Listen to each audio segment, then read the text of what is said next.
their expectations. We have to prove them all wrong.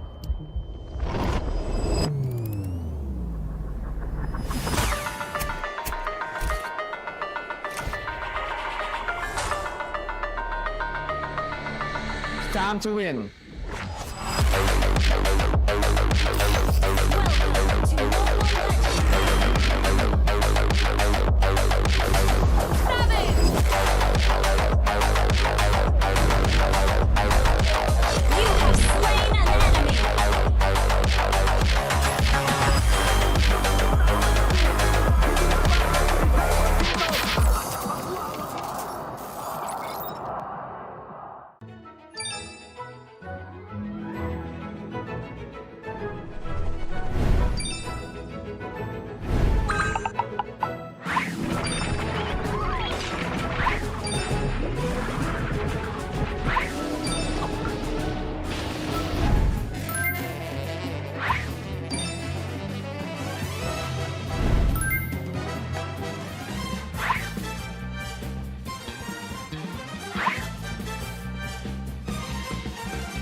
GG, bro! Don't worry, be only with Smart Power All 99. Hindi bitin with 10 gig data to power your games plus only Facebook or only TikTok. Load now! Foul! You know your scalp can get up to 5 times more dandruff? Get triple anti-dandruff power. Supercharged with Clear. Hey, you, did you know men have 1.4 times weaker scalp? Get a shampoo that's 100% made for men. Supercharged with Clear. Enemy alert. Your scalp gets 1.5 times greasier, causing dandruff. Get triple anti-dandruff power. Supercharge with Clear. Stop and pull over. Your scalp gets 1.5 times sweatier. For cooling power, supercharge with Clear.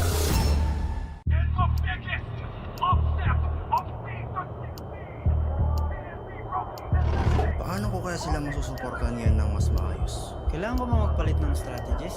Nagagampanan ko kaya ng maayos ang role ko? Will I be able to meet their expectations? We have to prove them all wrong.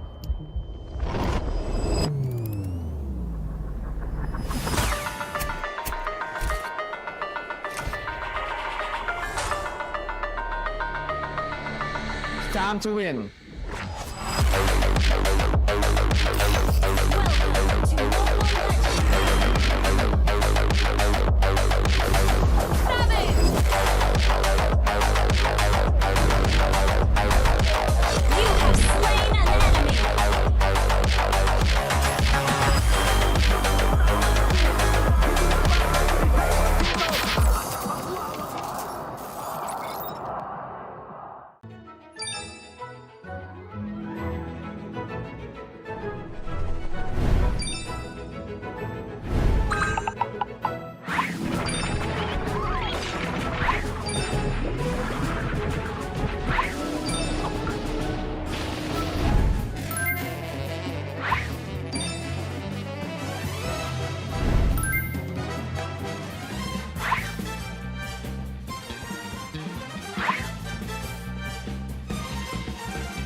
GG bro! Don't worry, be only with Smart Power All 99. Hindi bitin with 10 gig data to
ba?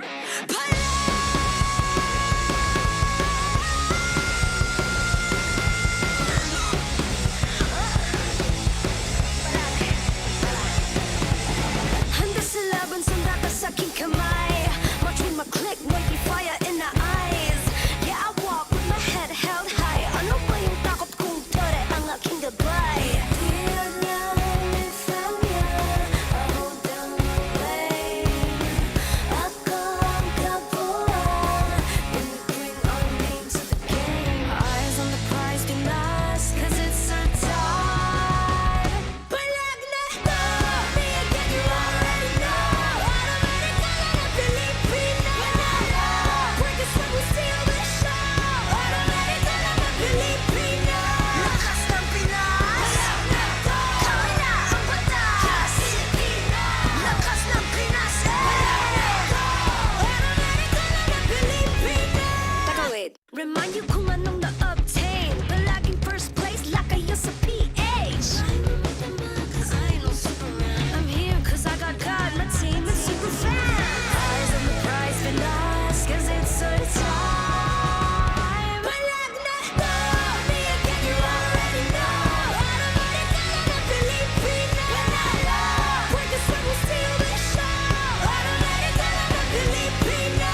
Lakas ng Pinas. Palag na to, kami na ang batas. Pilipino. Lakas ng Pinas. Palag na to, automatic ka na Pilipino.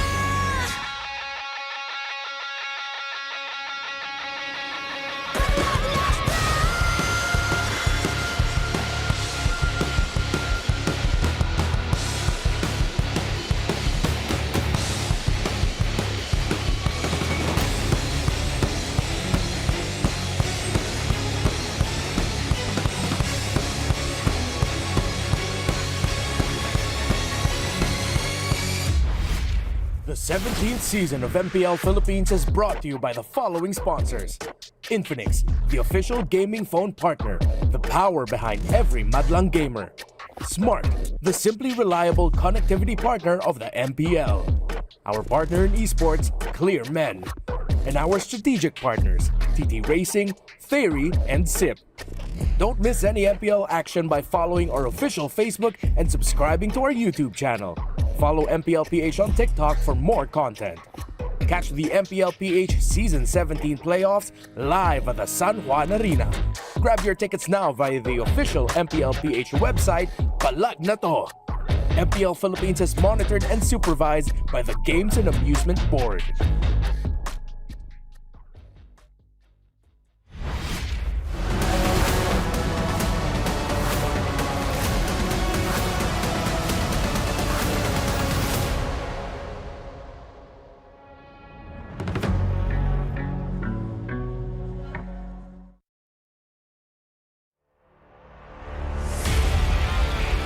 Face ng ating best of 5 ngayong araw na ito para sa ating upper bracket finals. Wala pa namang malalaglag ngayong hapon ito, pero makikita na natin kung sino ang aangat patungo sa grand finals.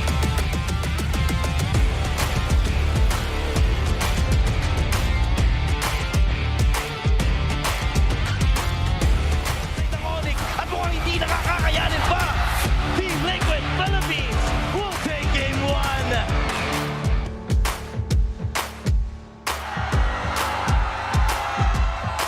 Kung babalikan natin ang ating regular season standoffs between these two teams, lahat nakapabor sa TLPH. Medyo mahirap ang tatahakin ng ONIC Philippines.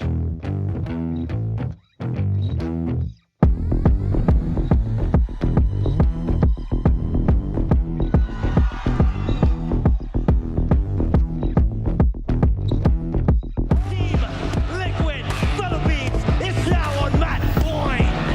At isa na lang ang kailangan ng Team Liquid Philippines. Isang laro na ipapanalo para mabook ang ticket all the way to Esports World Cup in Paris.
ko.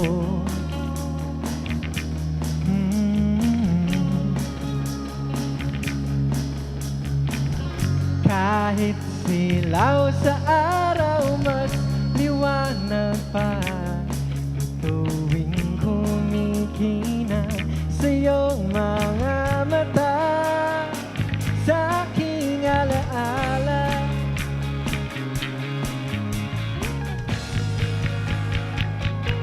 O masakit na malimutan ka, hirap ako tumatakbo.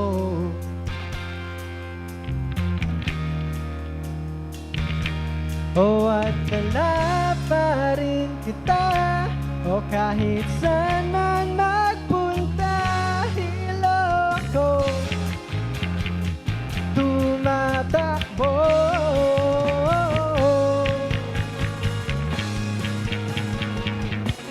Mga sinubukan, paulit-ulit lang tumatakbo sa isip ko, walang nagbago. Kahit ikaw ay mahahanap pa rin kita, sa bituin kumikina sa iyong mga mata, sa aking alaala.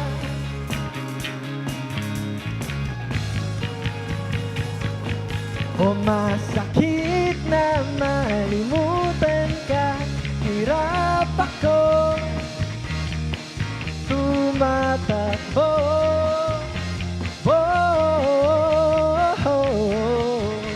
O at dala pa rin kita, o kahit saan man magpunta, hilo ako tumatakbo.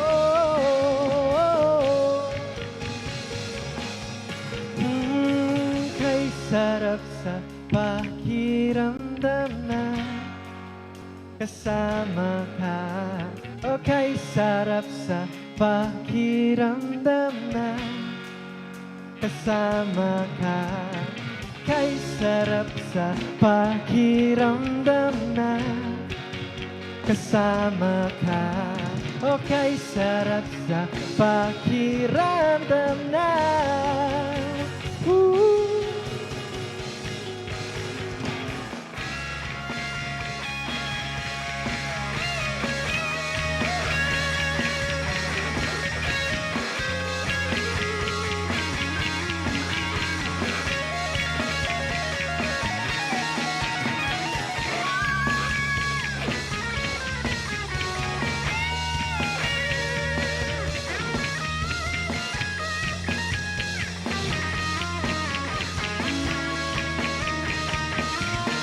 O masakit na malimutan ka, hirap ako tumatakbo.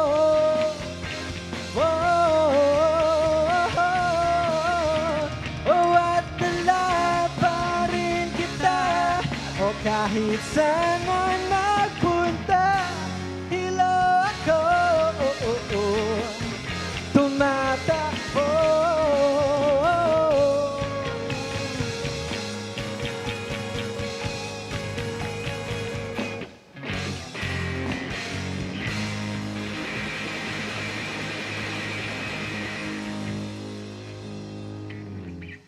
Thank you. What's up, MPL? Make some noise, everybody. Kami nga palang off to Neverland. I just want to introduce the band real quick. Ako nga pala si Tim. This is Vince. To my left, bass, Mikey. Drums, Ian. Again, we are off to Neverland. Follow nyo pa Facebook page namin, Off to Neverland or Off to Neverland Music. Nasa Spotify na rin po kami. Thank you so much for inviting us. Super excited kami para sa MPL, guys. Sana excited din kayo. Excited ba kayo lahat? Yeah! This next song is our latest release. It's called Boombox. Hope you love it. Let's go!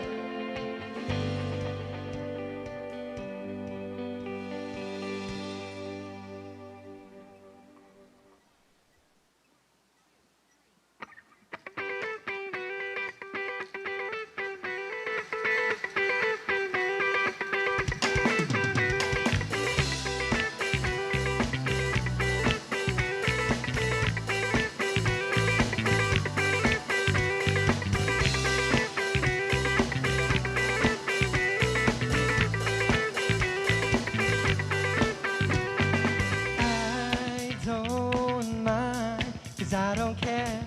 If you wanna dance, come over here. Now don't be scared, I'll lead the way. And if you wanna take me back by tomorrow noon, I'll be waiting here, 'cause waiting ain't a lot to do. I'll be waiting with my heart in my hand, with the boombox on my shoulders. Let's dance. Come on down. You can talk to me. You can open up your heart. We can see where we can be. Come on down. Got the door for me, so you can see what's in my heart. Just tell me when and then I start. Yeah.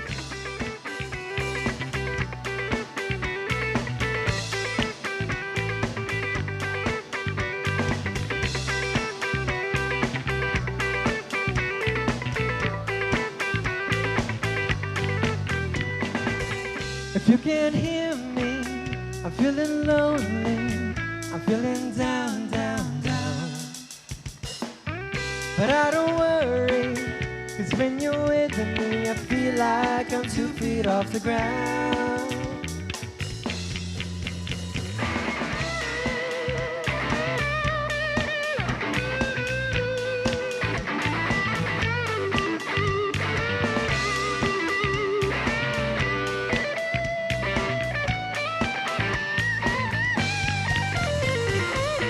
And if you wanna take me back by tomorrow noon, I'll be waiting here, 'cause waiting ain't a lot to do.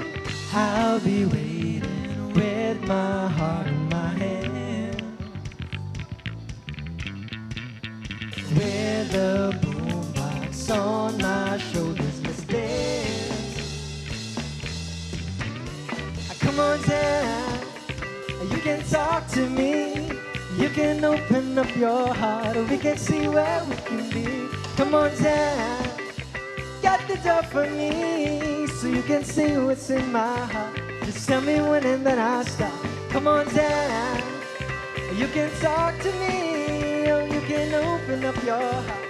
We can see where we can be. Come on down. Got the door for me, so you can see what's in my heart. Just tell me when and then I'll stop. Woo!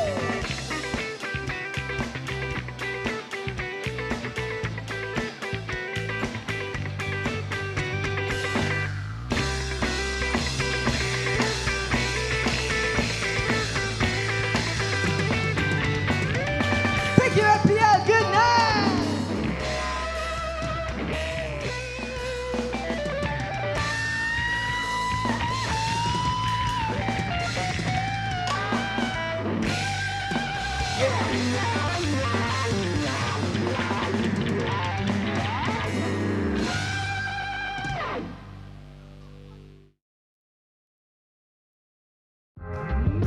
MPL Superfans, our performers brought us to Neverland. Give it up for Off to Neverland!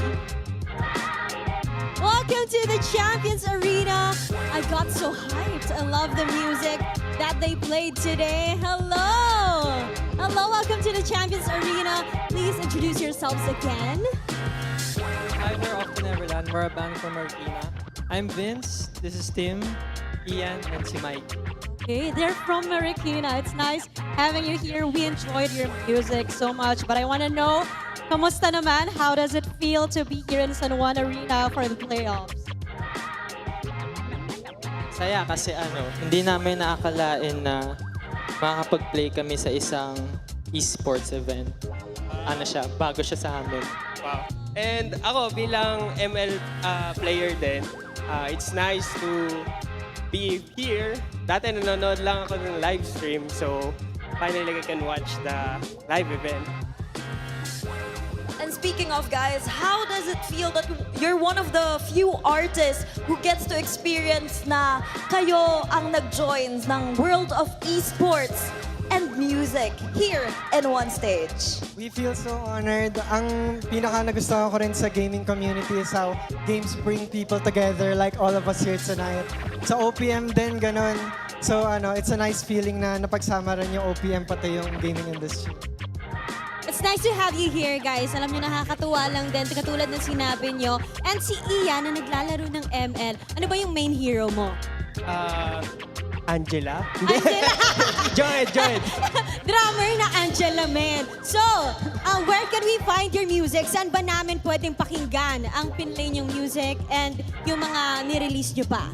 Yeah, so pwede na kami i-follow sa internet, Often Neverland Music, Often Neverland Music PH. Marami na kami na-release, especially yung latest single namin, Boombox, sa lahat ng music streaming platforms. And stay tuned lang kayo sa page namin for any gigs and updates. I love it. I love their music. Boombox, new music. Ladies and gentlemen, Off to Neverland! Show them some love, MPL Superfans. Maraming salamat muli.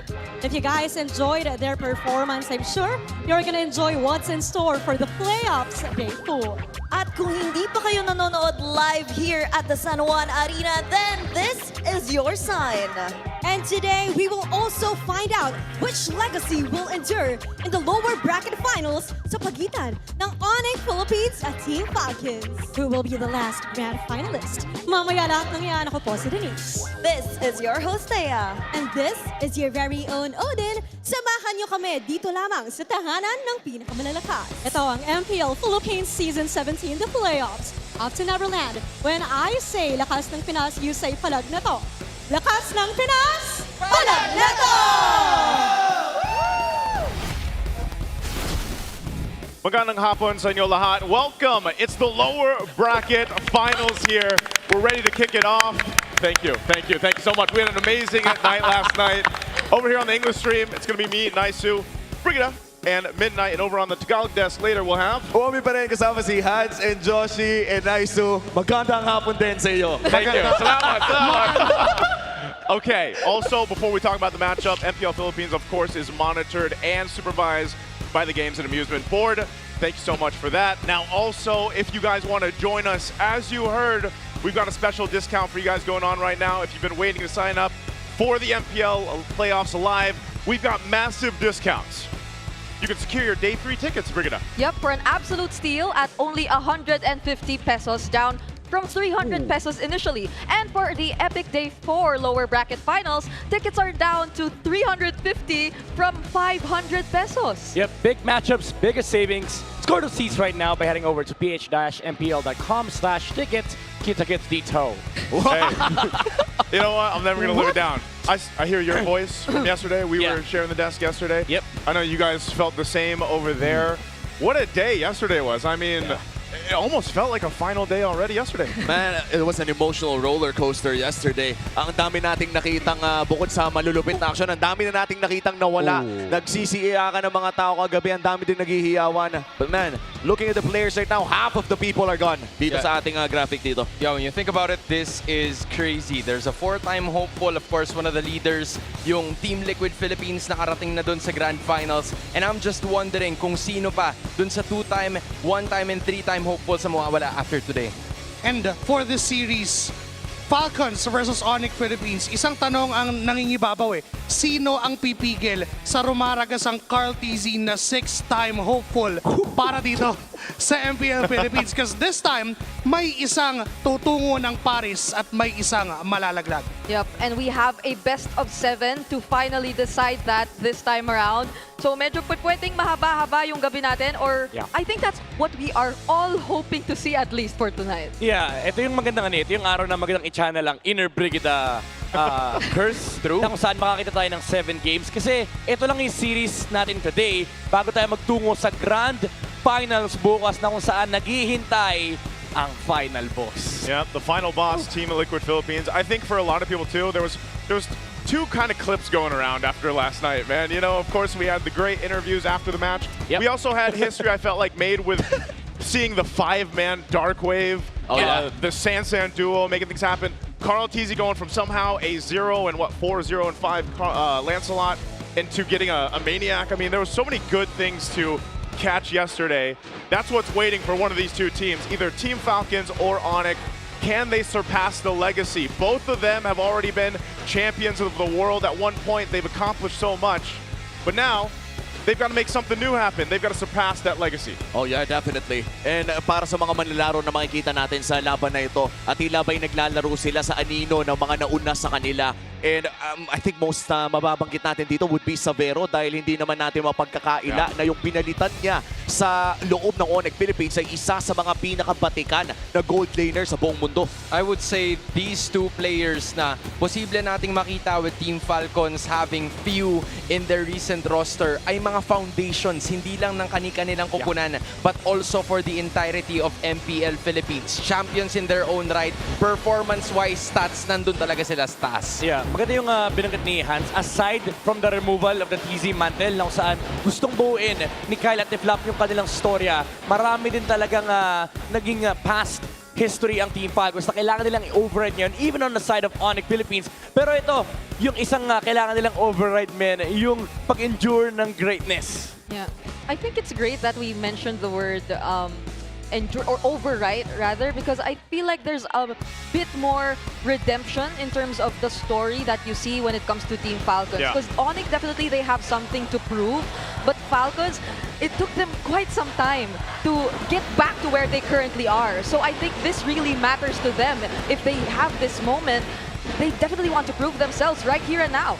I'm saying we got to go back to the word great for M8 maybe. You know, better than great and then greater than ever is what we had. And both these players right here have been trying to show us that throughout the season.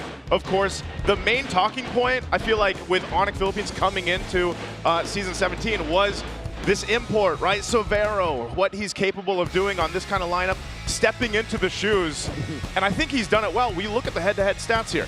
And kung babalikan din natin yung naging performance ng dalawang gold laners na to, Super Marco and Savero, somehow they share the same game style. Kumbaga, magpa-farm muna, nandun yung mga pagiging carries nila, Moskov, Claude, and ang pinaka-unique para dito kay Savero would be the YSS na hanggang ngayon ay 100% win rate pa din. This is the penultimate version ng Golden Royale. Yeah.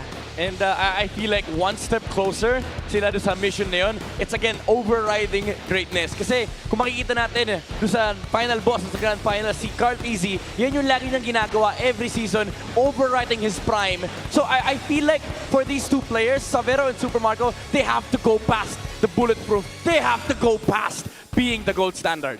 Yeah, and going back doon sa huling beses na nagkita ang mga to, actually yung mga iilang beses na nagkita sila dito para sa Season 17 ay nakalamang ang Falcons sa regular season. Pero pagdating naman dito sa playoffs, parang bang nagbago, nagkaroon talaga ng 180 twist dahil hindi lamang sila natalo sa upper bracket semifinals. Tandaan natin, it wasn't just a loss, it was a sweep. Yeah, it was devastating. I was very vocal about this on the English stream yesterday that I was viewing that game. I was a viewer that day, and I was surprised just with a lot of people on the watch party too that, hey, they got swept, and then you see them come back in a better form yesterday to fight to this point to get to the lower bracket final now. So, you know, I'm wondering again, what has Team Falcons prepared for this? Because even yesterday's games alone, there's been a meta shift in terms of some of the priority for heroes being picked up and the choices of even how the maps affect this. Yeah, but I think we're all really looking forward to this because I believe the last time we saw Falcons actually really make it this far in the playoffs and even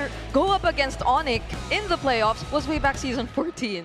And that was when they were still Fnatic ONIC, and they also made it to the upper bracket final. So they're in a completely different situation right now. The opposite, if you may say, because it's an elimination match that they're going to partake in. You know what I feel like? For both Team Falcons and ONIC Philippines, they thrive when pressure is there. ONIC Philippines, during the play-ins, nakasalala yung buhay nila pero nanalo sila. Team Falcons, when they were in the lower brackets, when they were going up against Smart Omega, they were able to do it and take the victory. So I wonder what's going to happen. Well, I hope we have a full series ahead of us here for the lower bracket final. We're going to throw it over to the on-ground panel to break it down further. Thank you so much, casters. Welcome to the on-ground panel. Renmar and Wolf back here for this marquee matchup, the lower bracket finals, to fight for the last slot for the grand finals, and of course, MSC at EWC 26. I think we should just go ahead and straight to it. The tactics that they need to do. The Infinix cool tactics, our keys to victory. For sure. Kailangan nila tingnan yung Pakito and Atlas that I feel like both teams will actually employ. We saw Ogwen as well as Brusco prioritize these heroes just recently, and the Pakito, I believe it will be contested for sure, either denied or picked. Now let's focus on Falcons first. We know na kailangan nila protektahan yung kanilang jungle up against ONIC Philippines dahil mahusay at talagang nakakatakot ang ONIC Philippines kapag nakontrol yung first few minute jungling dahil dun sa orange gambit na nakita natin, pati na rin yung Kikong's gambit. At ito, feeling ko favorite mo to, Renmar. Winning the Golden Royale means a lot para sa Falcons because this time they can prove that Super Barco pwede rin siyang bumuhat dito. And of course, for ONIC, careful around narrow bushes. Nakita naman natin ito kahapon. Ingatan yung mga eskinita kung saan nag-excel ang Falcons dahil related dun sa kanilang magandang box type strategy. If we deny that away from Falcons, ONIC Philippines will have a much better time. All right, so maybe to help sum it up a little bit, number one, take care of yourself in the river, most likely. Number two, for the picks, Pakito and Atlas, they do really well with messing up boxes for the two teams. You have to watch out for that. And I think, most importantly, for Falcons, you think they have to take better care of their long lanes, their far lanes away from the objectives? 100%. Because I think observable na may map macro na priority yung ONIC recently. Parang yun nakita ko sa kanila, yun yung evolution ng napanood nating games from the regular season now na nag-aaral sila sa playoffs. If there's one thing that you have to look out for in terms of a specific pick, is it really Pakito or Atlas? Or do you think that there's one we have to watch out for? Wow. Apart from the Pakito and Atlas, dahil 100% maabangan natin yan, tingin ko yung palitan ng Leomord at Suyo. Ah, yes, in the jungle, of course. Let's see what's gonna happen.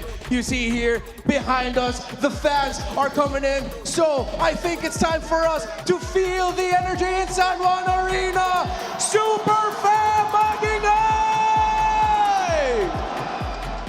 All right, Falcons Nest, make some noise! One last ticket to Paris at for MSC at EWC. One last ticket to meet Team Liquid Philippines in the Grand Finals. Let's welcome our teams.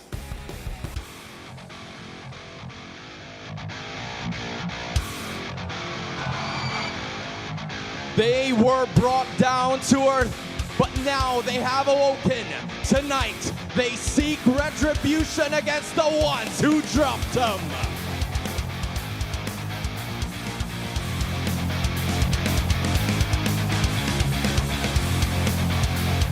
At the center of this redemption arc is an all-star Team 1 awardee, the bulletproof Flex so hard, everybody wanna fight me. It's Super Marco and Team Falcons!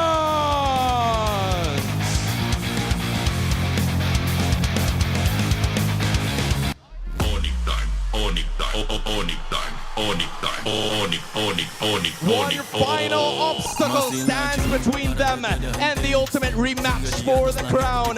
Tonight, they look to ground this Falcon flight once again. Bila ONIC pinagandali jangan semua harap dapat kas.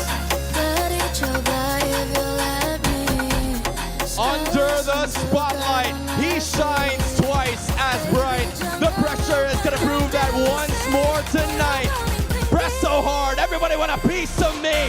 It's Severo and ONIC Philippines!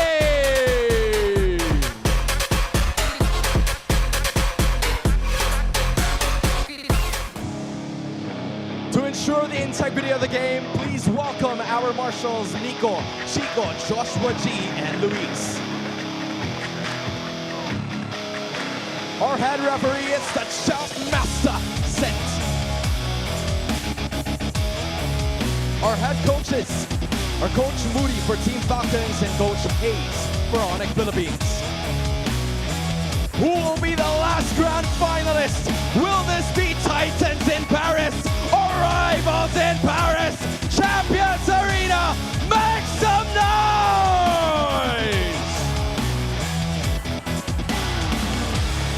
All right, it is electric here in the Champions Arena San Juan, and let's go ahead and reintroduce Team Falcons. Team Falcons, after losing 0-3 in their opening in the playoffs, have seemed to return yesterday with a much different form. That superior mastery on that box strategy that they've shown us yesterday is something I'll definitely be looking forward to. But just the same, we gotta be careful.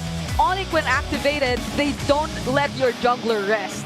The pressure is definitely on in this matchup, especially with Savero from ONIC Philippines bringing the pressure up.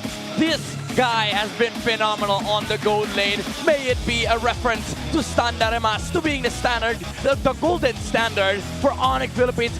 There's just one task. It's to ground Falcons once more.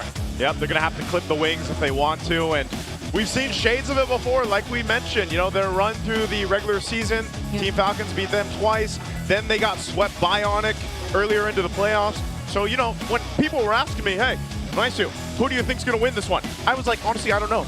It's kind of a 50-50 for this one. And to kind of get a glimpse at how the players are feeling, let's take a listen and a watch in on the Smart 5G ping test. Team Gasoline para mahal na tayo. Jungle ako. Wala, talo na to. Ikaw ano mas gusto mo, jungle o mid? Mas importante yata jungle, pare. Sige, ako na lang magja-jungle. Bam! Patayin mo yung blue! Patayin mo yung blue! Yeah! Ay, kami ko yung blues! Sa lahat ng fans namin, salamat sa pag-suporta. Sana patuloy nyo kami pag-supportan sa sa next season, sa playoffs ngayon. Thank you. Ano preparation natin sa ONIC, Mark? Preparation namin? Wala, ganun pa rin. Ako bigyan mo na tulog ng 5 a.m. Talagang nagandaan namin yung ONIC. Hindi 5 a.m., lagi 6 a.m. 6 a.m. Ngayon 6 a.m. kami guys, nagpuwet talaga kami, parang study namin laro nila. And that is our Smart 5G ping test. We got a little glimpse at Neverland there, joining in on that one. Hey. I beat them though. You what? Wait, what? You played against them? Yeah, I played against them earlier because they said they wanted to try a full game. And so they were looking for participants and I said, okay. Who do you play? I played as Brusco. Yeah, sorry? I played as Brusco. Yeah, but what hero? What hero? Gatot Kacha. You played Rome. I thought you played XP. Yeah, I thought you were playing XP too. No, what? Like Why? Paquito is so good in the meta. Yeah. Yeah, that's true. Mobius, you know, maybe good maybe Dark you Wave wanted setup. your own Dark Wave. Yeah. What do you mean? I mean, it's just a good hero. I just gotta say. What do you gotta say? What? Look at Super Prince. Okay, let's look at Super Prince. He feels different today. He has no glasses. Yeah. His aura in the player entrance felt like something.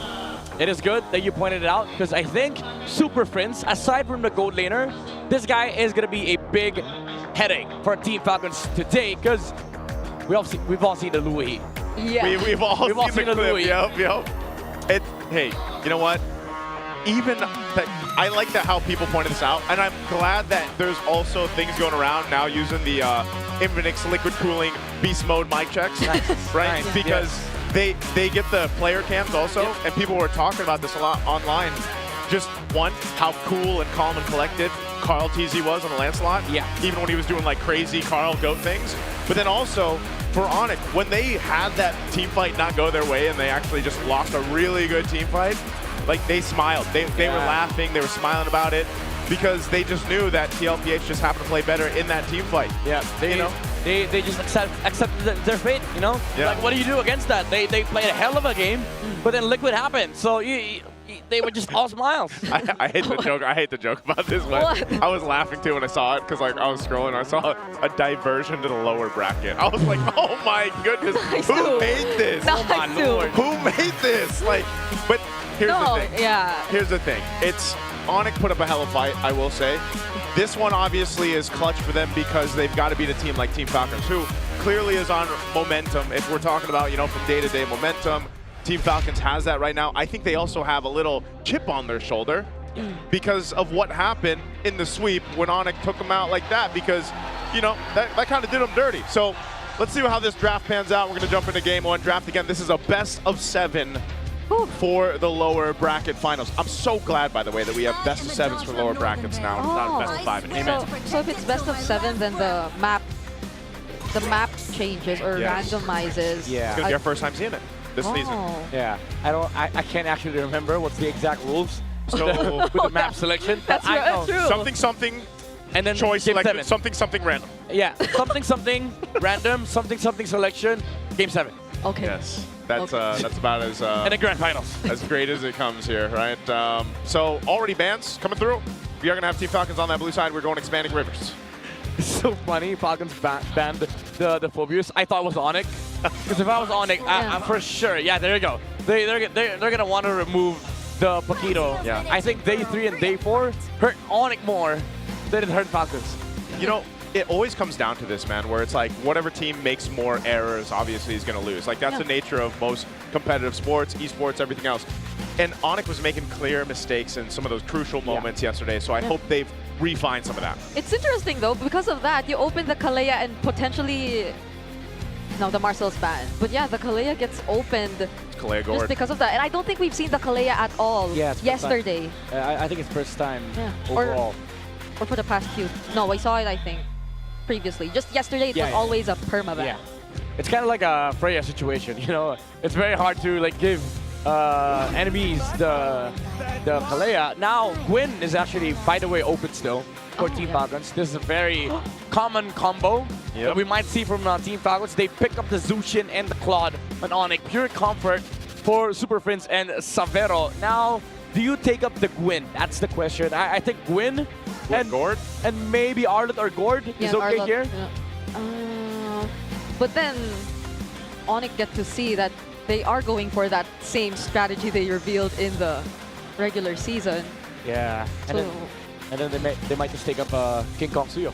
Hey, oh, yeah, that's true. But these are already big power picks, too, for ONIC. The Jushin usually gets banned out. You know, that goes in the hands of Super Prince, who is just one of the best players on the Jushin. They're going to switch it forward. They'll grab the Suyo, like you mentioned. So Suyo's there. Now you've also got a Valentina. Interesting. They prio the Suyo over the Gwyn. And ONIC, now they don't get their hands on the Suyo. I think that's the main idea. Like, Falcons just want to deny the Suyo against ONIC. Because the thing is, I think Team Falcons were banking on the idea that when they get the Kalea, ONIC is forced to get the Guinevere. Yeah. But then now that they see this, okay, they don't take the Gwyn, we might as well just take the Suyo because it's free. And now ONIC, do you go Harley or do you go Gwyn? That is a question. I think it's still warranted to go Gwyn here over the Harley, because with the Harley pickup, we might see a lot of like frontline tanks come out from Team Falcons. Yeah, and at least together with the Claw, they'll just have easy ways to go in and out. Oh, but they prioritize the Gato Tacha first. Huh.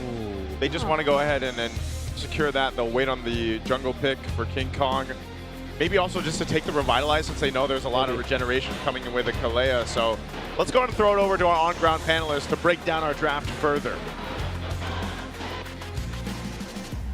Thank you so much, Caster. So we're now here in the second phase of drafting. For Team Falcons, gotta say, I love that they, #1, took away the Kalea for Brusco, one of their best picks, and of course, Ogwen, pretty efficient with it as well. Then they paired it up with a Valentina, but they already showed their row mid-trio, while ONIC still has a bit of room to adjust. Yun nga lang na-reveal din ng ONIC yung kanilang gatot na sa the Jushin. So medyo alam mo na yung parang MO dito, which is dive ulit para dito sa ONIC Philippines. Meanwhile, for Falcons, hindi pa natin totally sure. Kadalasan hindi pinag-combo ang Kalea plus the Valentina kasi naghahanap ka ng burst. Pero Falcons mahilig talaga sa combo na to. So with the combination of this Suyo, meron na agad silang kill potential with this Kalea. Let's see if the playoffs allergy of Falcons towards the Moskov is cured, and they'll probably consider picking it up, unless ONIC decides to ban it, of course. But I wouldn't take it away from Falcons to maybe lean towards a little bit more of a late-game marksman, like a carry over the Moskov. But at this point, considering that playing the map looks like will work out well for them, as an option, they'd want to consider it, I think. Yeah. With Leo Mord being banned, mauubusan ng mga options dito, itong si King Kong. Pero baka nagising siya ngayong araw, tapos nakita niya si Ryzen tsaka si Carl TZ kahapon at sabihin na, teka, ako nga rin, magla-Lancelot ako. And I feel like Lancelot might fit in this last pick kung sakali. That means, though, that they will have to look for a good EXP laner na hindi magbibigay ng magandang ultimate sa isang Valentina. Although the Teresa would be really good para sa ONIC, parang ang hirap ibigay ng penalty zone. So baka mag-settle na lang sila dito with either Alice o kaya naman ng isang clue for ONIC Philippines. Yeah, but the last time we saw Haji go up against a team with an Alice while he was using a Valentina, he ended up getting a highlight, and people realized then that he was the best Valentina in MPL PH Season 17. But no, I agree, because the pool of EXP lane heroes that don't have big ticket ultimates but still slots in well for the lineup of ONIC is close to non-existent.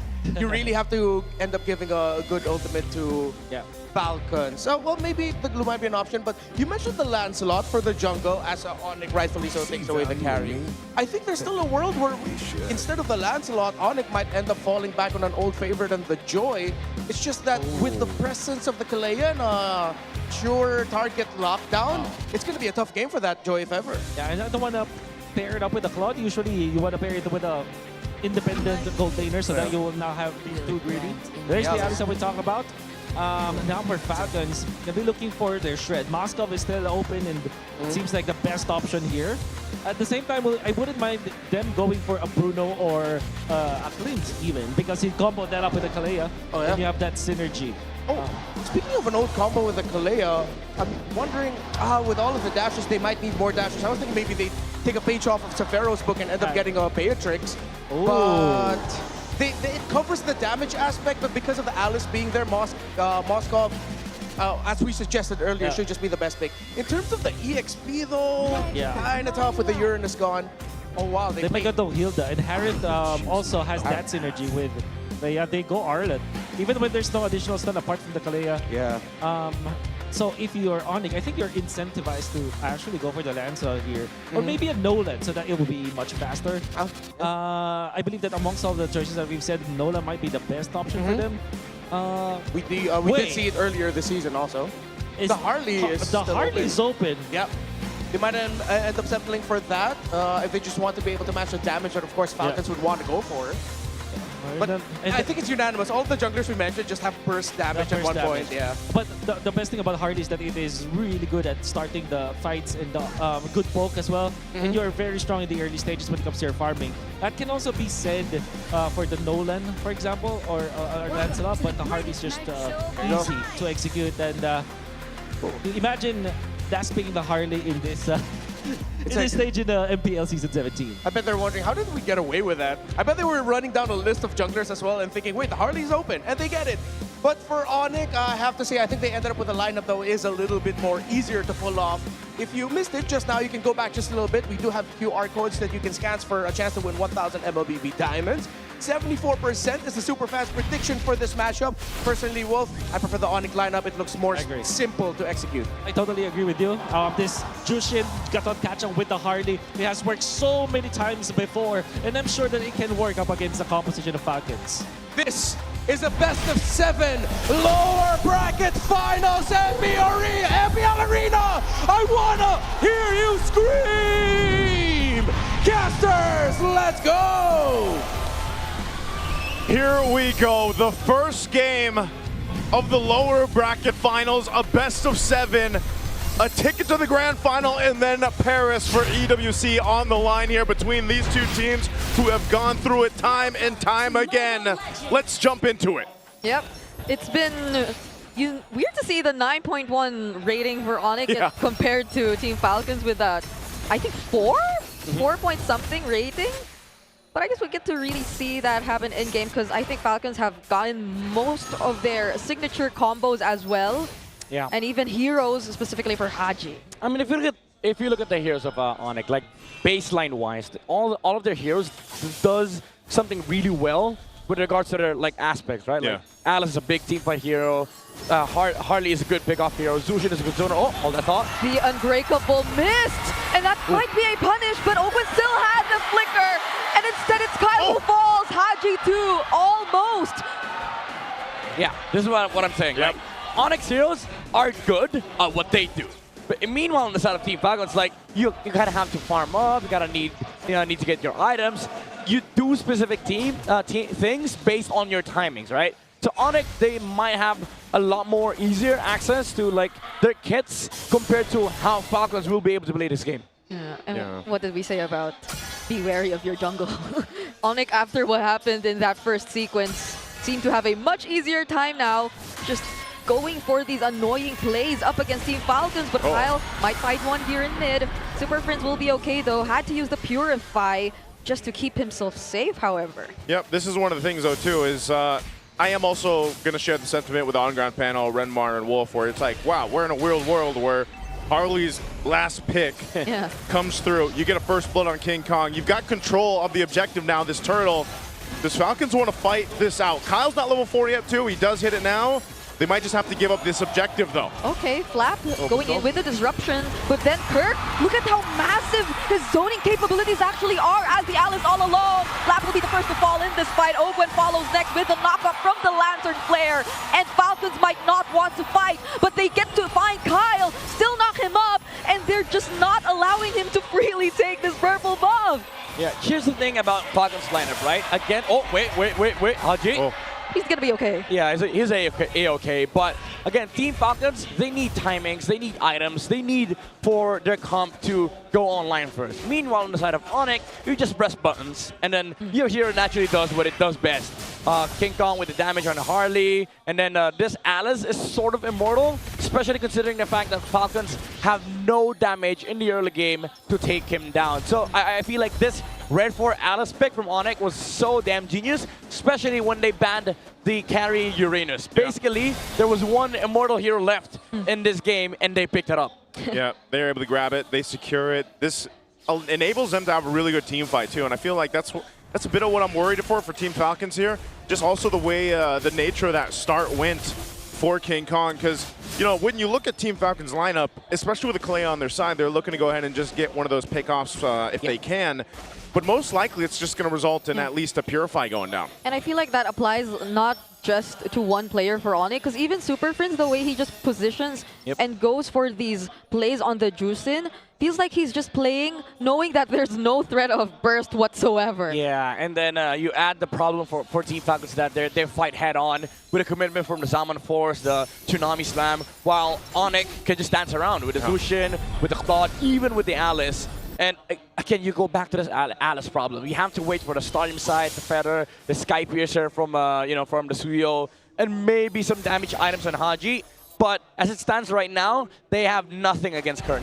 Yeah, they don't have to worry too much. Also, part of this is the success for Team Falcons is what does Haji do here on the Valentina. We've seen it before where sometimes, that Valentina is providing more value than your actual mid lane pick, but most of the time, they can't even contest into these objectives, these turtles. Ogwen has to get out of there, burning the flicker too. So you're seeing what we're talking about here. They just can't really fight face-to-face against ONIC right now. Yeah, I feel like if ever Haji does get an ultimate, hold on, maybe we talk about that later. ONIC are in their face. Yeah, they're going for the invades here in the orange buff, and they do find one with the Tsunami Slam, but Ogwen gets blasted. Brusco has the AOG, and he gets out to safety. You know what? Ogwen used the Tsunami Slam first to catch Brusco, but he was the guy dying. Yeah. Because guess what? ONIC has so much damage, just even with the Alice alone, and then you add the Deadly Magic, even Savero helping out to, output some little bits of DPS from the Claude.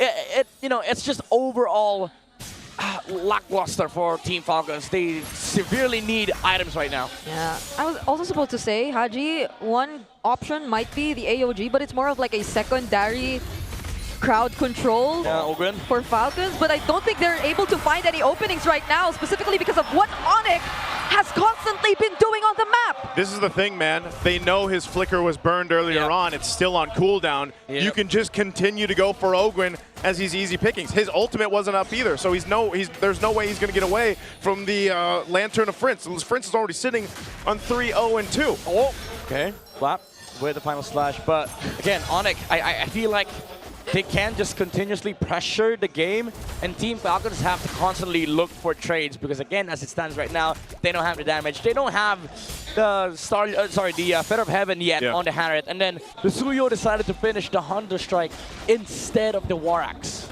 That's the crazy thing too. Severo just quite a bit ahead, 1,000 gold against Super Marco, and you know, with the Claude here, you know that he's building up as fast as he can to that Trinity in terms of items, and then he's already going to be valuable. Well, like Brigitte mentioned, he's already pumping out a little bit of damage in some of these team fights, especially with the way the positioning has been. Yeah. Team Falcons, I don't know if this is, I think they just want to give this one up. They always want to go for Ogwen, and now he's using the flicker. Flap responds with a final slash, but will there be a follow-up? He gets bursted down instead. Fortunately, he had the flicker, and Falcons are now struggling to get into position. How do you find your entries up against this lineup? Super Marco using the Zap and Force, but will it be enough? ONIC are still going to go for it. They're prepared to fight post-objective. Kyle has nowhere to go! Haji, no other choice but to go out. Purify from Super Friends ONIC. Again, superior team fight. Massive sustain. Massive heals from the Alice. With a revitalize from Brusco. And again, you asked the question for Team Falcons. Where is the damage? Yeah. Man, Super Friends just wanted to go ahead and purify just because, you know, he's been having a hell of a game. He's been controlling a lot of these fights, a lot of these paces, just because of the beacon that comes with the Jushin, the lantern that you can keep dragging Falcons to the fight, to their death. Yeah, and Kirk with a trigger as well, very quick on a Throne of Ruin when Flap trying to enter with a Vengeance. He did land the final slash, however, but there was no follow-up from Team Falcons because if they went in, they would have been stunned by the Alice, and it allowed Brusco and Savero to just peel for the Alice and the Harley while King Kong was focusing on the Turtle. And then when they saw the Zaman Force, you saw the commitment as well from ONIC. They were like, oh, wait, Falcons is fighting? Let's fight! Yeah, and even when that was happening, right, Falcons were also behind in terms of levels between their junglers, so it also would have been that great of a situation to be in. That's why I'm saying, even before that fight broke out, I'm like, I don't know if Team Falcons wants to fight this. I don't even know if they want to be near the Turtle. Exactly. It's the same scenario as their game against Omega yesterday. Like, just look for trades. But Falcons, they're forcing a lot of things right now. And then again, you see this Alice very immortalized in a team fight. And then you add the sustain from the Revitalize as well. King Kong? Oh, AOG, they finally catch Super Marco. Savero! But Savero will be the one in charge of the back lines. Super Marco. Oh my goodness. That was a cutoff right there. That's the real cool and beast moves that we're seeing from ONIC. Yeah, it's a good map play from ONIC Philippines. They cut off the exit from Team Falcons because they know they have so much layers of engage. You have the Alice, you have the jump from the Gatot Kacha, and you have the mobility from the Harley and the Claude. Wherever Falcons is, they're gonna walk by if you're ONIC. Oh man, Lord secured here for ONIC. They've controlled pretty much the game from the start. Prince just getting the Sky Piercer now. He's built up pretty solid, just statistically, damage-wise, and he's a big threat on why I'm saying Team Falcons, how do they follow through in these team fights? Yeah, and let me pose another problem for you, ladies and gentlemen. There's a Sky Piercer on the Zushin. So again, Team Falcons, even though they have some scaling on their side, we're way past that point because ONIC Philippines, they have all the time in the world to scale up on Savero. This is why I felt something different about that player entrance and him not wearing glasses. There was something. It was the aura. You could feel the aura. Oh, wow, that's aura! Kirk goes in with a Throne of Ruin and follow-up AOG! It's a almost wipeout for Team Falcons, and it all just happened in the blink of an eye! Oh man, in that situation, you almost think, man, Falcons just go to the next game. Yeah, I mean, they're not allowed to. The concede button, you cannot press in tournaments, but it feels like Falcons is looking for that button because look, you saw that combo, right? Falcons tried to go soar to the skies, but the Bruiser, he was like, let me chase you down. Oh man, he had, like, Kirk as well. You've been talking about Kirk in this Throne of Ruin from the Alice, man. Brusco. Okay, Brusco will get traded here. Falcons finally find at least one kill on the board. Okay, they've got plenty of work to go from here. They have so many miles to cover. Look at this setup between the turrets. That Throne of Ruin into the AOG was just chef's kiss. Looked perfect from ONIC. How do you soar from this when the God of Kacha can chase you down and ground your flight? The combo, the layering as well, the communication from ONIC. I'm pretty sure they were counting down to the seconds of that fight because they went in the same time. Gatakacha needs a Superman skin or something, man. I don't know. Like this, I mean, or a nicer skin. That too. Like, what are Falcons to Gatakacha, right? This dude's an avatar, basically, a god. And I mean, the point is, there's too much to deal with it for Team Falcons. There's no way to get around it. Yeah. And win a crown for Severo. Yeah. Just to make it even worse. The ultimate endgame item. We've seen this Claude for 4 days now. When he has the winner crown, he becomes another layer of engage. It doesn't feel like it's a marksman. It's actually a team fight starter. And if you look at ONIC, now 5 of them can start a fight. Yeah, it's so tricky. I could not feel Falcons being able to find whatever box they've been able to show us yesterday in their series. This is one of those. Oh my lord. Yeah. Oh, this is tough. Ogwen might not go down just yet. Oh, he had it. Of course he will. There's a Sky Piercer from Super Prince and another AOG plus the Throne of Ruin. There's a response with the final slash. A Zaman Force 2 coming in from Super Marco. They might just find some, but the sustain is too much. And Severo with another blazing duet. Everyone's just going in. ONIC find a wipeout against Team Falcons. A wipeout, and they're gonna take the game as well. They dominate game 1 against Team Falcons. The Super Family with a super gameplay, super engaged, super synchronized, and they take game number 1. Oh man, that was clean. That's where you go. You nod and you say clean. Because that's about, what else? There was no moment of mistakes there for ONIC the way they executed this draft. I'm so happy. I used the Gatakacha in a practice match using Brusco's name, and it happened in game number 1. Oh, you blessed it. Oh, is that That's what happened? That was foreshadowing. That's a Brigade buff. That's a Brigade buff. Wait, I mean... That's why. Hey, you better make sure that whoever goes to the grand finals, you're not buffing the wrong. No, I'm joking. Aww. Oh man. I'm so speechless, man. Like ONIC, something clicked within this team, and then they realized, guys, we can actually play team fights together. Because this is one of my issues with ONIC in the regular season. Like they play individually super good, especially on Super Friends, and now they layer their stuff with each other, and we get to see a super performance from the Super Family. 9-0-8, my guy, my dude, 100% KP. This is crazy because this is just that's why I was saying in the draft. Like they got the Claude and the Jushin right off the bat. So it's already, you know, these are honest picks. They're rocking with it. And the MVP performance shows that here throughout the game 1.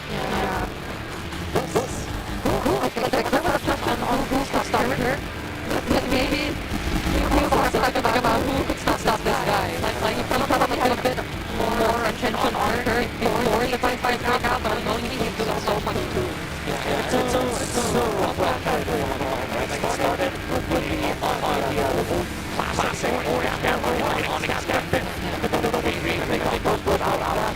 they just held out Alice, and then Alice became immortal in the team fight, especially with their lives from a boost score. The amount of sustain was crazy from the Super Family, and it allowed to with the amount of damage that he brings to the team fight, and it also allowed the Zushin to just be able to open up the map, especially with his Purify, and then he got enough items to the point that he could actually just rush the Sky Piercer, and that changed the overall tempo, the flow of the game, because now you have a hero that is almost unkillable, and then 4 people that can just move around the fights. If you get down to low end of HP, then you just get popped with a Sky Piercer. Also quite devastating to think that the only time we get to see the Kalea finally decisively picked up first, you don't really get to synergize with it He as didn't get much. to play.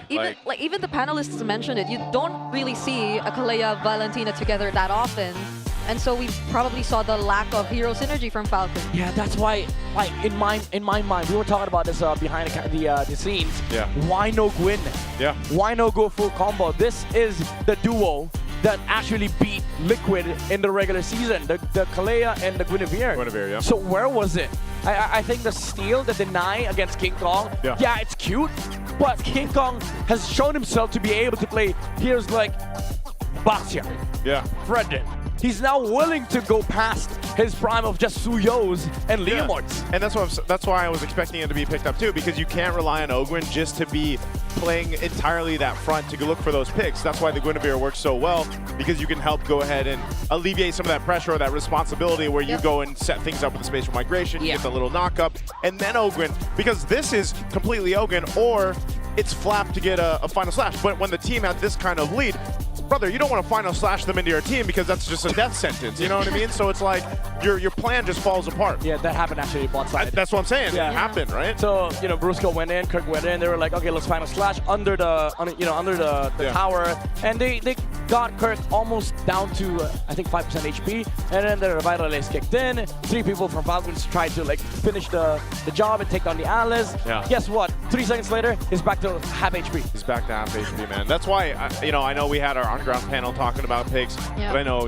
Midnight, you were mentioning especially too, like the Alice pick was going to be clutch here for ONIC. It happened to be so, and it was just a really good draft. Again, when you look at situations like this, and there are certain games, because I know some people watching, they're like, man, it's so ONIC, it's so ONIC. Well, in this situation, especially with the draft and the way things were going, the chances of Team Falcons turning this game around are very, very slim because of the draft difference also, and just the way the game started. And that's why drafting is so important. Yeah, and it's weird because like they saw the Uranus and Cariban, and if you've been watching the past 3 days of the playoffs, when a team does that, they're threatening the exchange between the Alice and the Uranus. And then they saw both Uranus and then Carry. If you're Team Falcons, there's a Alice coming red 4. Yeah. And then they bet Fredrin.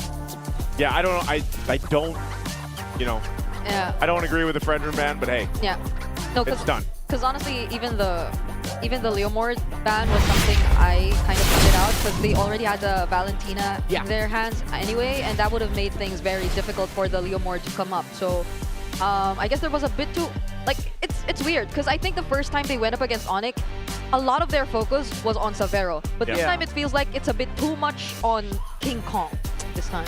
Yeah, it's tough, but let's take a little breather from that one. MPL fans, we have a new beast on the Land of Dawn with the Infinix GT Watch 5 Pro on your wrist, the GT5 buds in your ears, and the GT50 Pro in your hands. You can now unleash the liquid cooling beast powered by the HydroFlow liquid cooling and 144 FPS MLBB certified performance, no lag, no heat.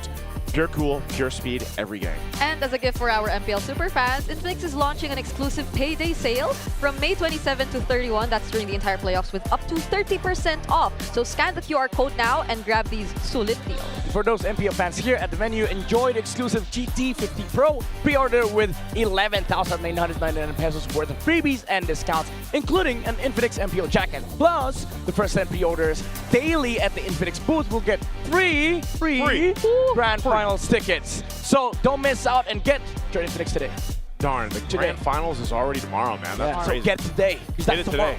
You guys got to get it today. You also got to get this one right now, because if you want to dominate the Land of Dawn, you need a connection that never lets you down. From scouting rotations to tracking the pros, stay online and in that zone. Power up with Smart Power All 99. Get 10 gigabytes of data for MLBB and your favorite apps, plus unlimited FB, calls, and texts. Share every GG moment with Smart, the simply reliable partner of the MPL. There you go. I hope I get my hands, by the way, on the GT50 Pro, because I got to try the liquid cooling, man, because also history's in the making. Just like it was last night, it's right now. Superfans, the first ever MCGG Crew Clash has officially kicked off, and the competition is heating up. That's right. Your favorite KOLs are locking in their crews right now and are clashing head-on for ultimate bragging right. And you too, by the way, can get in on the action. Scan the QR code right now to support your favorite KOLs and get a chance to score massive rewards. Let's go.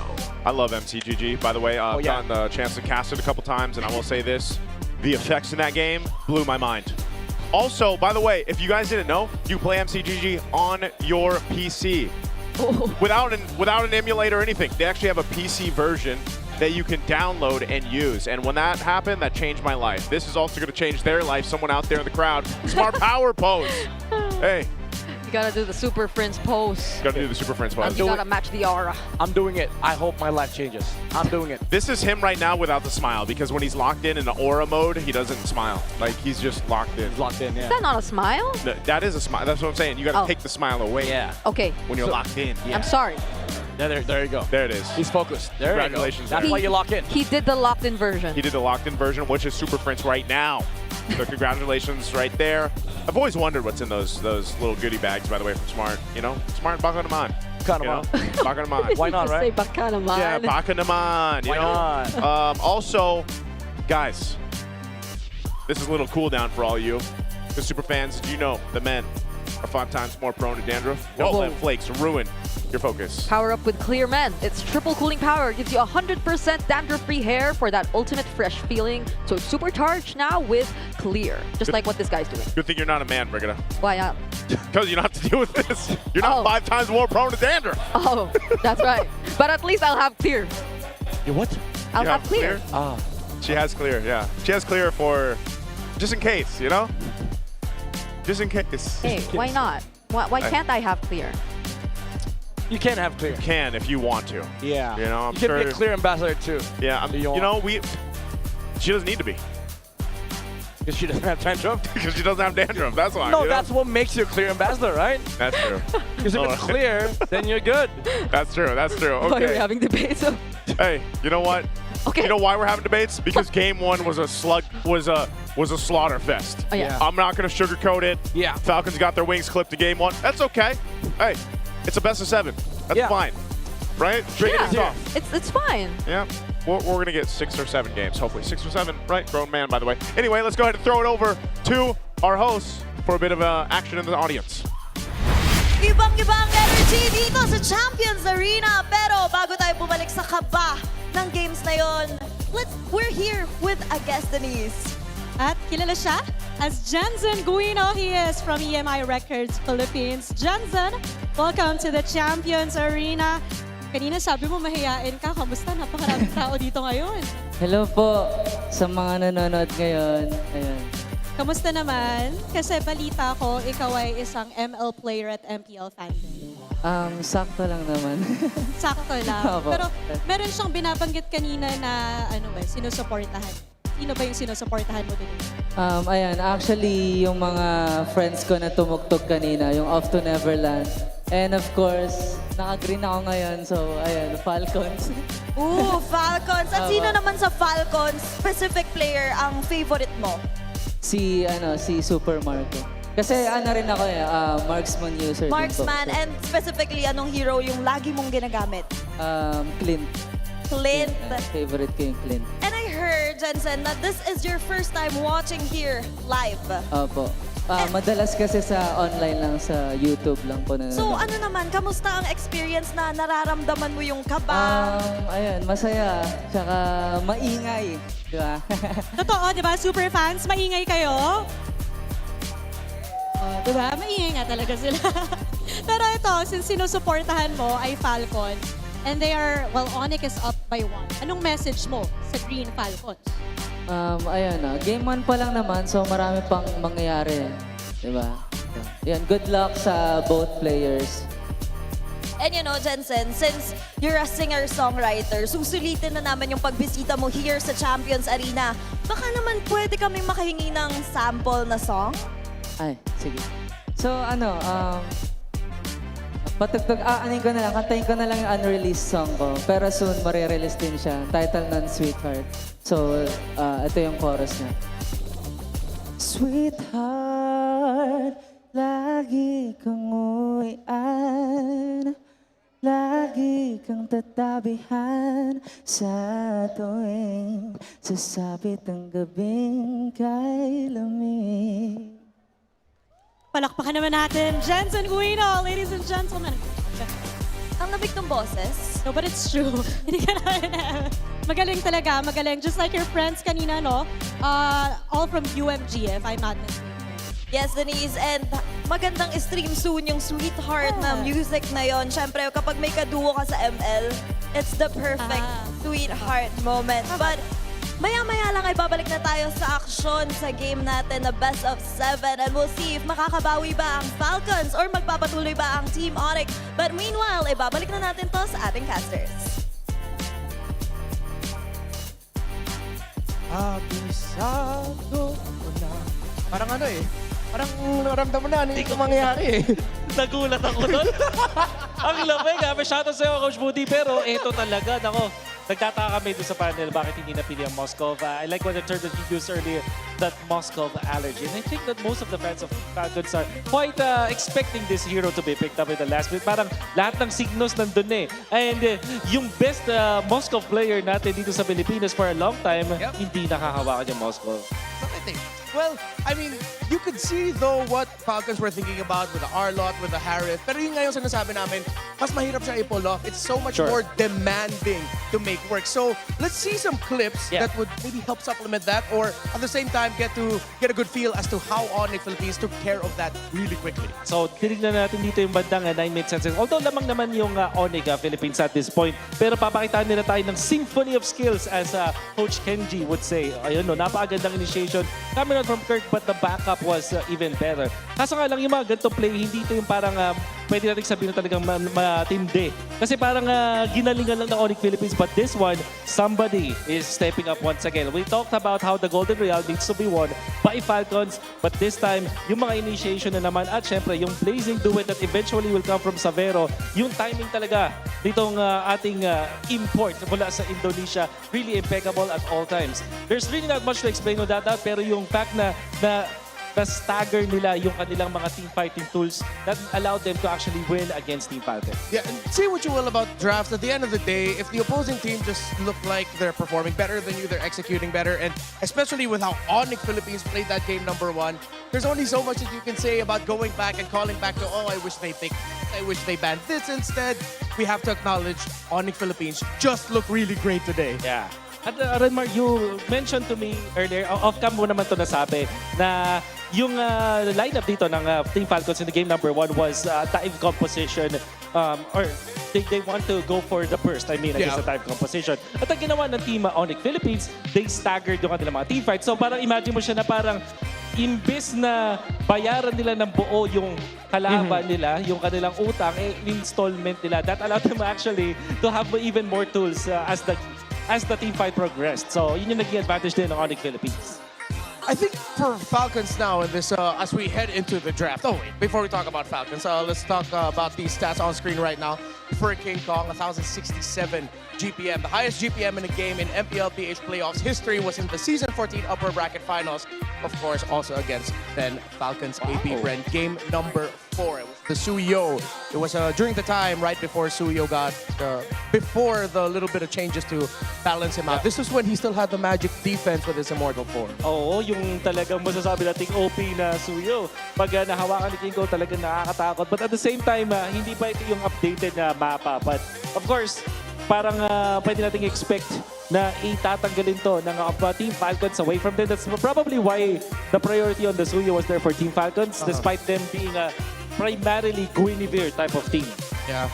We have seen, though, earlier in the season as well, some great performances from Kyle on this Suyo. So it just makes a lot of sense. The Harley got through, though, in the end, and well, Super Friends, of course, the MVP from game number 1, just had a terrific game. Welcome back to the draft. This time we're, as we mentioned, going to Broken Walls, game number 2. I wouldn't be surprised if ONIC Philippines do end up in the blue side here. Yep, there they are. Okay, so blue side. Ang mga priorities is going to be the Marcel still. Don't want to give it to team of Falcons. I wonder if Falcons are concerned about the Pakito once again, if they will plan it out. Yeah. Baka magsugal sila in a way na ibigay muna nila, i-open nila yung Pakito kasi meron ding naman chance na hindi ito priority ng Team ONIC. Yeah. We did see some draft patterns from yesterday, though. I think it was from the second series more of between Omega and Falcons. Wherein, and this is what we were talking about before the start of the day, with the Phobius banned out by blue side, Falcons banning out the Fray, of course, rightfully so. There's a chance of the Paquito showing up as the first pick on the blue. So that's still the possibility. ONIC, that might be where they're headed towards because they themselves banned out the Jushin as the first pick. Yeah, that's right. So, ang ina-expect din natin dito is the Harley, but it wasn't. It was even last pick to the previous game. So baka pwede nating makita dito sa dating game na ulit deprioritized yung hero na yon. I can't seem to remember. There was the Pakito. It should be the Pakito. The last one, but we'll see if Falcons will open it up. So far, it's the Fanny. If I'm seeing that correctly, yes, it is the Fanny. Yep. Okay, so last ban. Expecting natin is Pakito, but many things can happen. It's the playoffs. It's a best of 7 nga pala. So, Yeah, let's may see. chance na mag-open pa yung mga teams natin. Yeah, that's true.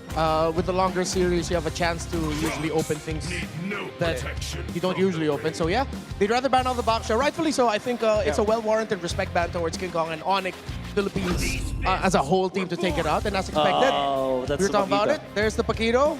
Falcons though, let's see if they'll go for a faster roam. They'll get the Claude most likely. Yep, and maybe the Kalea as well. Yep, Claude Kalea. So Yeah. still no Moscow for Falcons, pero tingin ko yung mga first pick na Claude, understandable. I think I can, you can pass. All right. So Falcons, ONIC, without the back shot, they can move back dun sa kanilang mga priorities earlier, pero wala kasing Jushin ngayon na available, so they might just go for a Gord or a Valentina.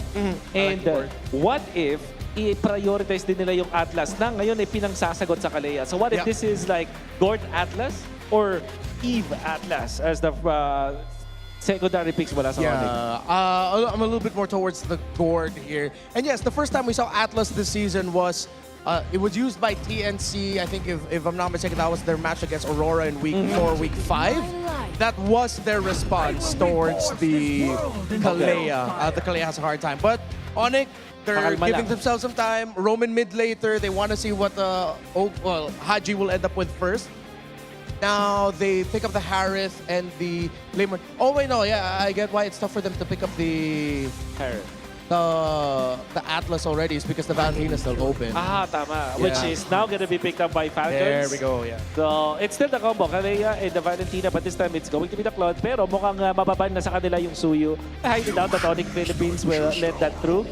And that's Atlas na sila ang magbaban. That's the Falcons, I mean. Yeah.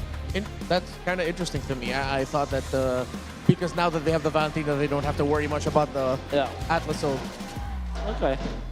Siguro kasi nire-respeto nila yung idea na Brusco pa rin to. yeah. And it is difficult to get mid-control and mid-priority if you're a Valentina going up against an Atlas. I understand. And I guess sa mga ganitong moments, ang ibaban is the Guinevere, probably from ONIC.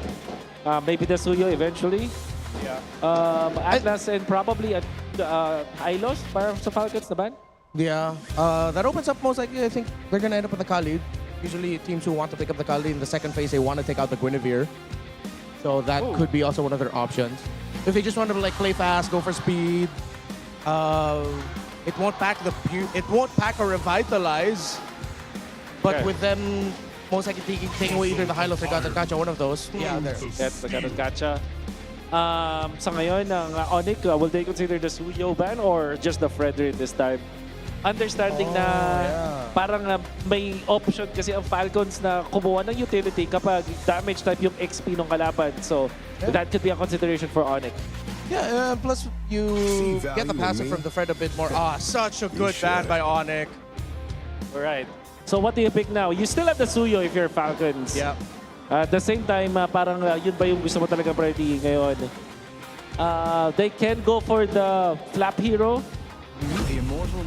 So that is, it's still the Suyo. Medyo na no choice sila doon. Okay, now it gets interesting. What is your mid-duo? Kaja is available, pinagsasagot sa isang Kalea. I think yung Gord still is warranted here. I think yun na yung pick nila. Yeah, I think it also depends really on the mid. Like if they end up getting an Eve, then they pair it up with a high loss. If it's not an Eve, then it's a Gord. Then not the high loss. Then not the high loss, yeah. It'll be something else. So thinking ko this is Gord Cho. Gord Cho. Oh yeah. Yeah, it is Chowable. Yep. Since wala na, nagbigay ka rin naman ng isang ultimate. The Leomord is already open, the Fantasy is already picked up. Parang understood mo na makakuha ng good ulti itong si Valentina. Why not go Gord Cho or Glue and Gord? Okay. Ooh, Hylos Valier. Hylos Valier. Very well. Crazy. Yeah. Tough pokes might be somewhat tough for the Valentina and the Kalea. Well, it depends a lot on Haji and how he handles the exchange against the Valier. Now, we're left with the options dito para i-flap. There is the Benedetta, Esmeralda, least of my friends. But it is good versus the Paquito, tas may shields din yung Harith. So siguro yun. However, I don't like the odds for Esmeralda up against the Valier and traditionally itong high loss. So, alam ko hindi mo pa itatanong sa akin dito, pero mukhang pipiliin ko na yung ONIC Philippines, Renmar. I really like the idea of this high loss plus the Valier as their last pick. Yeah, I think I'm leaning a little bit more towards ONIC Philippines for this one as well, but I want to see how this Esmeralda with a sprint is gonna do. It's a toss coin. A coin toss for me, up in the air. For sure.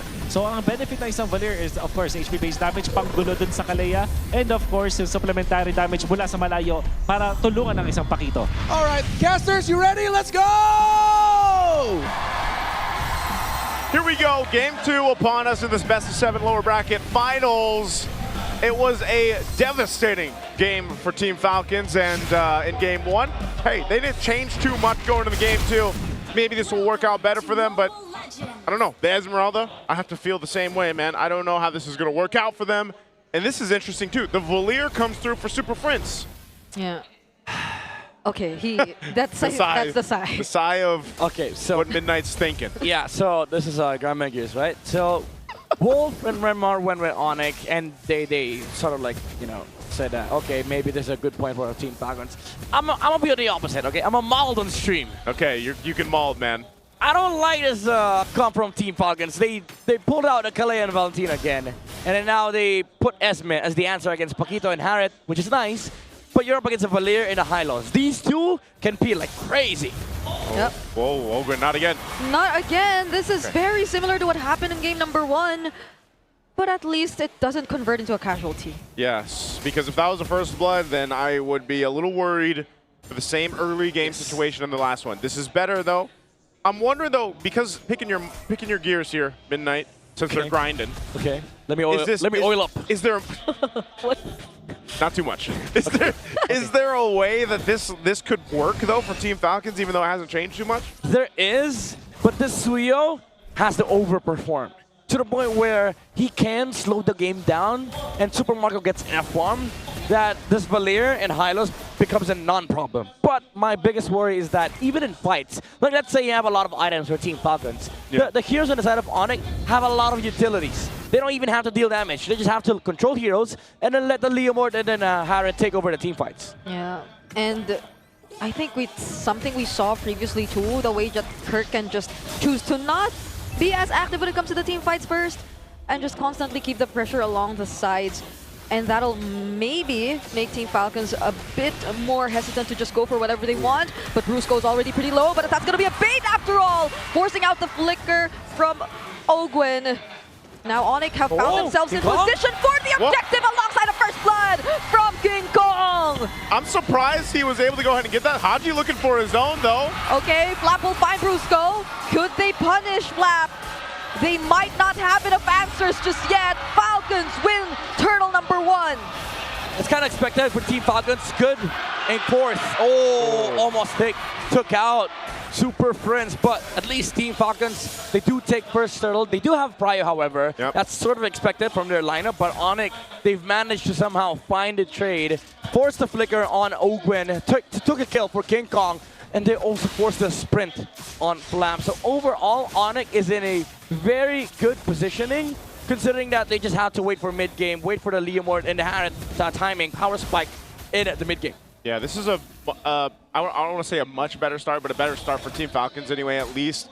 You know, you get yourself in a situation where you got the first turtle on your hands, you got the first blood over to Flap, and the Esmeralda could be a way to make this work better against, like what we're talking about, all the shields that would come through for ONIC. I think one of the other interesting caveats to this lineup for Team Falcons is Haji. Again, anytime the Valentina's in play, you're sitting here wondering, you know, what's the best course of action of ultimate that you want to go ahead and take. You do see this a lot, though. When a Leomord is across from you, you're going to have your own Phantom Steed. You're gonna ride in and make that happen. But he could also take a couple other ultimates here and take them and utilize them in these team fights. Yeah, and it's just very fitting for Haji to use that, if not him being the guy to really introduce this kind of approach to using the Valentina whenever it's up against the Leomord. So at least they're really keeping things in place for now. But let's see. Oh, mid lane. Are they going to go for this? Okay. Ooh, ouch. Ouch. Ouchie. Okay. Yeah, good little, Yeah, good little this is- stop there. This is my concern with the draft of Team Falcons, right? Like, yeah, sure, for the first 3 neutral objectives of the game, first throw, maybe you find good angles to force fights. But when it comes down to actual map play, where teams are sort of like looking for team fight setups, right? How do you fight into ONIC? They don't have enough of decent frontlining, especially for Team Falcons, because they don't have tank in the front line. They need that tank in the front line, man. It's just an Esmeralda, Yes. Yeah. right? And then the Esme gets countered by the Valier and the Hylos. Yeah. Okay. Let's see what angles they play around with this time. Brusco gets poked down to half HP.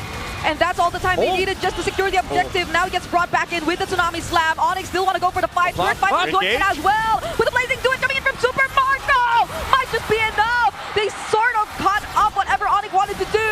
And Flap finds more. Haji picks up the kill on Brusco. And even under the turret, Falcons are going to go in.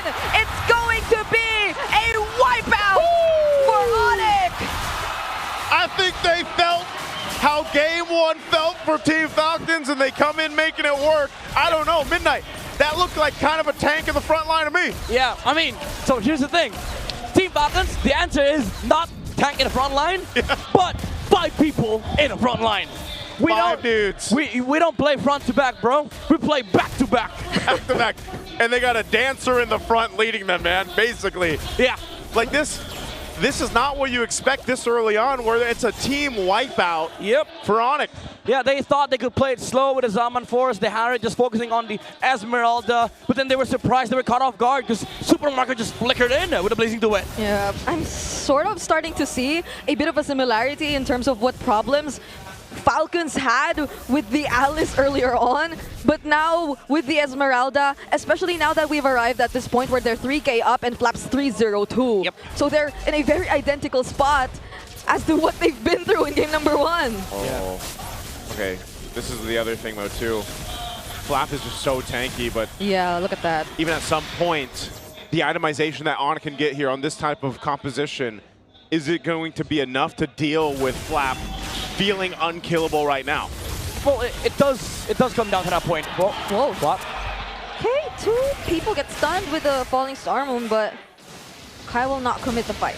Yeah, so the question earlier was, will they have enough like itemization to deal with the Esmeralda? I think it does come down to that point where late game is still a problem for Team Falcons. Even though you have a Claude that can just scale up, team fighting is a bit of a stretch for them because again they have to like sort of deal with this utilities coming out from ONIC. But with this amount of lead, I think Team Falcons is in a very good position to just take over the game because again this Claude is just scaling. Imagine the late game came way too sooner than ONIC expected. Yeah, they built it up. Golden Staff locked in now too for Supermarket. You'd see how much gold has been able to go ahead and go in the hands of Team Falcons here just on the nature of that last team fight and what it's pretty much built for them in momentum in the game too.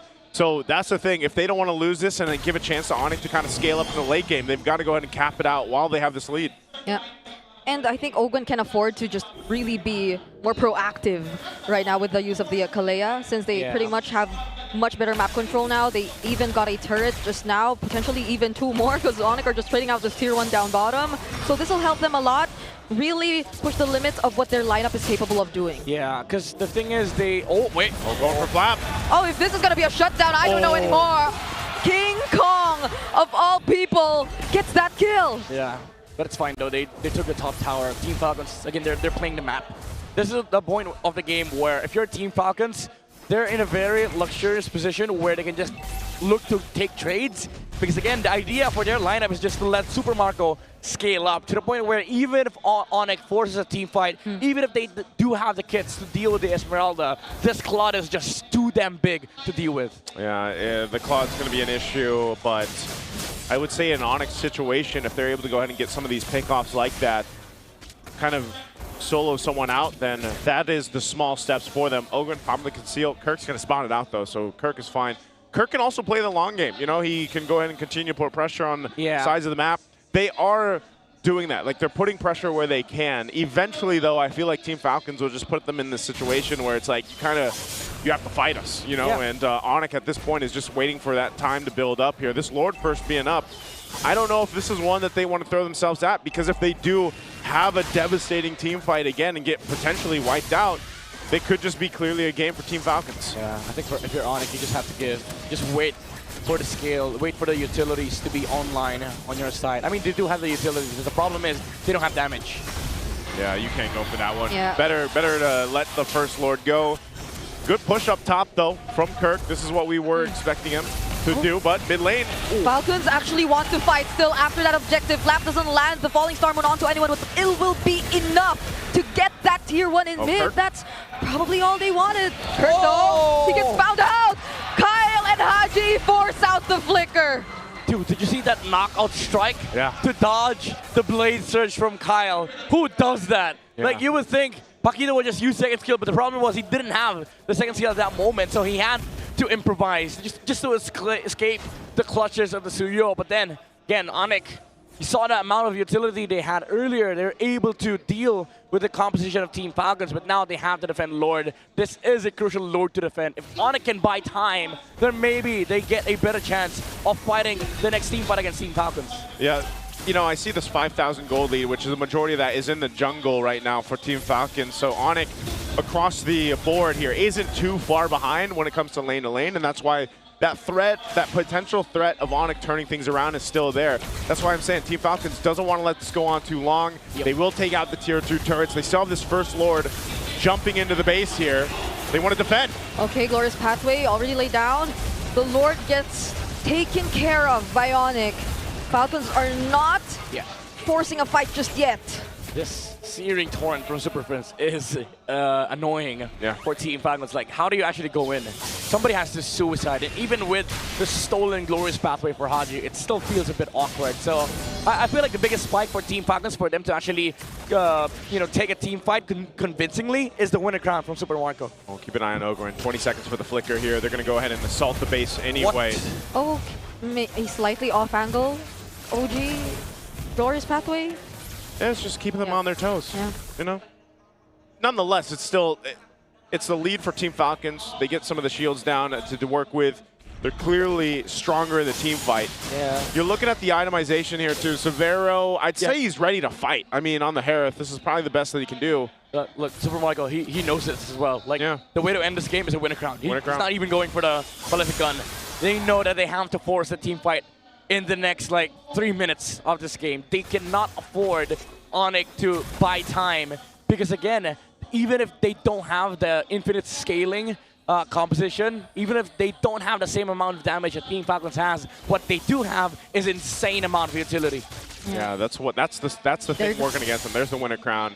Because again, trying to get into the base here, even when let's just say we wait for this next Lord to potentially knock down some of the base turrets from ONIC, Super Friends is going to be a problem. And that's what's been the difficult part, is every time you try to go in and engage on ONIC, the Searing Torrent, like Midnight mentioned, is such a pivotal part of that team fight. Divine Glaive here for Haji. Lord is going to be for the taking. Should be an easy take. ONIC's probably just going to let this go once again. Kirk will go ahead and push up top. Conceal was used from Mogwin. No.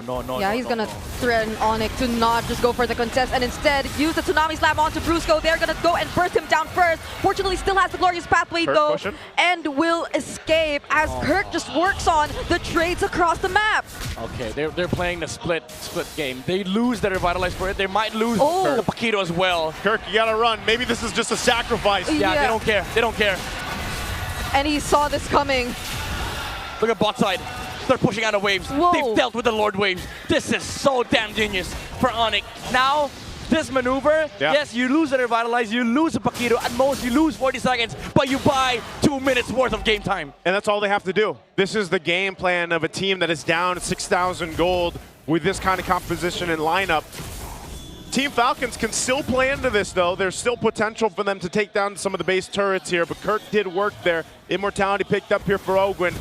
Keep an eye on him as they get to the base. Lord is worked on. Ogwin wants to find one, but the stun from Super Friends, popping his immortality and forcing out the flicker as well. They lose out on base turrets, but they stay in the game. Yeah, Team Falcons, they wanted to force. Ogwin jumped on Super Friends, but he still had that ult, that pseudo-purify from the Valier.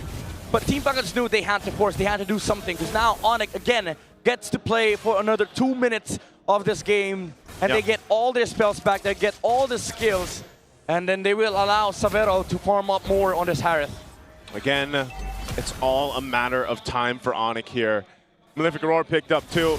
Biggest need of catch-up is obviously King Kong to be a little bit more, I guess, durable on the Leo Lord, because if they do look to eventually go into an Evolved Lord, once that comes up to this point, they'll be in actual fighting form. There's going to be a situation where they can actually go ahead and throw themselves into a fight. But they only have one base turret too. So if Team Falcons wants to play, you know, the advantage of having the base turrets down, they can also go for that. Yeah. Super Marco's completely locked in here now that he's got the Malefic gun. Luckily for Falcons, the Lord spawn bot side, so they do have that advantage top side. This Paquito is going to be running point on clearing that wave. So Team Falcons might just look to force a team fight during the Lord dances. Yeah, they are positioning or somehow feeling like they are anticipating someone from ONIC to at least go up top first. Yeah. And that's something I also kind of noticed. Kirk has not been going away from the rest of the team as much anymore. Not at this point in the game where that decision could potentially get heavily punished. Yeah, it's hard because, you know, Team Falcons, they've done a fantastic job of just housekeeping, wave management. So ONIC feels very awkward for them to actually step outside the base, especially that they don't see anything. So they pop the sentry. Now they see the Esme top side. They saw the Kalea for a bit, moving towards mid. So now it's a go signal for them to clear the wave, and then maybe they go send Kirk top side. Yeah, they might just replicate what they've done the past couple of Lords. This is going to be a quick one. Yeah. For Team Falcons. You can see that. ONIC. Oh, Kirk, is he going to swing around for the fight, or? Oh, Brusco. Yeah, they were too quick to burst that objective. Brusco using the Revitalize, but the Tsunami Slam gets committed just to make sure that he goes down. Kirk too will have to disengage. ONIC lose one. Bit of indecisiveness there from ONIC. The other members thought they were going to fight. Brusco committed with the Revitalize and the Glorious Pathway. Unfortunately, the Leomord couldn't reach with the Phantom Stage, so Falcons just took a free kill onto the Hylos. Yeah, that's why I was wondering, you know, maybe you just let this one go again, or maybe they just see what they can do defending in the base. They're going to have to deal with this last base turret being pushed down here. Team Falcons looking to cap it out. Oh, great force on the flicker for Super Prince. Even popping the ultimate as well. So a lot of resources were already burned by the Super Fam. Severo doesn't have to use the Zaman Force just yet, but Falcons are already in the base. They don't want to fight. They just want to equalize the series. Super counter for Team Falcons. They find the solution against the composition of ONIC, the Esmeralda, the Filipino cannon with an explosive answer. A great answer in a game that Team Falcons needed here. Again, you know, coming through into the series, you're expecting this back and forth, and this is what we get now 2 games in. Team Falcons brought a composition, didn't change things too much. The Esmeralda, we questioned if this would be able to work through it. Well, the answer is yes. Flap was able to have a great performance from the start, making this Esmeralda be an obstacle that ONIC couldn't get past. He was part of that front line. Haji too. Great usage from the Phantom Steed there. Super Mars, by the way, cheering on for Super Marco, man. And Marco, what a hell of a game. That's Super Mars. Cheer for Super Marco. Super Mars. And yeah, I did feel like ONIC were definitely played to, or forced to play the more passive game, despite this lineup possibly being used both ways. Okay. I don't know why, by the way, I don't know why when we were seeing that draft and I had that image right there that just happened on screen in my mind. Like, what if they win and it's Flap MVP and he does like kind of a dance move, and he does it. You manifested it. I manifested it. It was inevitable. It was inevitable. This guy would be doing, you know, Flap. He can impersonate any hero. He can. Yeah. Oh man, this is, and by the way, wasn't Esmeralda sitting on a 0% win rate? Like, it's only picked once. Yeah. Now it's picked twice. Yeah. It's got its first win, so. Yeah. The thing is, there's a lot of like question marks still in this gameplay, but the downside of the Esmeralda pick was very much covered by how Falcons just took over this fight. This was the turning point, I would say. Like, even after the first few aggressions from Team Falcons, that's kind of all right, because you know ONIC are just waiting for, you know, timings on their lineup, especially with the items on the Harriet, the items on the Leomord. But Team Falcons, went in and used all the numbers, all the resources that they have to throw their bodies in front of the Harriet and then the Leomord. And it allowed the Claw to have a massive space in the mid game, because now ONIC had to deal with the Esmeralda the entirety of mid game. And it came to the point where the Claw was just too damn massive. Yeah, that's, I mean, there wasn't much that we saw here in this game, just like it was for Team Falcons Game 1 that ONIC could do to handle it. It just felt like they were buckled in for the ride and that Team Falcons was taking them for, you know?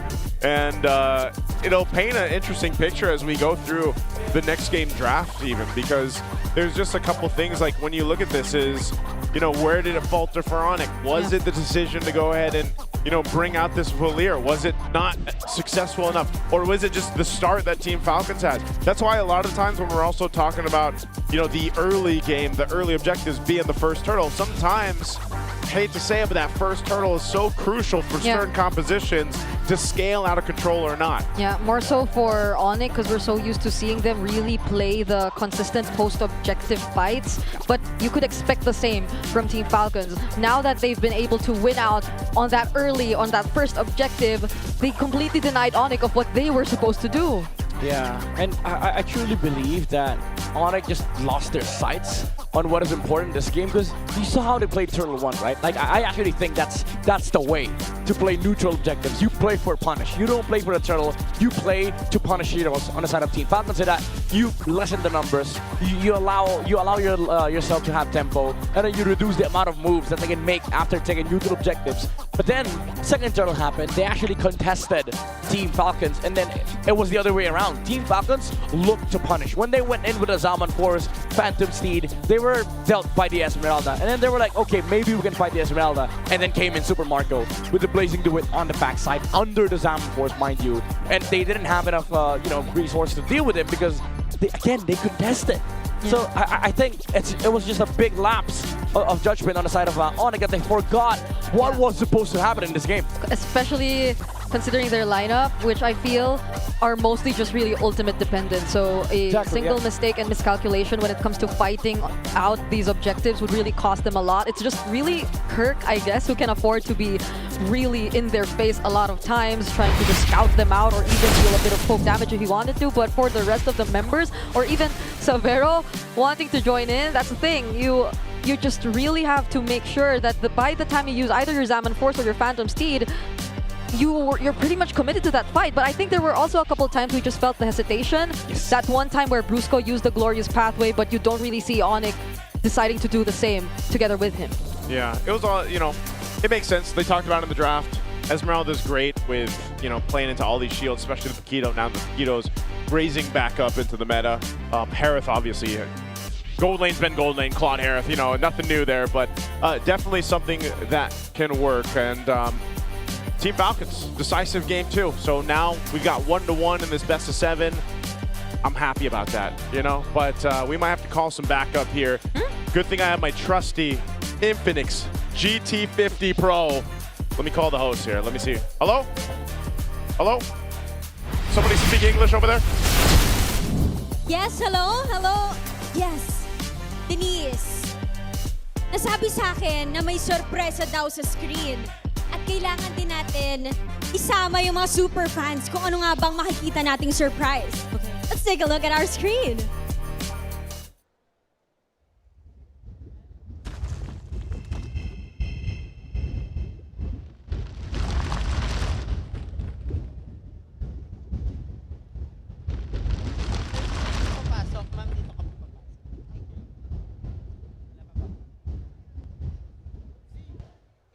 Wow, it's the GT50 Pro.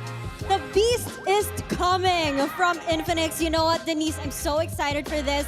And with that, we would like to call our representatives from Infinix, Mr. Sherwin Madarang and Miss Iya Pacheco, to join us here in the Champions Arena. Welcome. Hello, hello, hello. Hello, Sherwin. Hello, Iya. It's nice having you here. How's your experience in the Champions Arena? We can really feel the heat. Parang kailangan ng something na pampalamig. Ayun, parang dala nyo na nga yung pampalamig, eh, no? And I wanna ask Miss Iya, we already know that Infinix has been a strong force in the gaming industry. And like what we have shown on the screen, what makes Infinix the true game changer? Not just for the pro scene, but for the casual gamers as well, specifically the GT50 Pro. Yes. Ever since we introduced the GT series, we've seen incredible support from our gamers and pro players that are here today. And that's what drives us to keep on innovating. And at Infinix, we ensure that every upgrade that we do really fits the gaming lifestyle of our users. Kaya naman we're very excited to officially launch and unleash the liquid cooling beast that is the GT50 Pro on June 10 here in the Philippines. And the biggest update and also the biggest feature of the phone is that it has an HydroFlow liquid cooling technology. Kaya naman it keeps the phone cool while you play, so you experience no lags, no overheating, and no frame drops. I'm so excited. Kaya pala lagi nating binabanggit that it has a liquid cooling effect. Perfect for esports players. Now, Miss Tia, you've talked about innovation, you've talked about expansion. Can we expect the Infinix GT series to expand further? And how good is that for the players? Yes, actually, the GT50 Pro is just the beginning because, yes, we are expanding our GT series to include wearables like the one you see here, the GT Watch 5 Pro. And if you pair it with the GT50 Pro, it acts like a secondary display so you can monitor your notifications and even your heart rate. It also has a long-lasting battery, so this is the perfect combo talaga for gamers. I'm sold. I'm sold. So advanced and it fits your lifestyle as well. Makita mo yung mga kailangan mo talagang makita like the heart rate monitoring, yung din nakita natin with our players. And Sir Sherwin, we want to know, how can our buyers get this Infinix GT50 Pro and the rest of the GT series? No, we really can't wait to unleash the liquid cooling beast. The new GT50 Pro will be launched this June 10, but we have an early exclusive deals for those who can't wait anymore.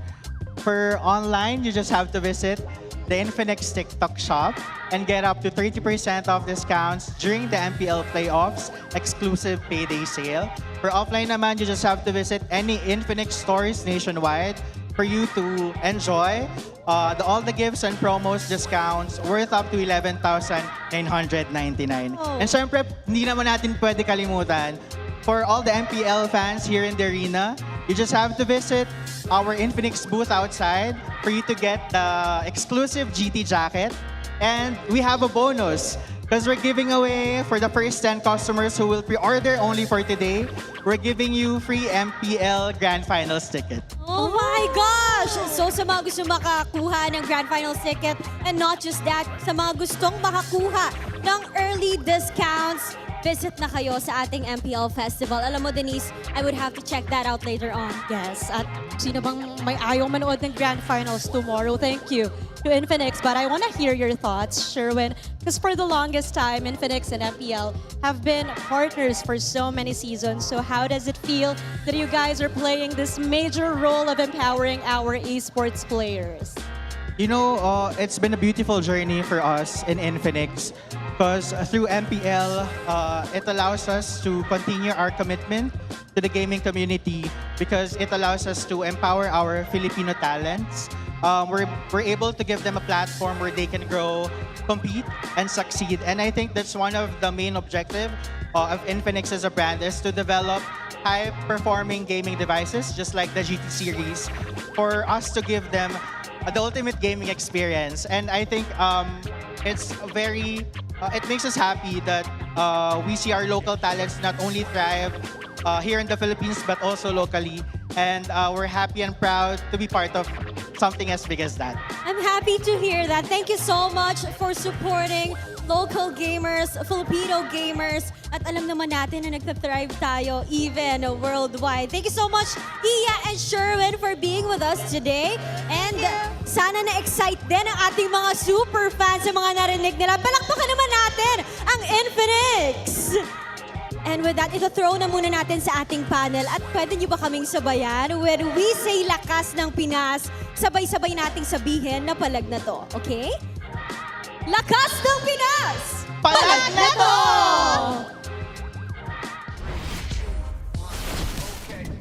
Thank you, Odin and Denise, and of course to Infinix with the launch of the GT50 Pro. Really excited to get my hands on that, and wink, wink, you might see a few of us starting to show that off too. So, Falcons got to show off a comeback in that previous game, and it was the two picks that we highlighted. Of course, we had our doubts towards the Esmeralda, but Flap made it work. Sure. And with the presence of the Valier, Haji and the Valentina got to mark him. Tingin ko yun nga yung Valentina yung naging game changer dito sa laban na to.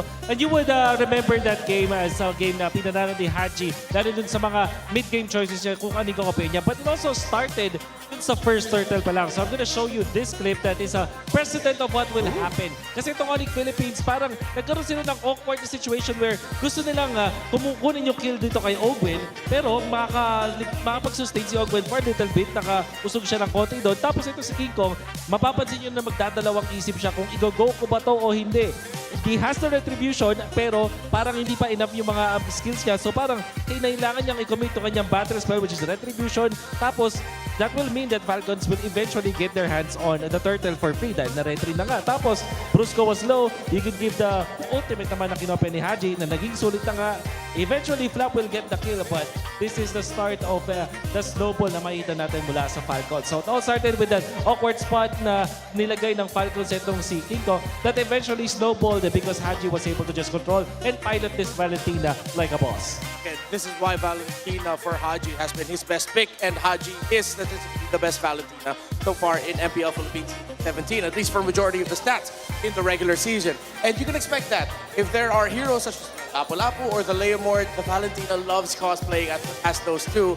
Now, my question is ONIC willing to give that? Because so far it seems like Falcons definitely, I think Claude for Severo, they should just not give that anymore. Meanwhile, the Valentina for Haji, I think they shouldn't give it. But before we talk about the draft, I think we can do something here. Oh, there's people around us. Hi, everyone! Cool. All right, so we're going to do a little trip around the arena. I've always wanted to do this. I was always a big fan of...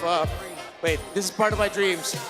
Hey everybody, my name is Renmore. Welcome to my crib. Well, I don't actually live here, but you know, this is our hope. This is the Champions Arena. All the way up until the end, you see our fans. We're actually here on the Falcon side. Wolf, you can go ahead, sir. You go ahead. All right. So, hello. Guys, this is your moment. Time to show off. Show off. Say hi to the crowd right now. Everybody, as we pass by with the camera, wave and make some noise. Clip this. You're gonna want to put this in your VTR for your wedding when you get married. You want to show this to your grandkids. Pinapaupo tayo saglit. Okay, so ano? Okay, Falcons fan ba tayo, kuya? Yes. Ano sino ang favorite na player mo sa Falcons? Kyle. Woo! Ano ang one word na to describe Kyle? Magaling. Magaling. Okay. All right. Very simple. All right, thank you. One word pero dalawang beses pinitaw. One word pa rin yun. Tama naman. Okay. So, yeah, here in the Champions Arena, here at the San Juan Arena, it's just a great experience, of course, with the fans. Okay. They're always so energetic about this time with the Super Fam side. Okay. How's everyone doing? Mga merong sobrang excited dito, kuya. Sonics. Why are you showing off your Instagram, bro? Follow him. Give him a follow. Hey, wait, did I see a newborn baby? Who showed a picture of a newborn? Are you new parents? Oh, that's cute. Congratulations. Oh, your niece. Okay, congratulations to the family. Hey, make some noise for their family. The Super Fam just got even bigger. All right. Should we still... Uy! Can you translate this for us, Mr. Redmark? Medyo familiar naman tayo dun sa Semangat. Oh, Semangat Severo is telling them, fight, Severo. From Indonesia. Oh, you're from Indonesia? Okay. You came from Indonesia, all right. Okay, so... Indonesia jersey. Oh, okay. So are you supporting Severo? Indonesian. Okay. Semangat. All right. Sige, apa kabar? Baik? Baik. Okay. Good. All right. So, of course, wait, I'm getting tired, man. I didn't expect to go around. I didn't get that much sleep, but don't worry. Right now, you're seeing the players on the screen, but we're still going around the arena as we go around. Super Fam, make some noise!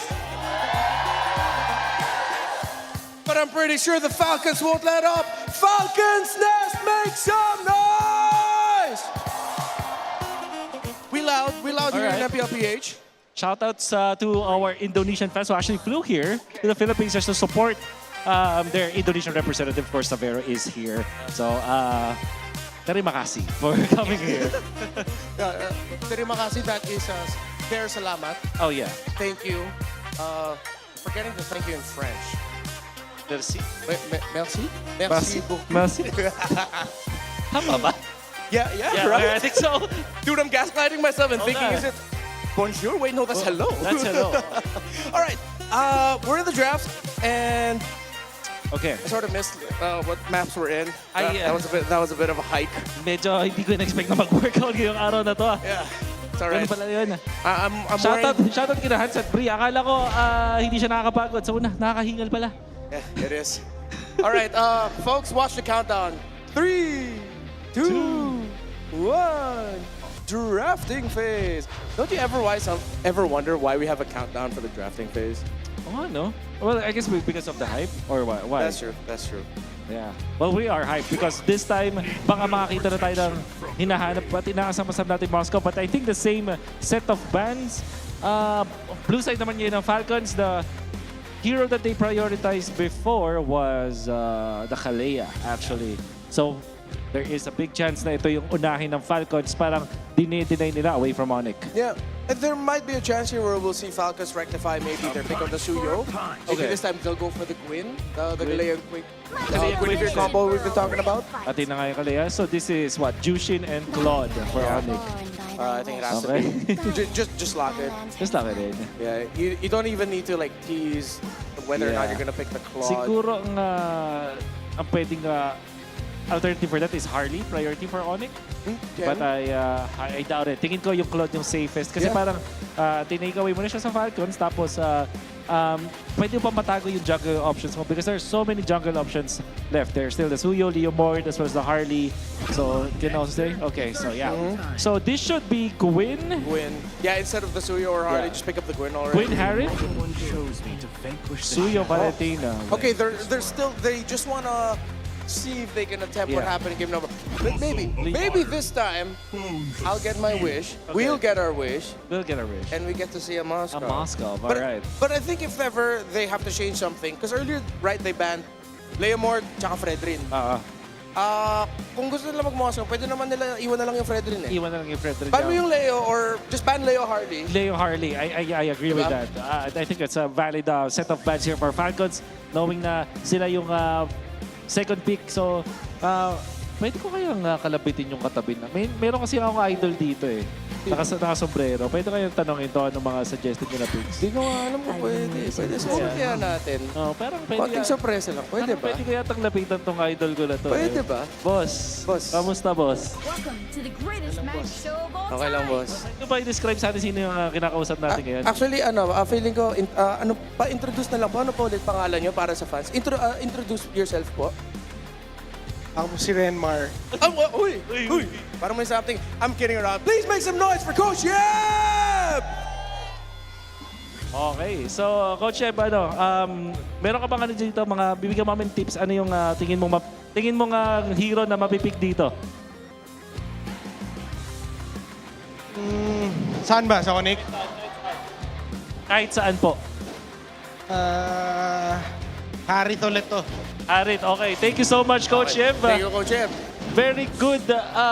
Actually, I like that input. Instead of the Moscow na gusto natin, Harit daw ang in-expect. So ano ang benefit ng Harit, Renmar? It's a good combination with the Kalea because pag Moscow kasi, pag late game ka pa makakuha ng pantunaw mo na combination with the Kalea. But with Harit, in the early stage pa lang, yung Synchro Vision is already enough for the damage output. So maybe if ever they're gonna adjust something, it's the Arlot pick from earlier. Yes. Again, we did get to see, but it's just kanina, yung Falcons, hindi nila napatawid yung gusto nilang mangyari na mas maaga. Okay, this I like. They still open up the Leomord and the potential Fredrin, but it's most likely gonna be a Leomord here. Kasi fourth pick ito ng ONIC kanina. So, yeah, I like that ban. Yeah, and looking back, maybe this might make the Arlot and Harith work better than it did in Game 1. I agree. Especially for the early. So, does that mean nakukunin ng ONIC yung Arlot for the denial? Or will they go for a glue this time? I think I would suggest the glue because with the Valentina there, if they go anything with Arlot, Lapo, those big ultimates, the early game of Falcons looks better, diba? Parang gano'n din, parang binigay mo na rin lang Dio Arlot kasi they will still copy Yeah, it with that. exactly. Except you're just giving it to Haji, and then they'll have Arlot plus whatever pick Flap ends up with. Yeah. So we're thinking about Leo Mord. Expected. There's the expected pickup. So it will indeed be the Leo Mord, Arlot, and the Harith. Ang expect natin. I think we'll double down dun sa Harith this time, although parang miniwish ko yung Moscow. But yeah, the Harith just makes total sense. With the Suyo, tapos may Kalea. Isn't this Sorable? Because you see the Leomord. Or is it tough because it's still a blind pick, you don't see the EXP? You know what? Parang mas gusto ko na pick yun over the Arlot. Right, yeah. Sora, just close with the Sora Harith. And there's no chance kasi wala nang focus, wala nang Valentina. The worst that can happen is magkakuha ng Hilda itong ONIC. Yeah. So that will be a deadly pick. And Sora plus the Kalea parang sobrang taas ng damage output and the crowd control to get out from those two heroes. A lot of crowd control available for you. What's it gonna be? Okay. It's the Rizla. And they finally get the Moskov! There's no chance for a Luyi. And ONIC, maybe ang best option dito is something like a Benedetta para meron kang pang split push. The Pakito being banned means na parang wala ka ng ibang hero na pwedeng counterin yung split push coming from the Moskov. But instead, it will be the Yuzhong. So far, I do like the adjustments mula sa Falcons. Tingin ko hindi naman to sobrang one-sided, but if I were to choose, Falcons have a more holistic draft in a way na meron silang late game, meron silang split push. Yes. Ang hirap nilang habulin sa mapa with the hero composition of ONIC, lalo na nag-decide ng ONIC na gumawa sa isang Yuzhong na pang 5-man. Yeah, numbers-wise though, lineup rating leads towards for ONIC. I'm a little bit more Falcons to this one, but I think we also have to look for the timing, the early game timing of the Black Dragon form once the Yuzhong hits level 4 and how well Kirk is going to be able to use it and what ultimate Haji is gonna take. All right, it's loading up San Juan Arena. I want to hear you scream. Welcome back, our casters. Here we go, jumping into Game 3. I'll tell you what, if you guys missed the first two games, Game 1, heavily in favor of one side. Game 2, heavily in favor of one other side. Now, I'll say this, we need a back and forth here for Game 3. And I think the drafts, I was a little worried. I'll share my sentiments here. I was a little worried when we were getting through the first phase. Yeah.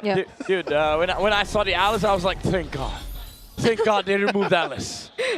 There have been changes, to say the least. Even our panelists have rejoiced over the Moscow choice here by Team Falcons because it felt like something that wasn't part of their options for the past few games, but now they finally pick it up. Which is good because now we have two comps that actually contradict each other. You have a full engaged comp from ONIC with a Gatot, Claude, Leomord, Yuzhong, and then you have a sort of like slow and steady setup with the Moscow split push in the late game. Yeah, this is one of the cases that we were looking for from one game to another so far, but again, this could be part of the plan, you know, for both teams going through a best of 7. You're now evening it out, you're bringing it down to this, you bring these compositions that actually counterplay into each other. And what we were saying were, you know, Whoa! It must have been, or almost could have been, a solo kill right there. It must have been a win. Yeah, I was supposed to say the win, but you know, must have been the win. I can't consider that a win. That literally happened. Everything happened in front of our eyes. So no, bring it on. What? It must have been the body of Smith. Oh. It is. Passive. It is actually the body of Smith. It's the pat. It must have been that bod, right? Because that's why he survived. Yeah, he only missed 1 minion. Oh, Brusco. Can they survive this though? The Unbreakable into the Phantom Steed! First blood is gonna be Kyle. Not so good for Team Falcons. Flap kind of survives though. Yeah, good rotations, however, from ONIC. They know how important this EXP lane is for the first turtle. Unfortunately for Team Falcons, they were caught red-handed, still taking the green camp, and then the Leomord was already level 4. So now they get EXP prio. Because of that, they get turtle prio as well. And this is the scary thing about ONIC's lineup. They can actually snowball. Yeah. Even with a Claude lineup. Because guess what? Next turtle, the same problem is still going to exist. There's a Yuzhong, there's a Black Dragon in an objective fight. One thing you're going to want to take note of for Team Falcons on how they approach some of the early skirmishes, some of the team fights that break out. They obviously, I will say, it's much better that that happens and you have all this action before the first turtle. It can set the pace of a game, but now Team Falcons has to kind of respond to that. Yeah. How do they do that, right? Now that Kyle's level 4, Flap, he's probably going to be an integral part of this too. Again, the penalty zone is going to be massive. And at the same time, Haji. This Valentina after Valentina, what can he do with it? Yeah, but it's going to be a much slower pace for Falcons, though. Flap is not on a similar kind of XP laner like the Esmeralda that we saw from him in game number 2. And the fact that Kirk has forced him to go home in their first meet, that's already a lot for ONIC. I actually, you know, I like that you brought it up because I think this Trizla, even though as much as I like Trizla, like I call this guy the international placeholder because you don't really lose that late. Oh, wait, hold on, thought. Prince is gonna go in, so is King Kong. Super Marco could not get bulletproof in that one. Yeah, so this is my big concern with this Trizla, right? You don't really do anything in the early game. Wait, Super Prince, no Purify. The response from Falcons might just be another punish. They find 2 members instead of Falcons finding 1. Oh wait, Super Prince did go down though. Yeah, he had 1 HP. He was kind of bait, like he was the bait. He went back for it. I don't know if he needed to die there, but nonetheless, they come out on top of the trade. Yeah, and then if I can go back to Marco, let me go back to the analysis, Marco. So yeah, what does the Trizla give Team Falcons, right? It's the slow objectives, but because of how the composition works for both sides, ONIC can just go look for other place outside of the EXP lane, because again, they already have the EXP prior. There's basically a dub already on the EXP lane. Go find some moves on the other side of the map, which is going to allow ONIC to pressure the Moscow as well. And because of what we saw earlier, now this Claude is a scaling problem. Yep, 2-0 and 1 already. Cursor sights locked in. Very strong start for a Claude in the hands of Severo when honestly, you know, you wait for Claude to go ahead and scale up. Well, now you've got an early head start. This is going to be a turtle for the taking. Yeah, that's a Black Dragon form already. Petrify not used just yet, but it's already going to be enough. Oh, there you go. They finally do. The penalty zone won't be able to convert into much. King Kong secures the objective as they change targets and go for Ogwen instead. There is nowhere to run, and Haji barely escapes, but Kirk goes for the dive. Woo! ONIC, they're feeling it this one. I thought it was going to be closer, but it all fell apart again before the first hurdle. Yeah, Kirk got frustrated. I wanted to play Paquito last game, but then you pick it up, Marco! Oh my goodness, Severo actually made it to that fight. He got the gold. You know what? ONIC, they got frustrated, man. They're styling on Falcons. Yeah, after game 2, they were like, okay, Flop might have been able to dance around us on game number 2. Now what does the Trizla do? Yeah. With you on Trizla, there's no explosive movements coming out from Team Falcons. So ONIC, they can just move around the map, constantly look for pickups. Yep, they're going for this turret first. Ogwen can wait. And now that they've taken this turret, Ogwen is looking to fall next.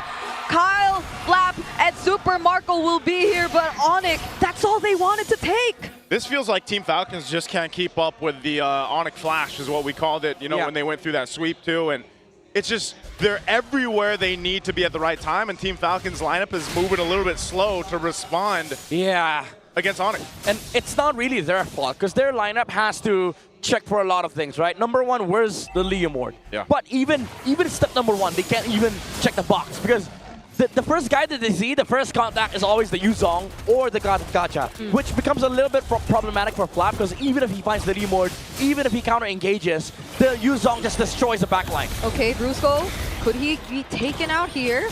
Won't even use the AOG, he's just gonna stand in front of everyone from Falcons, and I agree, even that one moment where we saw Flap potentially might find an angle, they were just like waiting for him. Yeah. They were forcing him to use the penalty zone, but then he still goes down. And there's no follow-up, right? Because again, Kirk is just on the backside, dealing with the other damage dealers on the side of Team Falcons. Again, look at this, no first contact for Team Falcons. Who do you jump if you're Flap? Who do you use the penalty zone on? Yeah, this is one of the things though too. You know, he just got the War Axe locked in. He's about 1,000 gold behind Kirk, and Kirk has had a hell of a game already so far throughout this Yuzhong. And even if he's not getting a bunch of kills, it's just the threat of the Dragon form, and they're doing this for the purple buff. So Team Falcons, that's a Tsunami Slam committed, but Ogwen nearly went down yet again. A stun from Kyle, but it forces out the pure from Severo, and Kirk! He finds the kill on Flap! Oh, even with the jump, even with the first engage, they cannot deal with his overwhelming frontline survivability of ONIC. Kirk though, okay. gonna be a trade for Falcons, and they hold on to their tier 2 in mid. All right, both XP laners go down. That's a trade. I don't know if that needed to happen, but it did, and it's a kill for Team Falcons. Yeah, I mean, they overstayed a bit on the side of team for ONIC Philippines, but I don't think they're gonna be sad about it, because look at Savero. He's level 10 against the level 8 of Super Marco on the Moskov. 2K almost 2K on a gold lead. And nearing the Trinity as well on the Claude. This next Lord fight is gonna be a big challenge for Team Falcons. Yep, looks like Prince is going into that Sky Piercer as well for his next item. This is what we saw him do previously, you know. Gets the utility that a glowing wand also provides him, and that's enough to make it work and be successful. Fight for the buff. Tsunami Slam and Penalty Zone get used on Brusco, but was that the right choice? ONIC are just prepared to fight back, even under the turn, because the Venom going in! Blazing Duet! And they're just pushed back to their base, because ONIC is just in their face! Oh, Prince!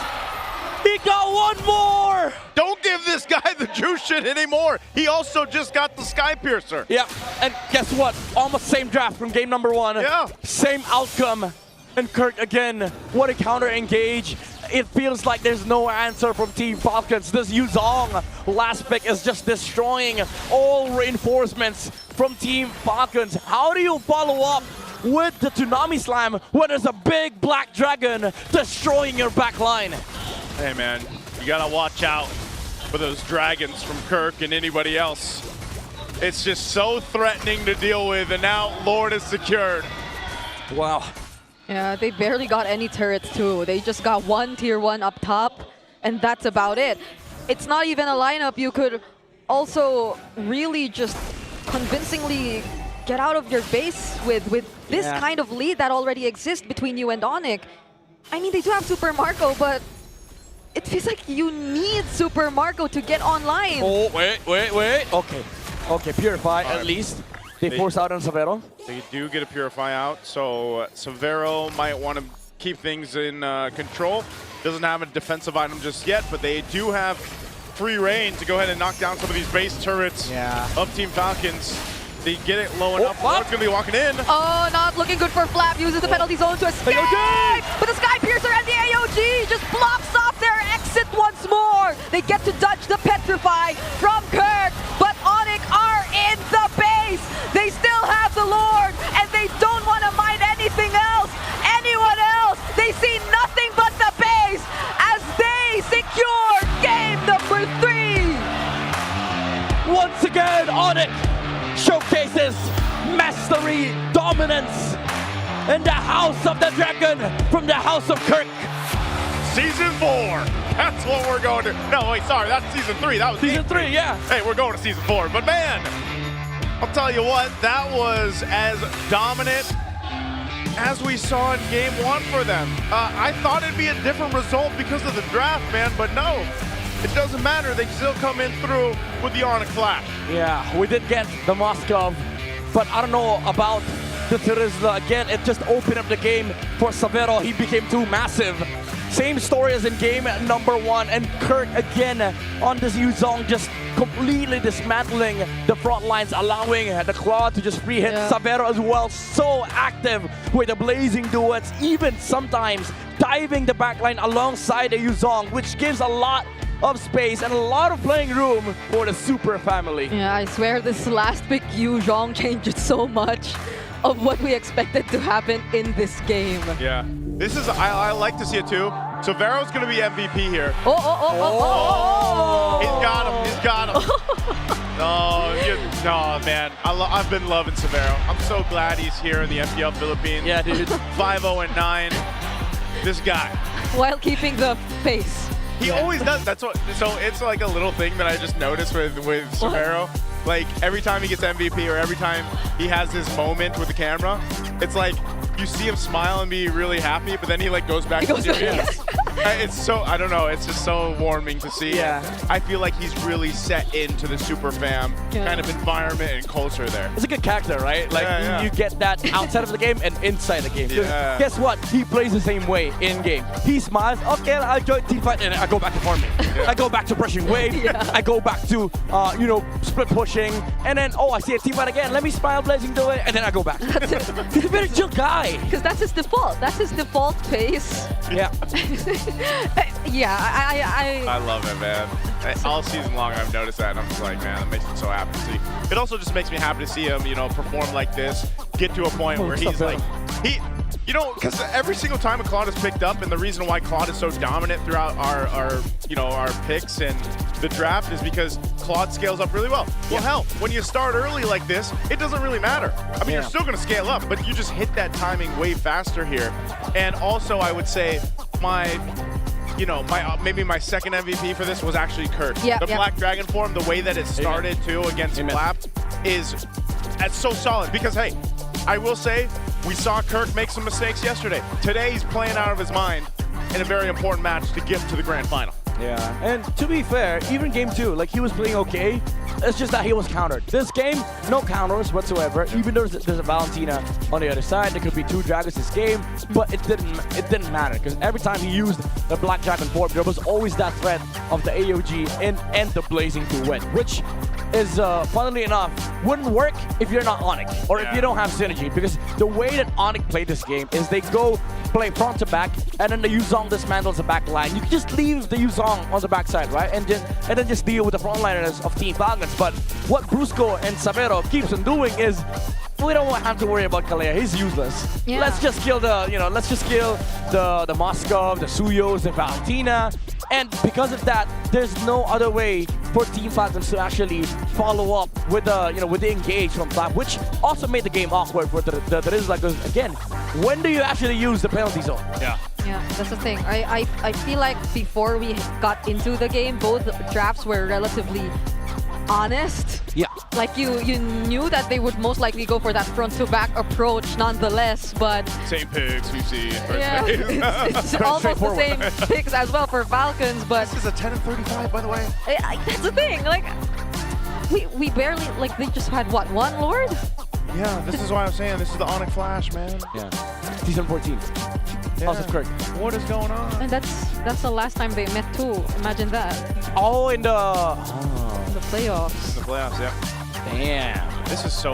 I mean, now it's weird because 3 games in a row we've had very one-sided games. Yeah. And this is so different also just from what we saw yesterday. One good note for Team Falcons, I guess, moving forward in the series. This is Zushin Claude. A big no-no. Yeah, right? Especially the Jushin, I would say. Yeah. Yep. No, just. And maybe, wait, isn't that back-to-back games for Open on the Kalea? Or no? Yes. Yes. Thinking right? Yeah. The second one won, but the first and third did not. Yeah, but it's not because of the Kalea. It's because of the Esme. Yeah, the Esme though. And also Super Mario flickering in. Yeah. And it's always been the Kalea balance. Yeah. Yeah, I don't know why. Where's my Kalea Gwyn? Hello. After Haji played so many different mid-lane picks too, I'm so surprised we're just getting Valentine. Dude, in regular season, we saw a lot of Gwyn. Years of grinding. Kalea and Farsa from Team Falcons. That's why I love them. They just knew how to build comps, right? And coming direct to playoff, they go play Kalea Guinevere. Kalea Valentina into nothing. Hey. To be fair, I think there was an attempt from Falcons to be just as creative in their opening match in the playoffs too. That's true. That's true, yeah. But that's the problem. Whatever they've been trying hasn't been working as much, and they're not really sticking to what has worked for them. Yeah. Midnight, I'm gonna give you this. This is sure. Thank you, sir. From Sip. Because thank you. As soon as I hear dude, and I see I hear the gears grinding, you need that. It's purified water that's filtered through volcanic rocks for a crisp, clean taste. That quenches like no other.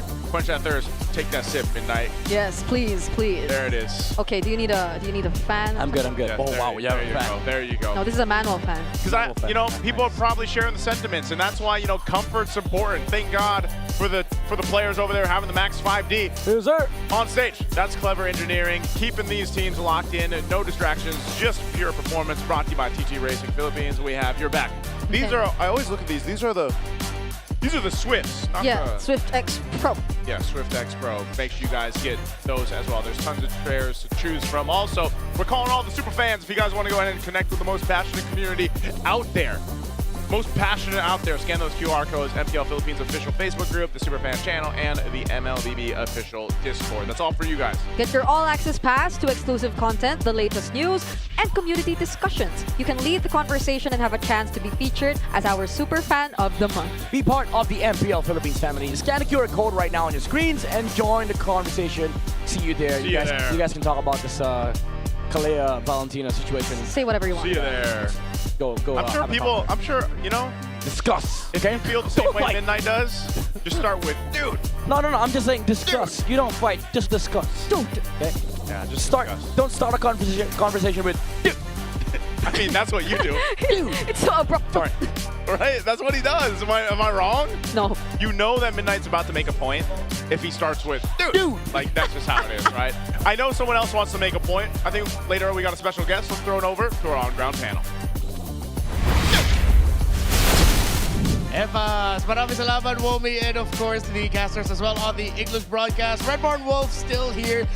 Before we loop in a important guest, I think we just have to ask real quick for Wolf, thoughts on the execution, because I feel like drafts were all right with it, but the execution was kind of off. Parang tingin ko kasi lumaban sila dun sa time na parang safe na safe siya for the side of ONIC Philippines. Parang yung play nung ONIC Philippines ay 5-man. Tapos parang tinipilit nila yung bakbakan dun sa gantong klaseng realm. So ibig sabihin, yung ONIC Philippines, nakuha nila yung game na gusto nilang laruin. Yeah, and I think now we have to address a big elephant in the room, which is, no, not me and my obsession with Moscow, but Super Friends on this Ju Sin has been stopping a lot of the aggression that Falcons wants to do in the early game, and in 2 games now has led to Ogwen and or Kyle getting taken down very early.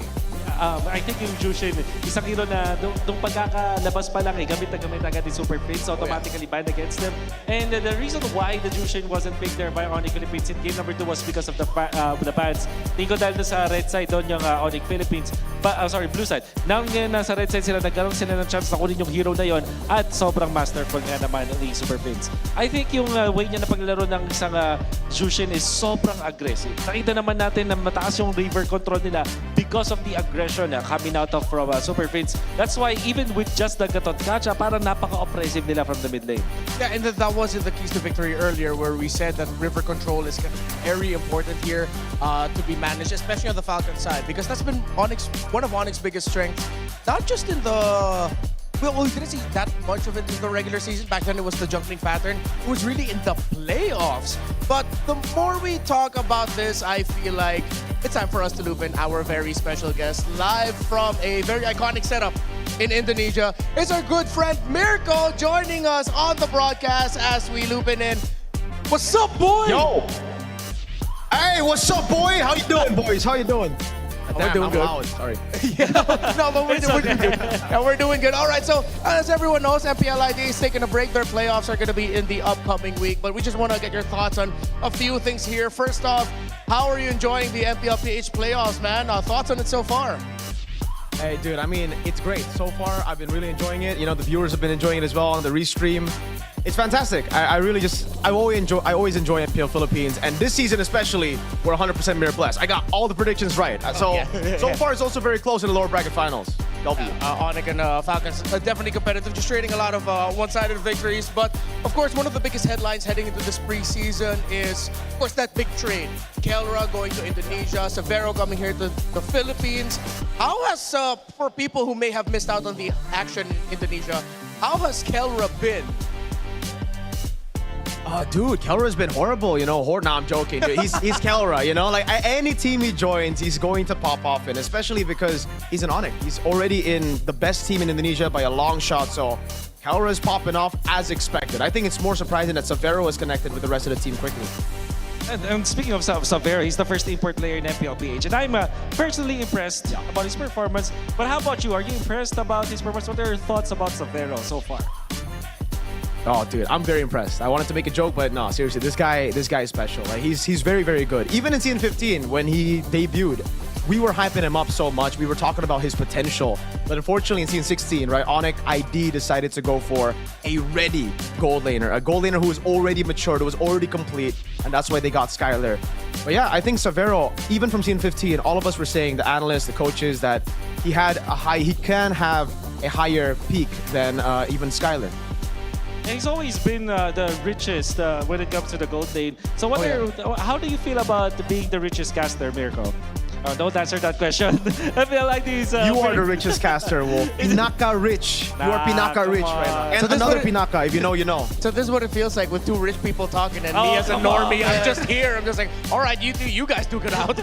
Oh yeah, kidding aside, Mirko. MPL ID has been.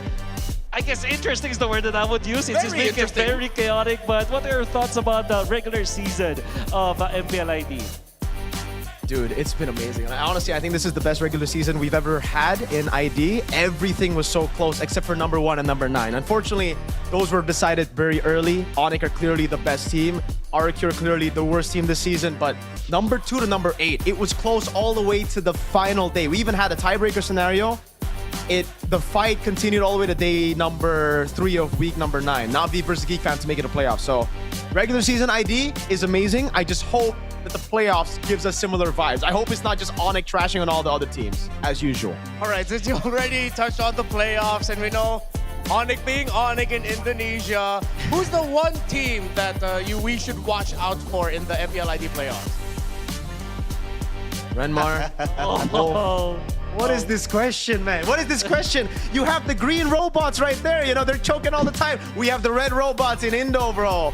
Bigatron, my goats. Hey. The goats. Hey, let me tell you about Bigatron. Let me tell you about Bigatron, all right?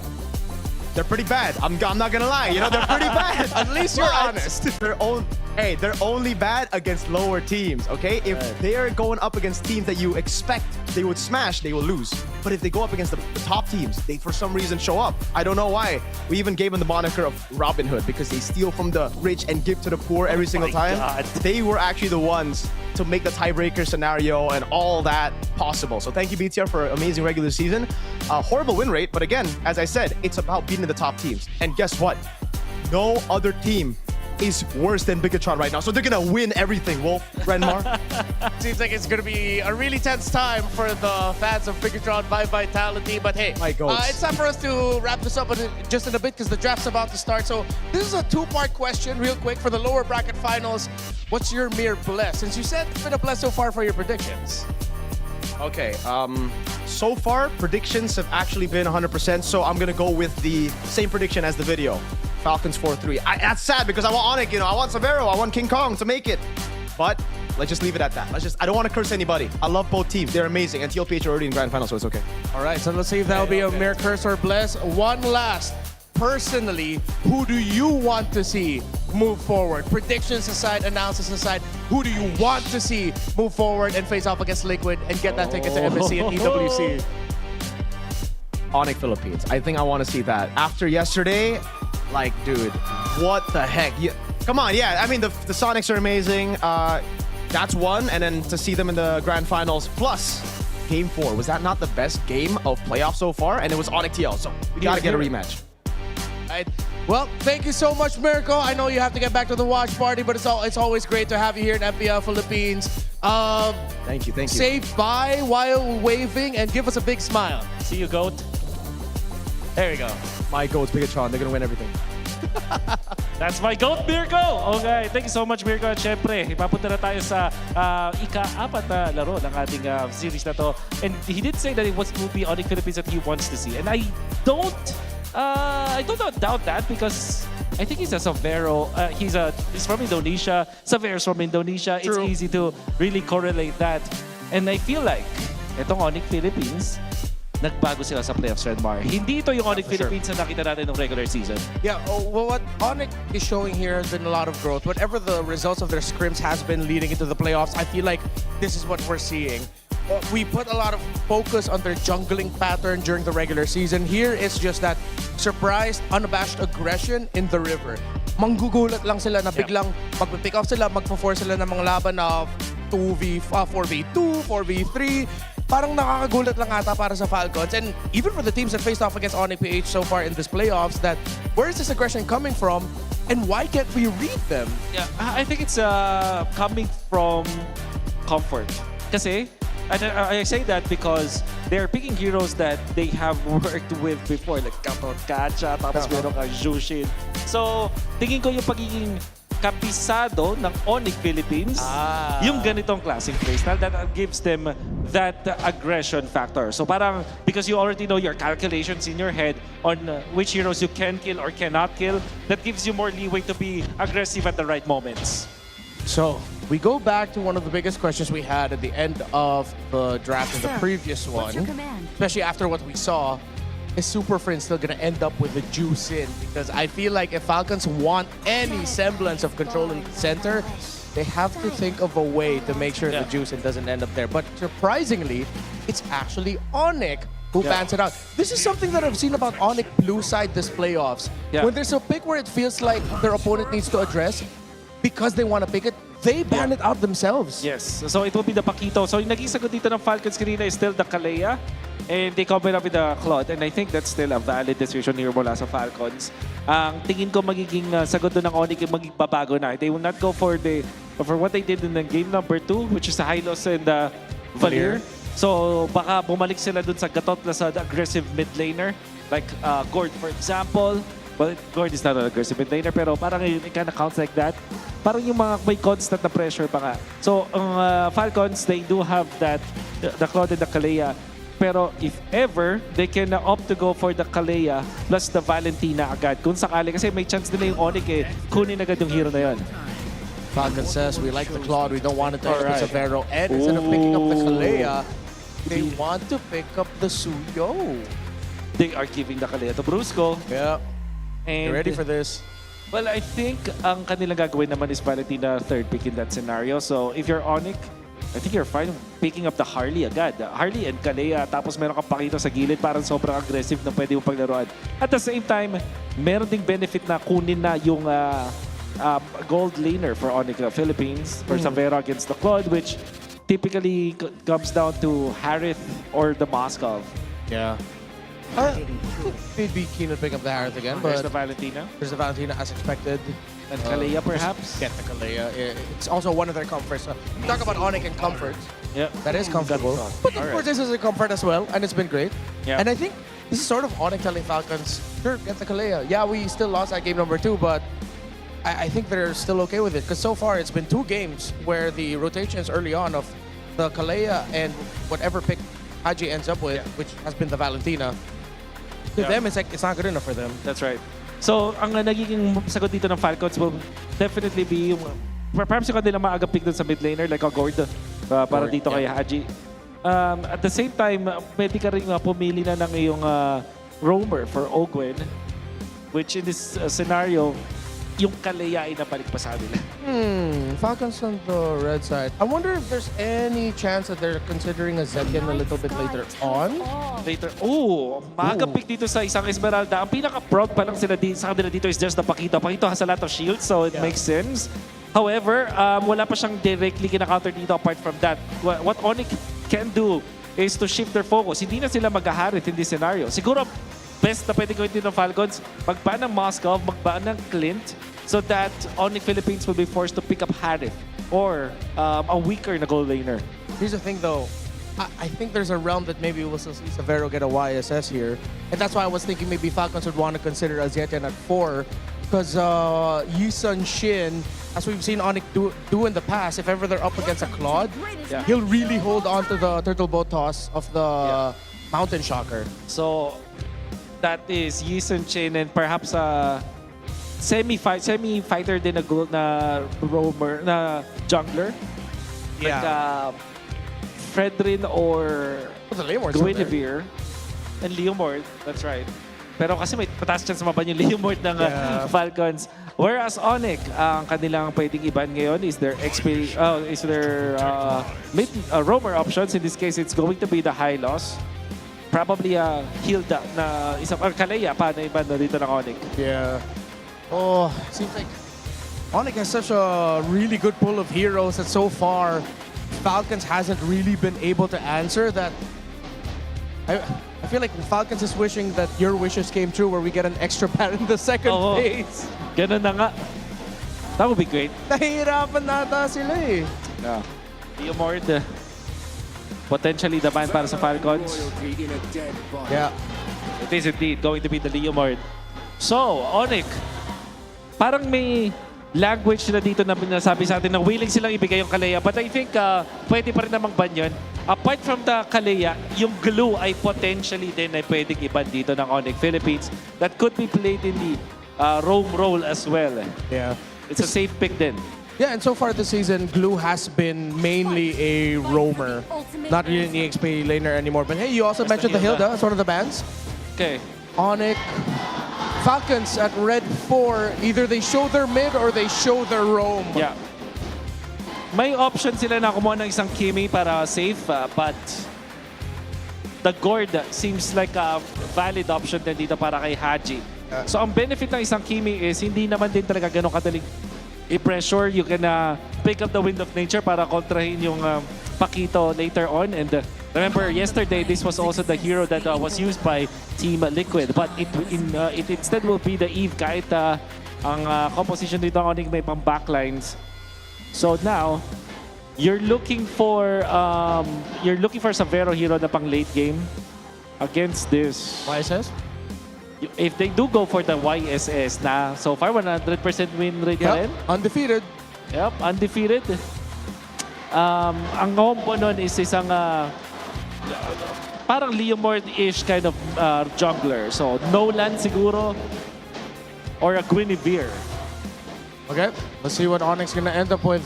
Lots of potential options. As you also mentioned the Clint earlier, and I think that's what Falcons is looking at. Oh, the Lance! Okay, taking a page from Ryzen and Carl Teasy's book. So Lance had it? And the Moskov. All right.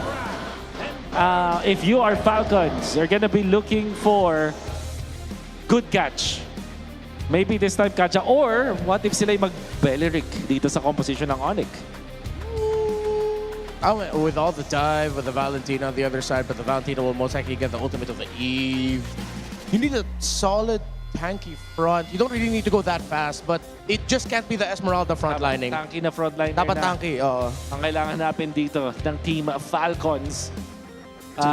May option ng Atlas din naman para sa kanila. Atlas Eve, napakalakas na kombinasyon pa rin. Hindi binantin ng ONIC Philippines dito. Yeah, that might have to change the idea though for Falcons with the Valentina having a chance to get the links. Oh, I did not think they'd actually consider this on the back of my head, but I have slightly negative feelings about this. I share the same sentiments. Tingin ko kasi yung Kufra, hindi ito yung hero na kinakatakutan ng mga Lancelot users from before. Granted, meron ka ng bouncing ball for the dashes. I guess Ipakito hates playing up against this hero as well as the Moscow, but Lancelot hindi ganun kalaking factor para sa kanya.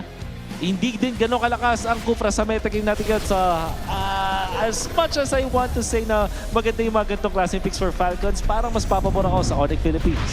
All right, we're heading on to the next game. Casters, welcome back. San Juan Arena, make some noise! All right, not the draft I was expecting, especially the swerve there at the end. But hey, maybe it can work to even out the series here for Team Falcons. Akufra, Midnight Akufra. Yeah, they dove too deep here on the side of Team Falcons. Like, I have a preview of like the top 5 best roamers that they could have picked up. It's the Kalea, the Khalid, the Glucho, and Kaja.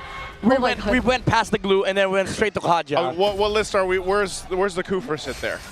Kufra's sitting at top 10. Okay. Like, literally right at the edge. It's really for what? The Lancelot mostly? Yeah. The thing is, even though I do agree with Wolf, like there's a lot of like downsides with picking up this Kufra, but I do think having this tank in the front line with the Esmeralda that opens up the map, you are kind of okay just getting counter-engaged on the roam.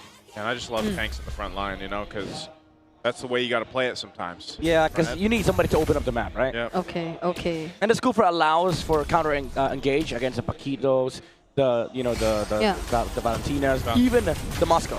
Okay.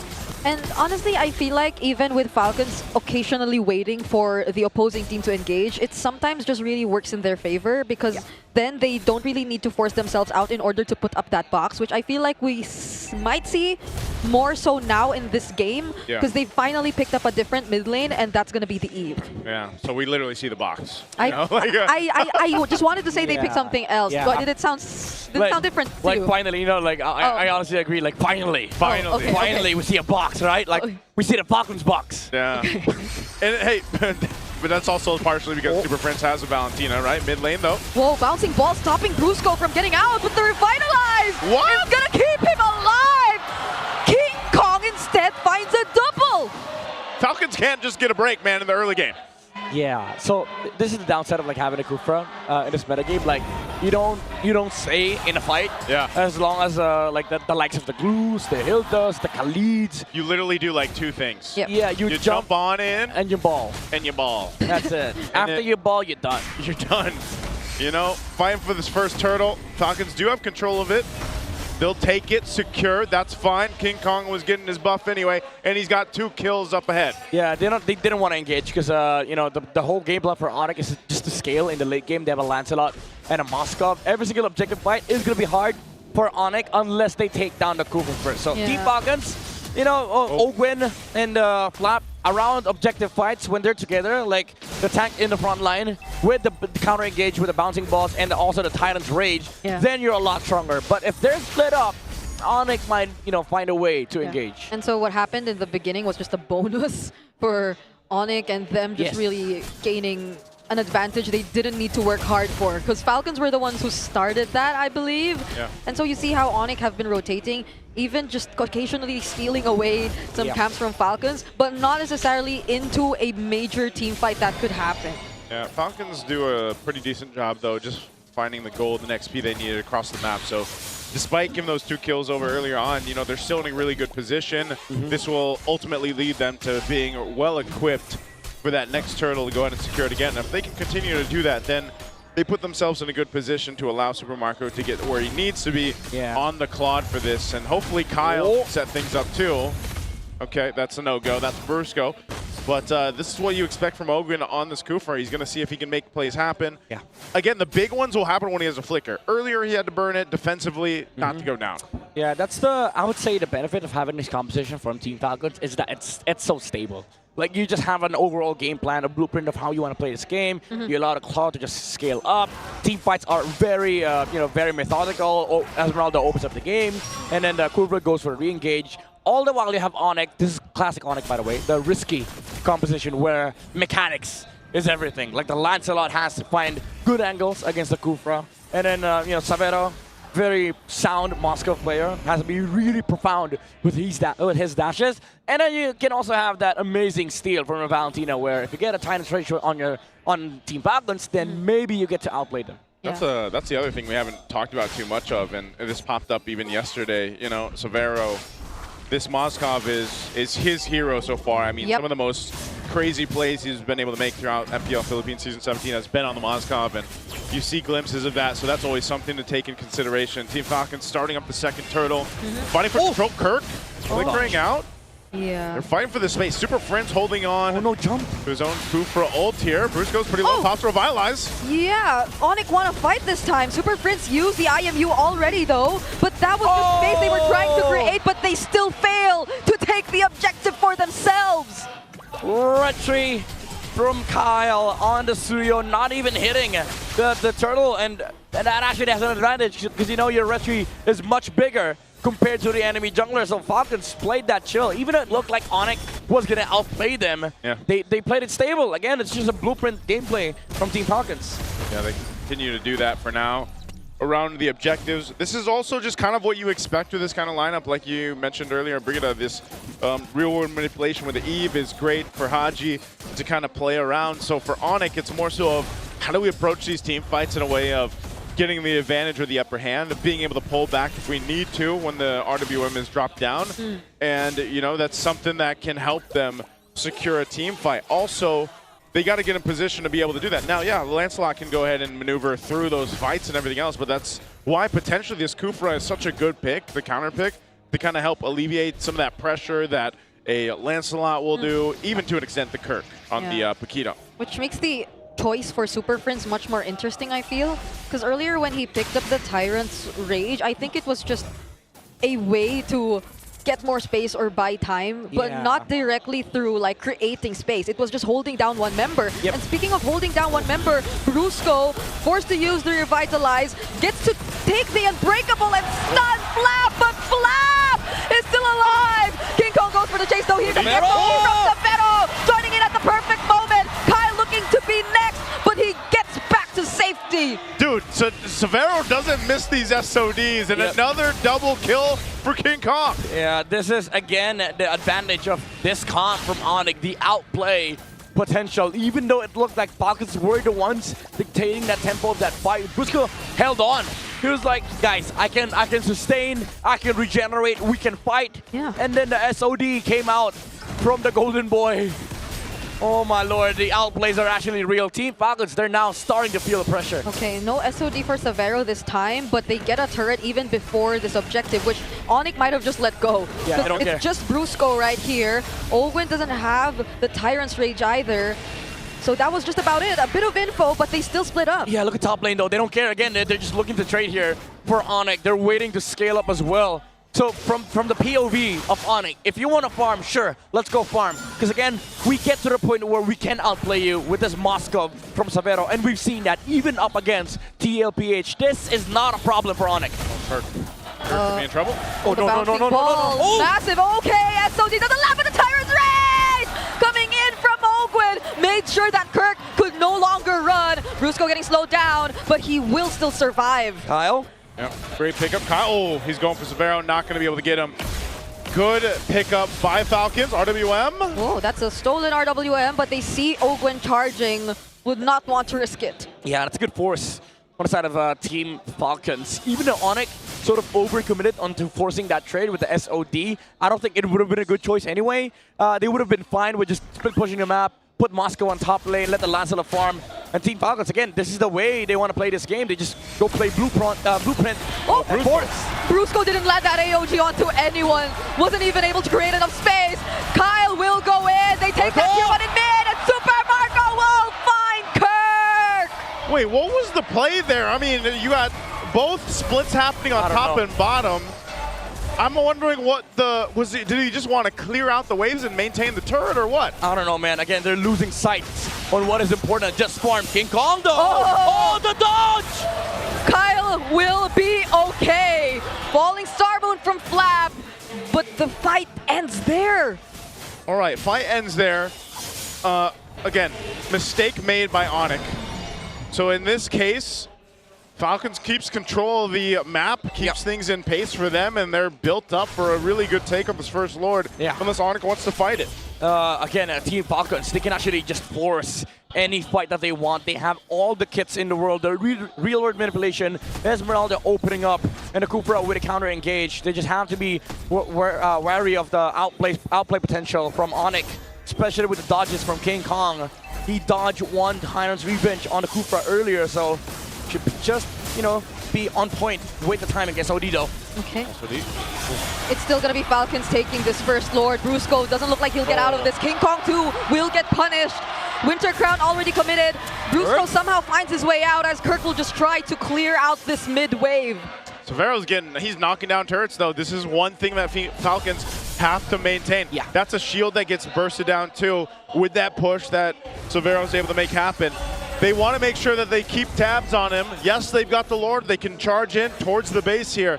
But someone's going to have to go ahead and deal with this split pushing that's happening. Yeah, I thought Ogwin was going to flicker on to the Moskov earlier.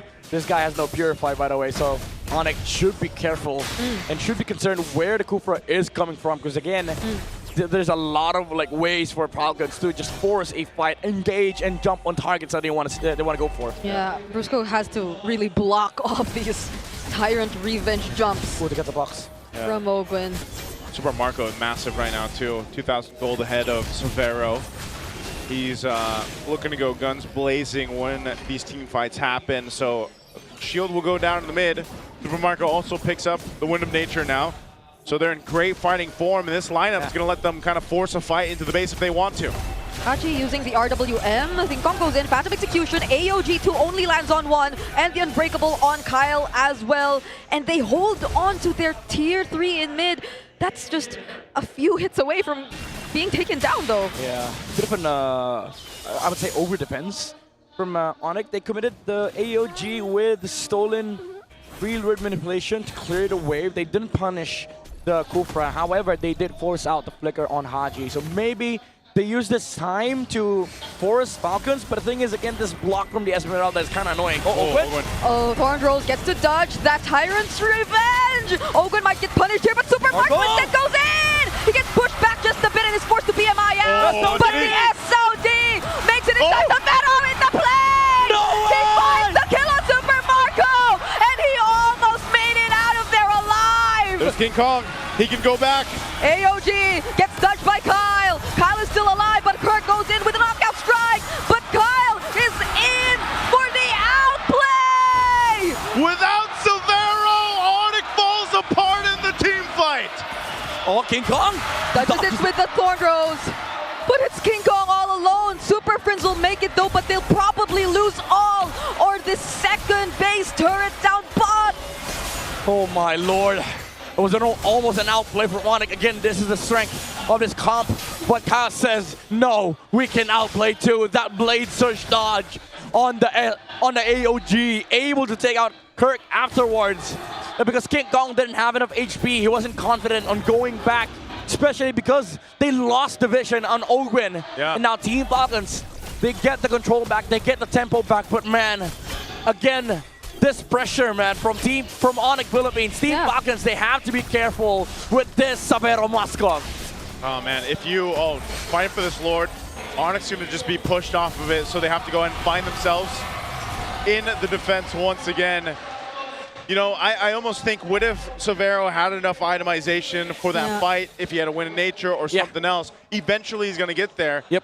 And Falcons are gonna have to watch out for that setup again. Yeah, imagine they had to burn everything. Even Ogwin had to flicker on top of the Moskov because he was dealing too much damage. He was dismantling this formation from Team Falcons after taking out that Claude. So again, these are the things that Falcons has to worry about, the positioning of the Moskov. 10 seconds without flicker though. Okay, Ogwin has an immortality too. Might go for some more riskier plays if he wanted to. And he's gonna jump on King Kong! Thornrose keeps him safe, and now they get to buy enough time to at least deal with the Lord for now. AOG goes in with the AOG though. Is it just more space too that they want to create? Because it seems like they're going in for the punish. There goes the Falling Star Moon in the real world. Ogwin fights multiple members, but he gets knocked back. Spear of Misery, keeping them safe, and the knockout strike to finish the job by Super Marco! Wanting to find Kirk! He finds him now! SOD again! Savero once again, can he do it this time? He did not! Kyle takes him out! Oh my god, outplays after outplays. Super Marco was able to flicker out, but Falcons, they're not done yet. They're gonna wait to push in. Prince and King Kong! Marco's alive, they jump in. King Kong just wants to make sure the minions are out. He does get taken out on all sides though, and Falcons bring us to a 2-2 score! Falcons still soaring, never giving up, despite the outplays. They come up with a macro and an outplay of their own. We've evened out the series. It's been a back and forth all evening long. A hell of a way for this lower bracket final to break out, man. Hey, and it was great to see a bit of a different draft here. Yeah, refreshing. A little refreshing, like sip. You know, but this one wasn't filtered through purified volcanic rocks. But I'll tell you what, this is one hell of a game to bring in for this one. And there were moments, there was glimpses. It looked like we've seen before, especially with Savero and this Moskov. With Falcons, held strong. Damn, Kyle had some outplays, by the way, on the Suyo. Yeah, the mechanics came through for Team Falcons. Even the flicker from the Kufra, you know, they had to use everything at their arsenal. Because the thing is, if they didn't, ONIC would have been able to run away with this game, especially with the amount of outplays Moskov or Sabero outputted this game. The pressure was definitely on, but Team Falcons held on. They played the blueprint game, and they went on to protect Super Marco, who is the MVP of game number 4? That was 4. It is 4, yeah. I forgot how many games we've had now so far, because this game is amazing. Like, I actually forgot the first 3 games. No, yeah. It's because the entire series has been a back and forth. And yeah, these 2 gold laners we're seeing right now have been pulling off some insane moves all throughout the series. Yeah. There were just so many almost instances for Sabero in that last few minutes of that game. That's why I like that we highlight between these two, or just in general, like this whole golden royale going on between all the gold laners right now, because you're really seeing a lot of those moves, a lot of those highlights from the gold laners out there. And Super Marco with a flex, he flexed through this game, and just he pumped out a ton of damage for these team fights for Team Falcons. Yeah. The crazy thing is, like, ONIC, they had a lot of like answers against Falcons, but realistically they were almost all outplays, right? Like it had to come down to micro mechanics. All the while for Team Falcons, everything was so much simpler for them. Like, you just layered a Kufra on top of the Moskov, prevent them from like moving. But even then, despite all that, Sabero was able to find good jumps, good positioning, good dashes, good Spirit Miseries. But it came to the point where the items were also too much for ONIC to deal with, especially with Super Marco juggling through Wind of Nature's, Immortalities. It was this moment, right? Like, ONIC forced the fight against Team Falcons. Even after the reload manipulation, they were still looking for outplays after Brusco jumped. It was that Spirit of Destruction from Sabero that landed on the back line. He saw Haji, but he was like, no, you're not the target. The target is Super Marco. He flickered in for the Spirit of Misery to land. But I think that extra dash actually was the downfall of this play, because after that, Super Marco was able to flicker out, swapped the items, went for the Wind of Nature, and then bought the Immortality just to make sure that he doesn't die in the fight. Man, what a crazy game. So could it have just been Sabero taking out Haji instead and not changing his target on Super Marco? I think he could have taken out the quad if he didn't dash. Still, even if he didn't dash? Because the Wind of Nature was also gone. Like, he used it before. Because it took a time for him to be able to dash out. But if he just continuously hit the Claude, I think he would have been able to take out Marco first, and then maybe Haji. And that's the risk, right? That's the risk you run when you build compositions like this. Like, it comes down to micro mechanics. Yeah, sure, there's macro aspect to this draft from ONIC, like slow push, the opposite lane, and then the re-engage with, the Gacha. But you also have to consider that they have to be on point with these jumps, with these outplays. Because for Falcons, it's as simple as like, okay, I press ult, you go. Yeah, that's why you were mentioning, it's this lineup from Team Falcons is very consistent, very kind of standard the way that it works. Whereas we saw ONIC where a missed jump or a mistimed jump or a missed time in entry point, even from Kirk or King Kong, it just wasn't going to happen against this kind of lineup. And that missed timing ends up, backfiring against them. And it just felt like, again, the majority of the damage that we saw was coming out from Sabero, obviously on the Smozkov. But even when you took him out of the picture, it seemed like there was almost no chance for ONIC to win a team fight. That's just kind of the way the nature of the composition felt. And that's why I'm saying, there was a couple moments in that game where it's like they either were trying to hold on to a turret or went in for a jump, and you've got a split happening on both sides of the map, so you're outnumbered. I'm really interested on why ONIC chose to do some of those moments in the game, but nonetheless, great victory over Team Falcons, because they needed to have a bit of a change after the previous game, and I think this was enough. Ogwin making the Kufra work, who's a hero that's not typically on a lot of the top 5 lists, like your own, Yeah. He ends up making it work. Yeah, and it's also on the back of Flap just being that very reliable tank front line for Team Falcons. Because again, like, one of the, I think, issues of course with the Kufra as well, we don't really get to see it because it's a playmaking hero, but it doesn't really allow you to be out there as much. You're always coming from an angle of surprise, and so you have to have someone else to do the job for you, to just be the information taker or to scout.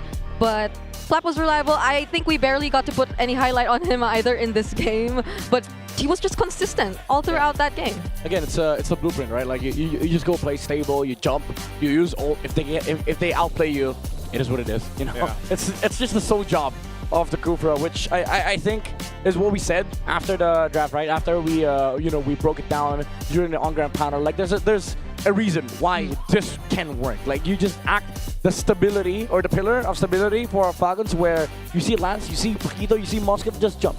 If they outplay you, it is what it is. You know, Yeah. good for them. Yeah, it was a different game nonetheless, but still the results are there for Team Falcons. Here's a question. Is it going to be the Titans in Paris or the rivals in Paris? Yeah. Because this is where we're headed with whichever team, Team Falcons or ONIC, that makes it to the grand finals against TLPH. We're down to a best of 3, guys. This is Yeah. the battle for greatness, Yep. for the glory, and after this, for immortality in the grand finals. Because, again, Immortal Cup.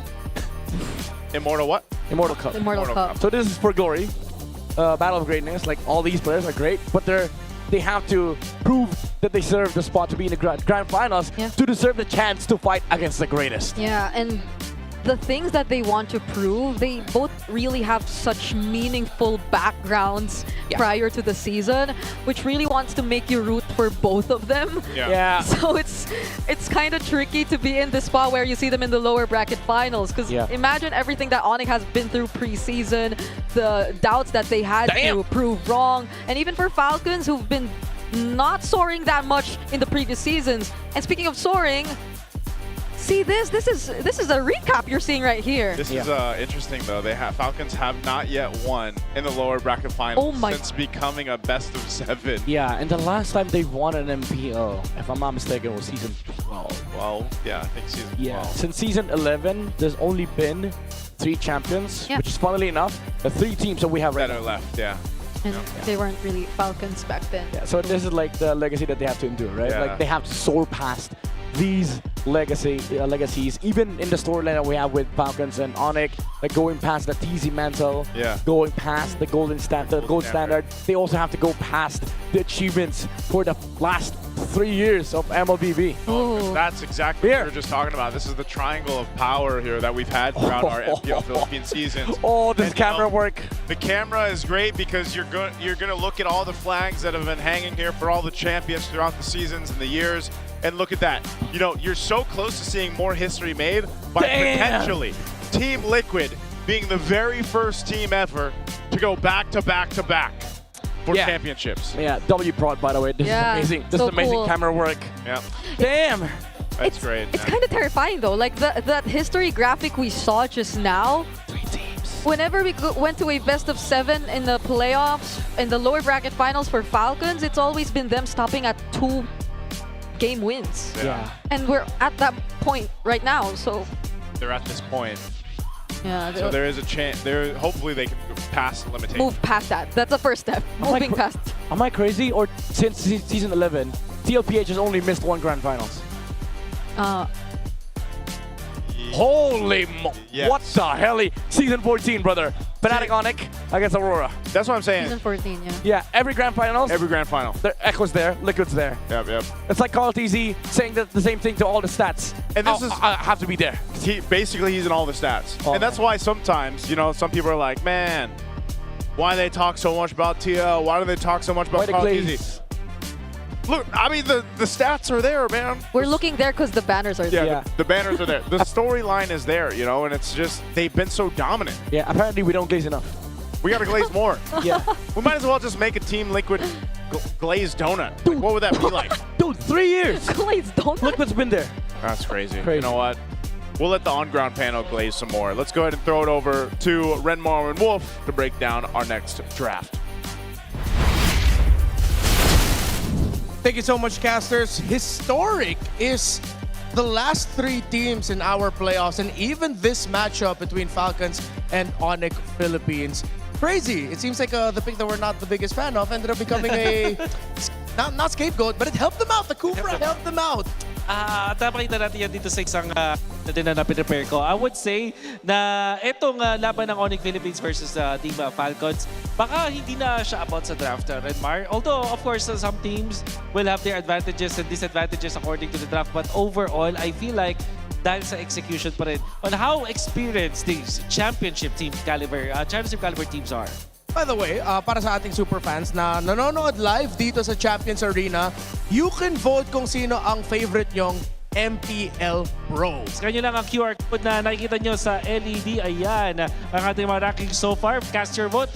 Kaya naman sa mga super fans dyan, if you haven't watched live dito sa Champions Arena, ito na ang sign para sa inyo. Head on over to ph-mpl.com/tickets. Habol na rin for the tickets so you can join in for the voting. So far, for the poll of favorite MPL PH Season 17 player, it's Carl Teasy in the lead. At malapit dyan itong si King Kong. So siguro yung mga super fans natin dito ng ONIC Philippines, they can also chime in para makahabol itong si King Kong. Don't forget, just the QR code will be shown, and then at the same time, you can go online as well. So, as we're heading into this one, we got a play that you want to break down? Oh yeah, eventually gusto ko ipakita itong ginawa ng Team Falcon sa kanilang pag-siege ng Torre ng ONIC Philippines.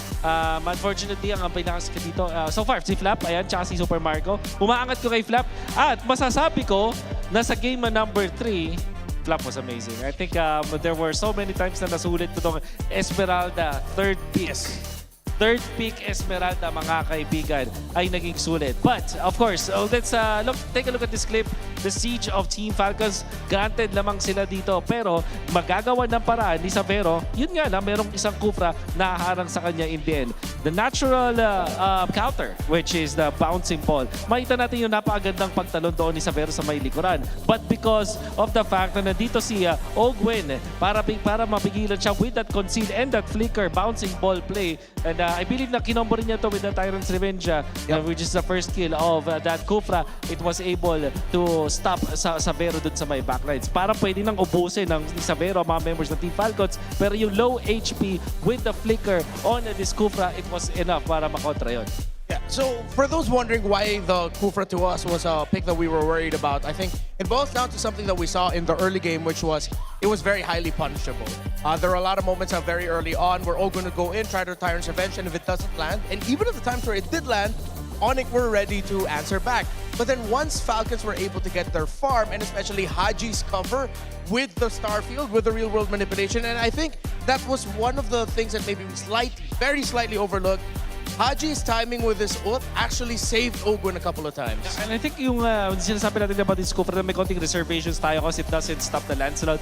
We did preface it by saying that it can stop the Moskov as well as the Pakito. At masasabi ko, yung Pakito ata, yung pinaka nahirapan dito sa laban to. Parang hindi natin nakita na kinaya ng isang Pakito na maging Pakito sa game na to. Parang hindi niya nagawa yung gusto niyang gawin. Kirk was kind of nerfed in this scenario because of the presence of that Kufra. In the early stages, hindi ganun kahirap para sa isang Pakito yung kontra ng isang Kufra because that's the nature of that matchup. Pero nang pagdating na ng mid-game na, yung presence na with the flicker, with the conceal at the first two items na meron isang Kufra, enough na siya para mailang si Kirk. We're seeing Super Marco on our screens right now. And of course, this is the penultimate battle of the Golden Royale. Woo! Super Marco versus Savero. Average kills for the season, 1 and 3. But of course, as you look at the numbers, you also realize that so many stories between these two of clutch moments throughout the season. Kung saan Super Marco suddenly will show up for Falcons just when they need them. Exactly what happened earlier. Savero, we saw it earlier today as well. These two have that clutch gene. Yeah, this is the penultimate battle pero parang pang-finals yung galawan nila dito, pang huling laban ng Golden Royale. Imagine this, number 1 and 3 sa average kills, number 2 and then number 1 sa average KDA, GPM number 1 tapos number 4, then number 3 sa damage per minute and then number 2. And look at this, number 2 sa average turret damage si Savero all across our players here in MPL Philippines. Talk about making a lasting impact sa dalawang players natin na yun. It's really good to see that in MPL Philippines. Of course, there were a lot of questions, a lot of doubts. whether or not an import from Indonesia would be able to make it here. He made it work. Even shout out to Coach Aon. The questions of will an import coach from Singapore, will it work out? It did work out. So imports do have a home in MPL PH. Well, as long as you put in the work, and the gentlemen that I have mentioned have put in the work. All right. So I believe that we have crossed all of the maps already. So babalik na tayo din sa a randomized map. Yeah, it's a randomized selection now on moving forward of all the maps. So there you go. It's Broken Walls again, but this time randomized siya. The last time that we went to Broken Walls, it was Falcons who won it. So the thing about Broken Walls, especially going up against a team like ONIC, who loves to pick up those assassins, one less dash. Yeah. So I feel like this is actually going to be a very dangerous game for Falcons to play with the aggression of ONIC PH. There's a lot more room for them to work with to invade and surprise them with early game aggression. Broken Walls. Oh, it was a map na talagang nilalaroan ng mga utility junglers, like yung mga tipong mga Fredlin and everything. So this could also be that. Pero honestly, pwede mong i-treat kasi yung Broken Walls na parang neutral map eh. Parang wala naman talagang distinct advantage. Or siguro magandang palette cleanser dito para sa dalawang teams natin when it comes to their picks. Alam mo, sana magkaroon ng difference when it comes to the draft patterns of both teams kasi parang parehas na parehas from the past 4 games natin. Yeah, it's been getting quite predictable, except of course for the surprising picks here and there, but a lot of the central pieces, especially in the center of the map, which makes a lot of sense. I think that's been the story for a lot of the teams in the regular season, but then maybe a few more surprising selections as well. So yeah, we're gonna be seeing the countdown on the screen, and who's excited for the draft? Woo! Let's go! We need to go! Oh my God! Oh my God! I think it clipped me right there in the back. Buti ka na. Oh, my back. Okay ka lang? Okay ka lang? Yeah, I'm okay. Di naman tayo sinabihan. May babagsak pala doon. I know we've been seeing that all throughout the broadcast, but I wasn't ready for it. I think the W got me. Oo nga eh. How ironic. Masyado yata tayong napa-analyze doon sa previous map natin. Alright, so heading into this game number 5. What's your command? It's going to be Falcons dun sa may red side, and it's ONIC on the blue side. At what they usually first pick is the Paquito, but they themselves will ban this out. There is a chance na Zushin first pick for ONIC. I think they'd go for it. I think if it's available, just do it. Because so far, it seems like rotational-wise, we're not even talking about picks. We're just talking about how it's played. Yeah. Ogo and Kyle and Haji look like they're having so much difficulty going up against the Juicin of Super Friends. That's right. So the 2 times na napunta sa blue side ng ONIC Philippines, what ended up happening is they pick up the Paquito. That's right. And sila yung nagbaban ng Zushin themselves. Third ban nila yung Zushin na yun. Dun sa games 2 and 4. And sa ngayon, ang kanilang option is to go for that Paquito. So, this should be the Zushin first pick para sa ONIC Philippines. Makes so much sense for them, of course. Do you go back doon sa Suyu Claude if you're Falcons or Suyu Harith? I think for Falcons, I'm leaning a little bit more towards the Claude here. Claude, all right. Claude Valen. Yeah, they were able to make it work. And plus, I think now I'm more in the mindset of I don't want to give Savero the Claude. Yeah, for sure. So, ang hula ko dito para sa Falcons ay Claude plus the Valentina. Pero meron ding option na may linya din na Claude and Suyu. But instead, it's Claude and Eve. I think, okay, so I think they're realizing some of the early errors or punishes that ONIC has been doing maybe could be answered by the Eve, as we said earlier, with the Kufra. Once Eve hit level 4, and then once Falcons started rotating together, a lot of the ultimates of the Eve actually helped out Ogwen, helped out Kyle even when he would go in for his later entry. So, ang nagiging configuration dito para sa ONIC is kuha na sila ng jungler nila, either Harley or Leomort or Suyu. I'm feeling hierarchy-wise, Harley tapos Suyu and then Leomort. Tapos ang combo nila doon is typically the Khalid. There is the merit to get the Katonkacha or the Kalea, and indeed it will be the Kalea. Tapos Leomort ang kanilang pinili dito para sa ONIC Philippines. In the presence of Suyu and Harley, parang eto na, dito natin matutuldokan. Leomort ang priority ng ONIC Philippines. Yeah, and every time we've seen ONIC run this kind of composition during the regular season, it's a lineup built to take control of things early. Once Brusco hits level 4, imagine 4 members of ONIC just sticking together, looking for picks in the river, getting out, handling the macro at the same time. Yes, I know that sounds like it's a lot, but they make it work. So does this mean Suyo para sa Falcons ngayon, or will they go back to the Fredrin? Oh, actually, yeah. Fredrin is something they might want to consider here because the Suyo is highly punishable here. I think the extra body on Fred will work as long as Ogwin and Flaps heroes can also hold the front line. Yeah. So they go for the Suyo. Nandito na tayo sa point na tapatan na ng damage versus damage from the juggler's position. And interestingly, Falcons can now choose to limit yung mga heroes dito ni Savero. So Moskov and Harith potentially bans para dito sa Falcons. Let them play the hero. They got the usual.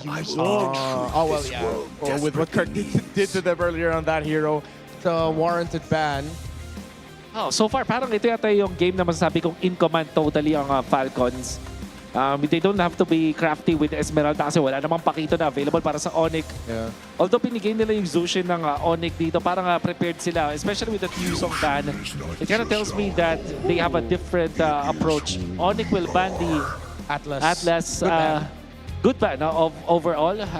Siyempre, mahihirapan naman yung Zushin at Kalea mamaya kung sakaling Atlas yung mapili dito na Falcons. I think one of the biggest trades here now is whether one of these two will ban out the Alice, Uranus, just so... Oh, wait, no. ONIC doesn't have any room anymore to ban out either because if ever the Alice ends up for Falcons, then you'd want to just put Kirk on the Uranus there, which would be a good thing in the long run for what Falcons wants to be able to achieve with their lineup. There's the Katot Kachaban. Tingin ko pwede yung ONIC na kumuha ng Sora plus the Sora in Moscow kung sakali.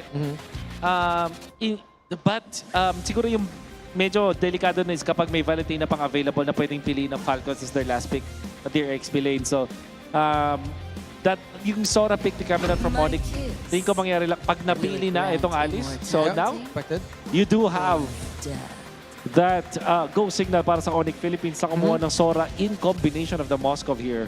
Yeah, it will be a good dive and it'll force Falcons to just end up picking up something like the high loss, bring down a glorious pathway, either as a means to stop or a means to escape. And then that extra stun is going to help out. Oh, but they go for the Lapu Lapu instead. Interesting. I mean, technically they do some of the same things. Yeah. Ground control, good damage. At pang dive na rin dito sa may Eve. Yeah. Pero alam mo, yung Sora plus the... yung Lapu Lapu, ito also allows for the Moskov pick for Savero sakali. I just wish that it will be yung mga ganitong klaseng hero. Instead, they will go the carry route. Carry Kalea combo. Yeah. No Gatot Kacha. Ano pa ba yung mga save dito para sa Falcons? High loss. High loss is there. Matutunan ka lang ng... yeah. And I think that's why they pick it. I wonder if they're crazy enough to try pick off here. Maybe something like a Cho or a Kaja. Kufra ulit? Kufra again? Kufra ulit? Pwede naman? Maybe. Beleric for the Vengeance. But I think the safest is high loss. Tapos yung Cho, potentially pwede rin naman dito sa side of Falcons. What if they bring out the Beleric here? We mentioned Beleric earlier. Yes. Parang pwede. The Taunt works, Vengeance works, Revitalize works. But the Cho is the safest option. They will go for the glue. And I think this is the time that I would say Falcons really did have a better draft. Napakasolido ng glue. Although may chance na matunaw siya eventually, pero hindi ganun ka-worth it kung ang bubuhusan ng skill ng isang carry is the roamer. All right. So for me, with everything that we've seen so far, even in the regular season with how Ogwin uses this glue, it really depends on how they handle the trades in the center, especially against Super Friends, the Kalea, the Juicin. Because Ogwin has had that tendency to get picked off first. Wow. As much as I want to see more games, pero parang nakuha na ng Falcons yung tamang tipla. Picking up the second phase pick. Red side yung kanilang pinili. Sabay, ito yung hero sila. They have a really good draft here in game number 5. Whoever wins this goes into match points and one arena. Magingay!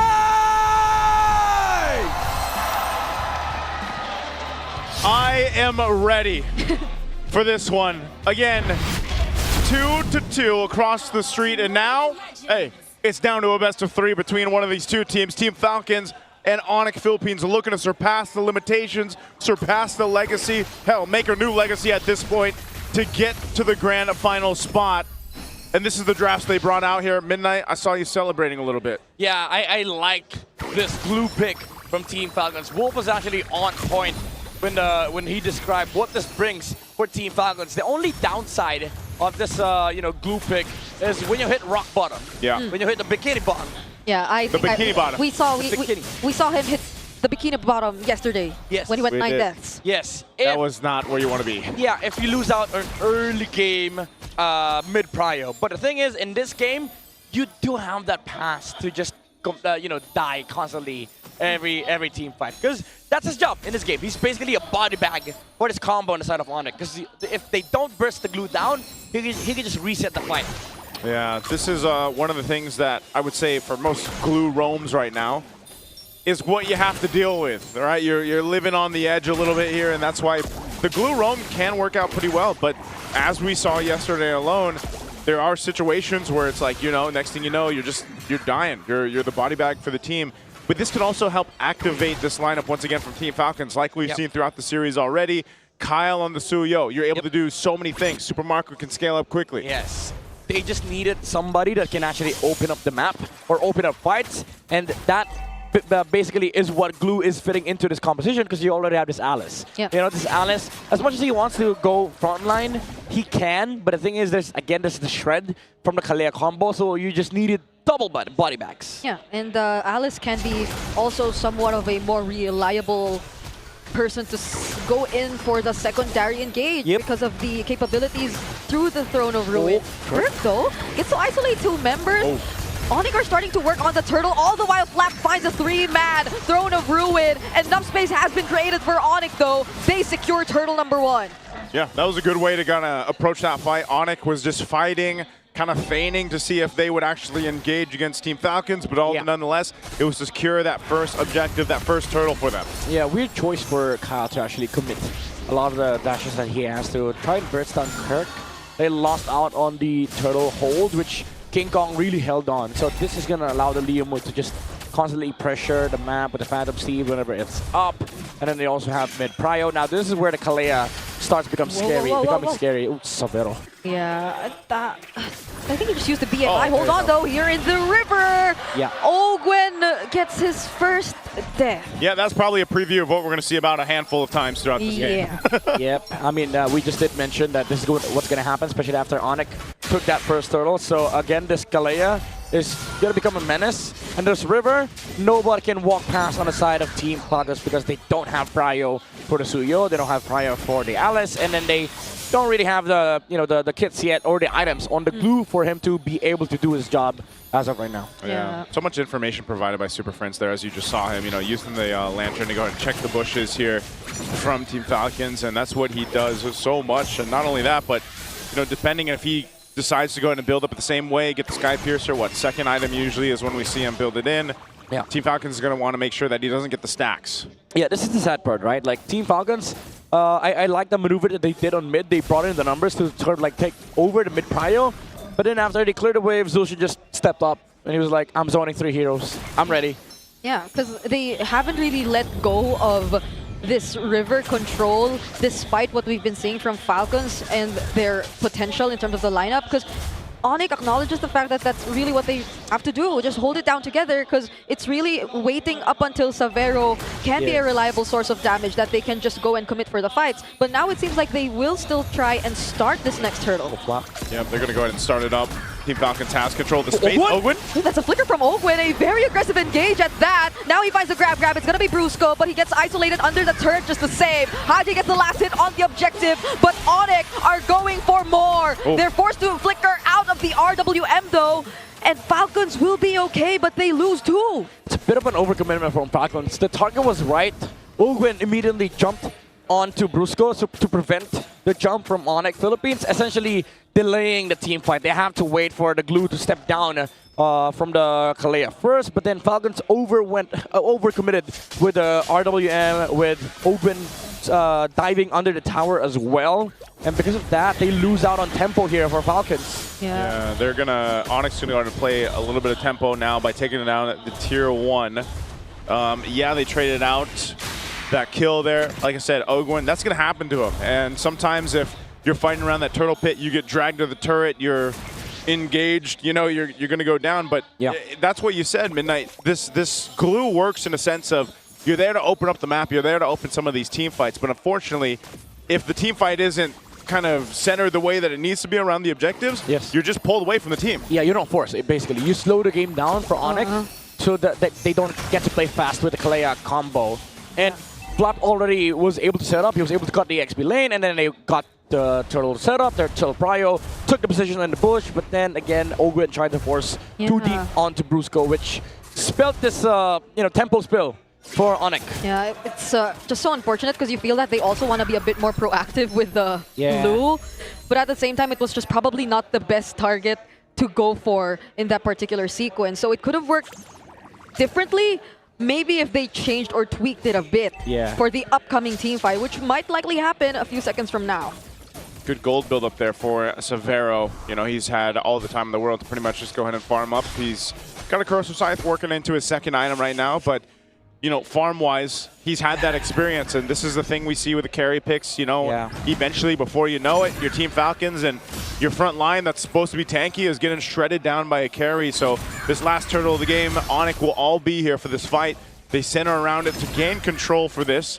Team Falcons, we'll see if they want to contest it. Super Marco's got the stacks he's looking for on this Claude. Oh, there goes the engage. The real world manipulation 2 laid down as a response, and Flap goes in with the Throne of Ruin. The Blazing Doom and 2. There's just so much AoE from Falcons as they secure the turtle as well, together with a kill on Brusco. Flap gets to be sacrificed, though. It's still 4 members fighting against 4, but they will not push through. What the hell is that reaction from Haji? Yeah, it was so quick.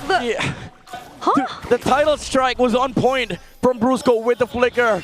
But as soon as he got down, there was already the real world manipulation from the Eve. Couldn't get the Tsunami Slam onto the Eve. So did he press it while he was mid-air or something? I think so. I think he just knew that, you know, he's going to get jumped on because they grouped up. Ogwen and Haji clumped up together. If we can only get an instant replay, it would have been, it's going to be amazing because, again, these are the things that Falcons has to be aware of. The jumps from ONIC, they have to slow this initiations down to the point where even if the Kalea jumps, they prevent the damage dealers from pursuing the fight, from engaging. And that's what the RWM allowed.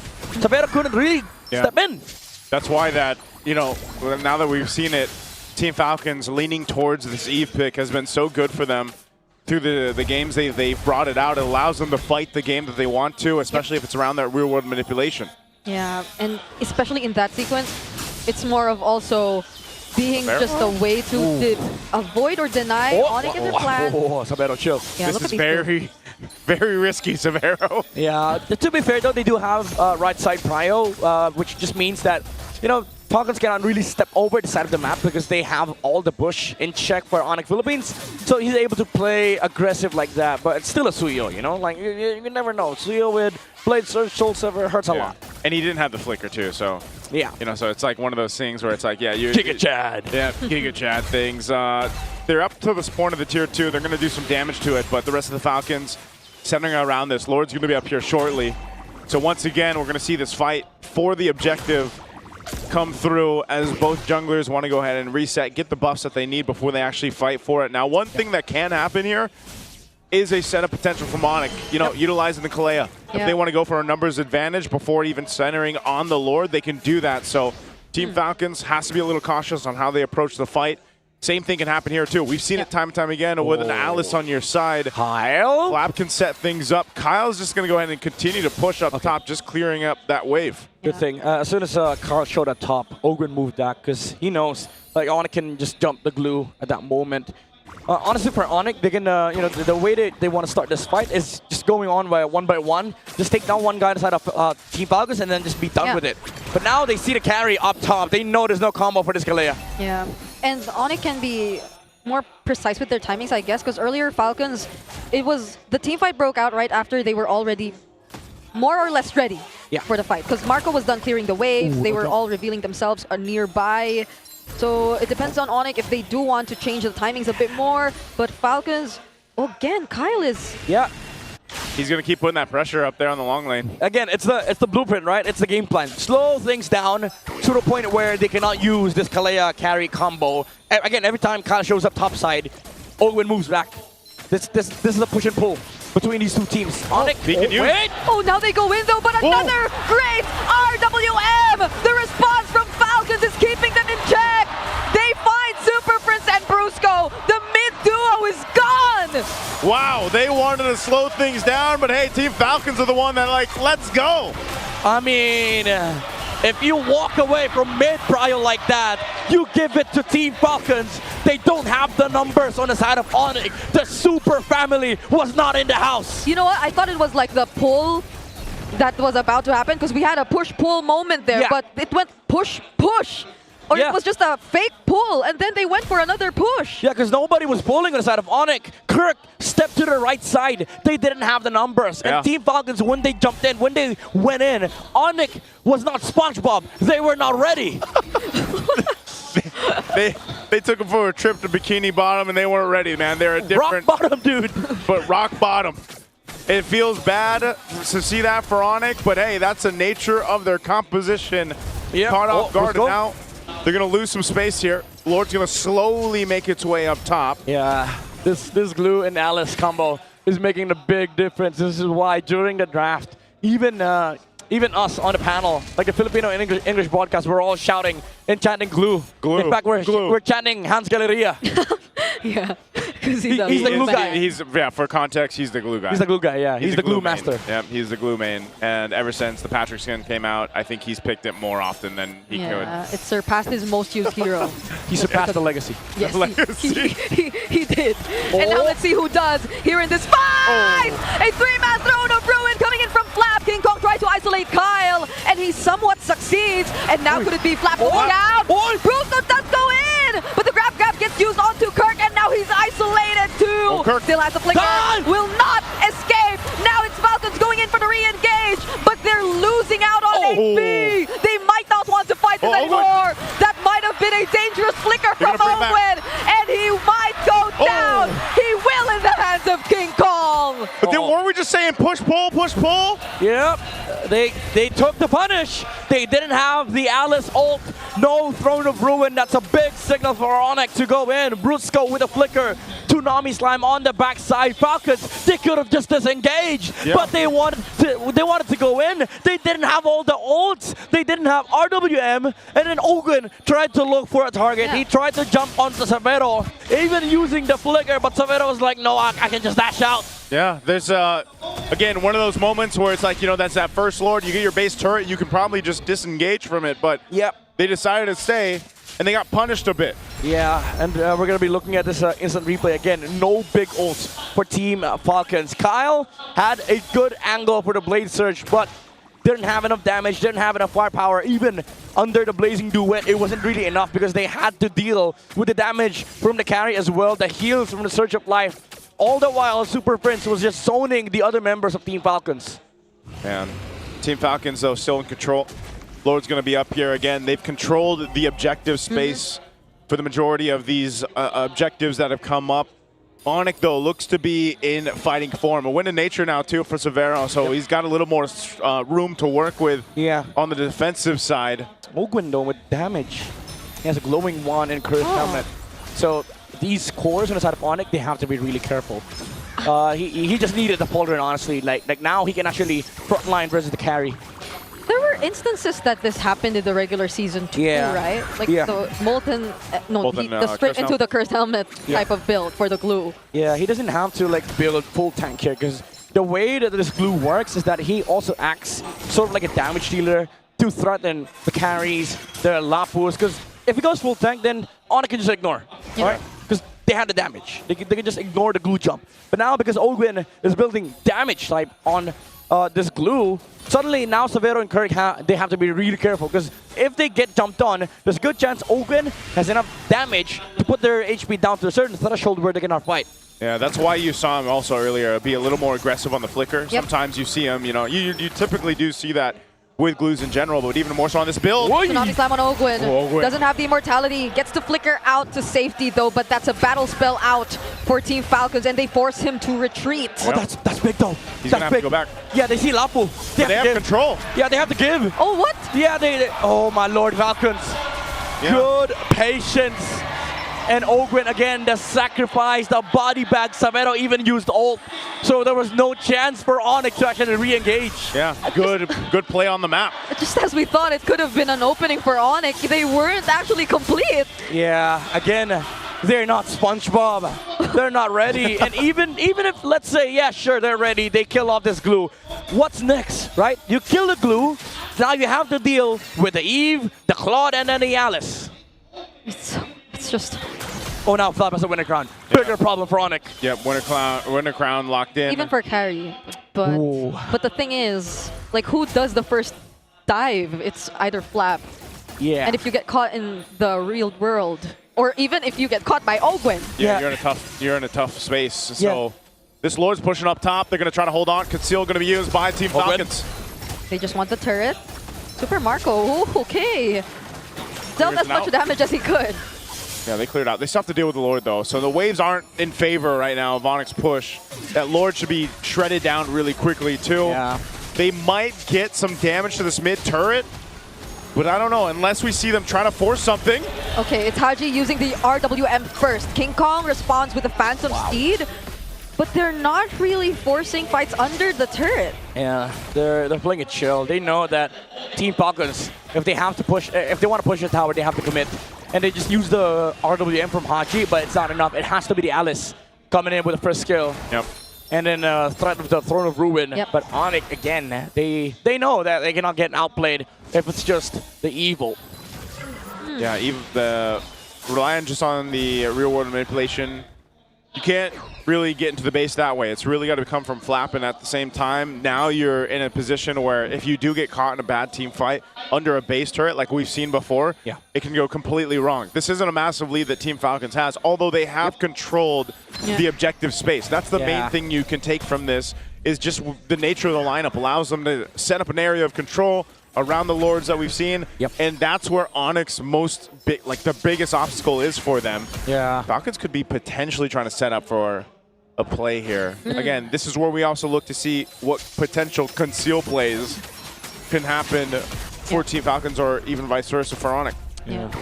I think if it only were like the wave down bottom that arrived earlier too, it's just like there's just too much more life left in this mid lane turret that they couldn't really risk it. So the solution is so annoying. Like, the amount of damages he's done all throughout this game is making it hard for Team Falcons actually to engage. He got it again. Yeah, they have to be really creative here for Falcons. Oh, conceal.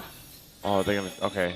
Good call. Good information here. Yeah, again, they have to be really creative. Imagine all this lead, and it's still hard for them to actually engage, because again, the threat of the combo is always there. And ONIC, even all throughout that pressure from the entire early to mid game, they're still on their feet right here because of the fact that if you look at their kills, right? 6 kills. Look at Falcons. All the kills are on Flap and Haji. Yeah. Oh, sorry, not Haji. Ogwin. Imagine if they find somebody else. Imagine if they find an Eve, if they find a Claude, or if they find the Suyo. Maybe they go for the weird angles here for ONIC. Oh, Brusco jumping in.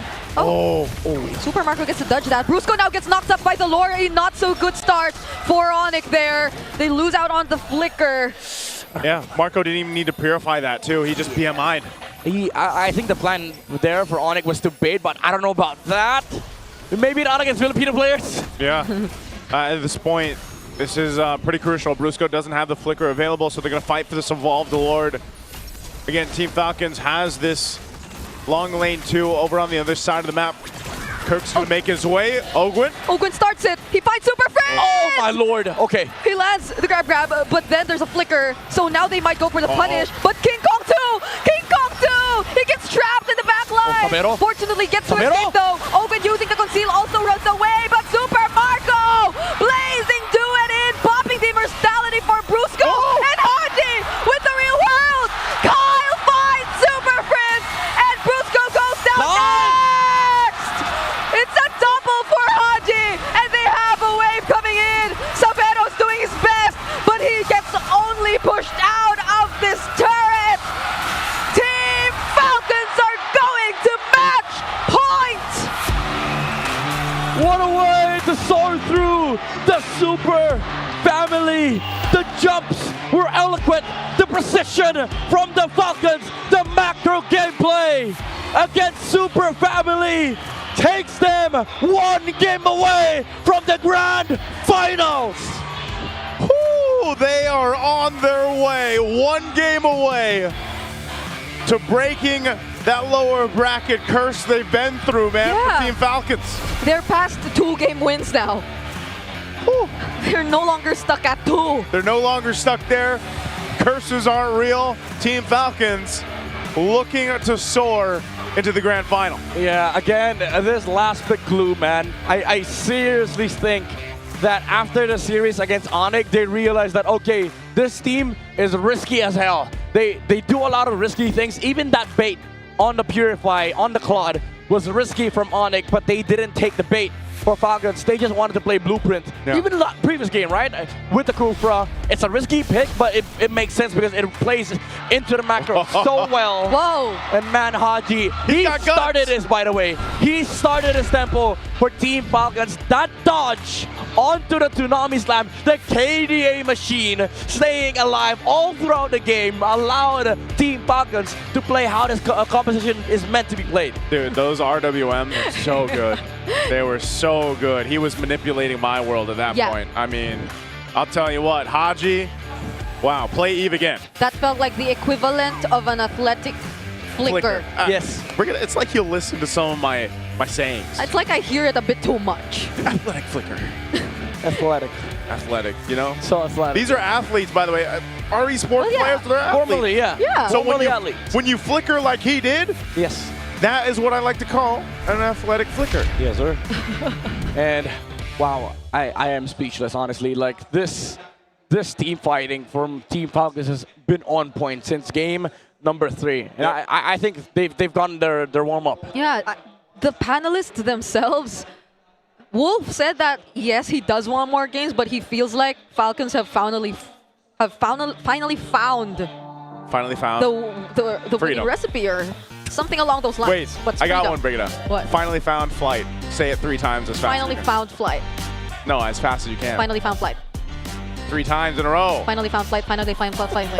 I can't. There you go. I can't. There you go. Hey, if you're watching, sitting at home, you guys try it. Can you guys try it for Finally me? found flight. Finally found flight. Finally found flight. Finally found flight. You can't either. Let's ask the Filipino just to do it later. We'll ask them to do it later. All right. But yeah.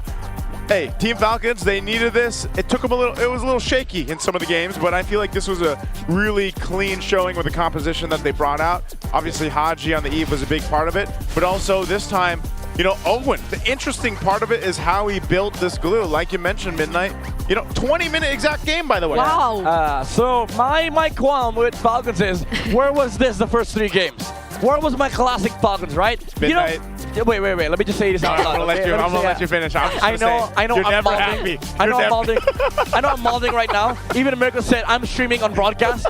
Like this is like an actual stream. Okay. But for me, Falcons is a team that builds good comps and play how they're supposed to be played. Yeah. Like they don't stray out of tradition. They play the blueprint game. This was it, right? Yeah. Even the previous game. First 3 games, what the hell was that? What is going on? And their first series too. Their first Not series it. too. I agree. That's true. That was against ONIC. That's true. Yeah. Again. Roger, right? Roger. Hey. Hey. You know what? I was excited too when the Roger came out. I was like, let's go. And then midway through the game, I'm like, never mind. Yeah, I mean, in a world full of Uranuses, Alices, and Fighter Emblems, yeah, it's not a blueprint. Now you go back to blueprint. Yeah. The glue pick was a bit questionable, right? Yep. At best, questionable, because you have to play perfect blueprint gameplay. And guess what Falcons excels at? Perfect blueprint gameplay. Yep. Build good comps. They are still the master, like they're one of the masters of the objective control. Yes. Like Yes. that is something why, you know, they went off to win their world championship that they did, why they won so many championships around the world. Yeah. Because they have mastered that. Yes. Haji, he fit into the piece of the puzzle perfectly. Yes. You know, because he's got experience doing that too. Well, hell, you put them into this mode, which is sometimes, it's like you're looking for the Falcons to be a falcon and not a bird. Like, that's how it feels sometimes, But man, a you know? falcon is a bird. No, but like a different bird, not a falcon. Yeah. Like a I get you. like a crow or Yeah. Okay. You're not a normal bird. You're not a normal. Yeah, you have to wait to be a falcon. Yes. Aw. I don't know how nature works, but I feel like it doesn't work that way. Evolution. Evolution, baby. Dude, that's true though. That's true. At some point, the falcons were just another bird Oh. until they became falcons. Oh, okay. I'm starting to understand. Charles Darwin. But wasn't that like monkey? Who's Remar? I'm just. Wait. For context, that's our director, dude. Yeah, that's our director. All right, sorry, that threw me off. Yo, big shout out to our director. Hey, we love you. Yeah, but I get what you're saying here, right? Team Falcons. Yes, Charles Darwin was the last. Charles Darwin. Charles Darwin. Hey, that's actually. He said evolution. Wait. That's actually a beautiful way of putting it, Charles Darwin, because this series evolved into push and pull. Okay. Game 1, Game 2, it was just all about brawling, fighting. That's so true. Now it became okay. Kufra into Lancelot, you bait. This game, you bait. So, and Team Falcons understands how team fight works perfectly. Yeah. To the point where it becomes easier for them to just bait the Kalea and then just go for Why are you? because you're winning. I'm listening to the philosophy that Midnight's spitting right now. Yeah. And Bait, you're bait, learning. bait. Yeah, that's how you win games. I'm Aristotle. You what? Aristotle. Okay. Total. Aristotle. You know what? I believe this is Remar. Let's head on over to the MPL Festival. What you got for us, Remar?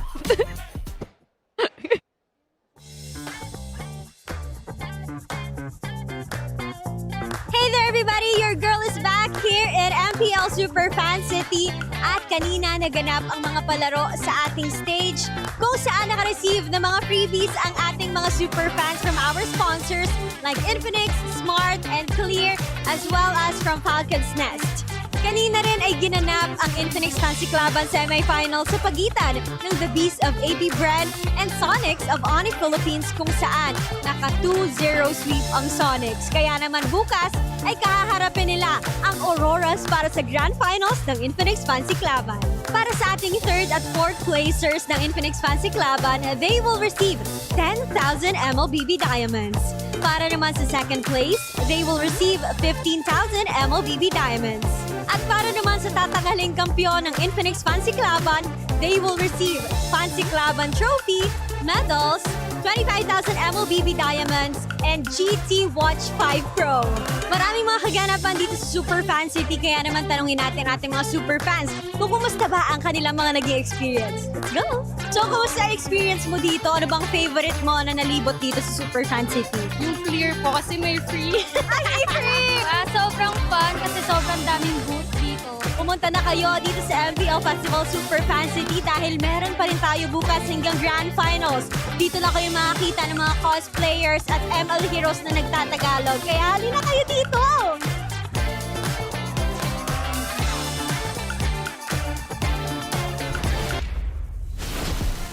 Always great to hear from Odin and of course what's going on in Super Fan City, but here we are. Match point. It's still Wolf and Renmar here, and we were talking about a very specific pick. It was in the EXP lane. I feel like there were moments that a Sora or a presence of a Sora was missed, especially since it was the eve of Haji that ended up becoming the MVP turnaround winner. There was a time na masasabi natin si Kirk was instrumental. In the first few minutes of the game, napakalakas ng pagkakapiloto niya dito sa isang Lapu-Lapu. But in the end, ang daming mga teamfights that could have won with a big box that they can utilize. Unfortunately, yun yung isang bagay naman na na-abuse dito ng Team Falcons. Well, do you have a play for us that you That's want to right. break down? So, napakaganda ng Lord Dance natin. Tingin ko dahil yung dalawang teams natin are championship caliber teams na rin at napakataas na rin yung experience and their knowledge about the game. That's when we can say na magiging maganda yung isang Lord Dance. This is a very long one. In fact, makikita natin dito yung pagkakasetup ng Falcons na first din nila dito yung initiation coming out from Brusco. That was the flicker that they started with. And if we take a look dun sa mangyayari, mag-initiate si Ogwen on this side. Now, take note, this looks like a weird play coming out from Ogwen. Dito siya sa may bandang baba. Makikita natin dito malayo siya sa kanyang mga teammates. And then ito si King Kong. na magiging crucial dahil hindi pa siya nakikita ng side ng ONIC. But watch out for what Flap can do na sinasabi natin dito na experience na talaga na player. What will happen is makikita niya kung nasa si King Kong, parang talagang chinecheck niya lahat ng mga possibility dito kasi ONIC can either steal the Lord with King Kong or mag-team fight pa nga. Oh, so you're saying that in this moment, maybe Ogwin forced this because Falcons needed to look freaking calm. Exactly. And they were able to get this one at mukhang makakapiglas na ang side ng ONIC Philippines dito at mukhang magkakaroon ng reset. At this reset will not favor Team Falcons eventually. Pero dahil sa gagawin ni Haji, our MVP, this play needs no explanation, that timing. In fact, ito rin yung dahilan kung bakit sila nanalo sa Omega yesterday. Haji's timings with the Eve. Dun sa kanya paggamit ng ultimate na hindi niya basta-basta binibitaw at naghanap siya ng perfect na moment for his team. That is what allows Team Falcons to eventually win the team fights. Yeah, he didn't even need to get the kills within his own box. The moment that Immobilize hit, you knew that Falcons could just run down the members of ONIC Philippines. Yep. And then eventually, yung mga ibang members pa dito, like sila Kai, di ba? Napakaganda rin ng performance afterwards, the way that they outplayed at na-counter pa nga yung gustong gawin ng side ng ONIC Philippines eventually. By the way, we have QR codes up in your screen right now, or they're going to be up in the arena. We're going to have QR codes that are going to be popping up. Oh, it's right there next to you. It's right next to you. Yeah, right over there. It's Palag Na To merchandise, of course, our anthem, performed and sang by the lovely Janine Berdine. Early access for the merchandise. Scan the QR codes on your screens. I should get in on that. I just realized, those are. I like the card that she got. Can we get those cards, you know? Can we get those cards? Like the Janine Berdine one? Oo nga naman. Alam mo naman, sobrang na-impress tayo sa performance ni Janine Berdine. Alam mo, yung Palag Na To, kaya pa pala siya pag-live. Yeah. So I saw it the first day. Yeah, I love her. I love her music. I love her performance of the anthem. It was really good. Siya rin naman. Okay din naman talaga si Madam Janine. Respect. Very, very talented. Very talented. Yeah. Okay. Draft was important in the first 5 games.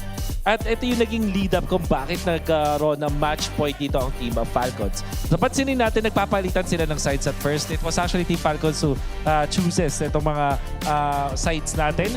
Dun sa first game, sila yung home team. So sila yung pumili ng blue side. Yeah. I think the very important thing that, especially that we noticed in game number 5 was, you definitely, of course, it made a lot of sense for you to lean towards Falcons for that draft. For me personally, it was dependent on how they'd be able to handle the early. They got, at least if I'm not mistaken, Turtle 2 after Turtle 1 went to ONIC. Yes. Because it's the Kalea and Juicin that has been problematic for you. Kalea, problematic for a lot of teams because it's Brusco playing it. Of course, in this series, the Juicin of Super Friends. But then now in this very crucial game number 5 where Falcons get a match point, they were able to take them down with those picks. Ang mental battle na nakita ko dito between the two drafters ng dalawang teams at kung paano sila mag-decide. First yung side selection, blue side, natatalo ang Falcons. And after 4 games, nakita nila na yung side pala na papabor sa kanila is that red side. At this time dun sa game number 5, ONIC mismo nag-decide na ibayin yung kanilang draft pattern to ban eventually yung Pakito instead na mag-ban ng Zushin. So parang gumaganda na yung balasa para sa side ng ONIC Philippines. Pero yung Falcons, na-realize nila na okay, we just have to take this Alice away from ONIC. Kumuha tayo ng Suyo at yung EV pang sasagot natin dun sa Zushin na tumalo sa atin in the game number 1 and game number 3. Baka hindi Kalea yung problema natin. If we are Falcons, maybe it was the Jushin.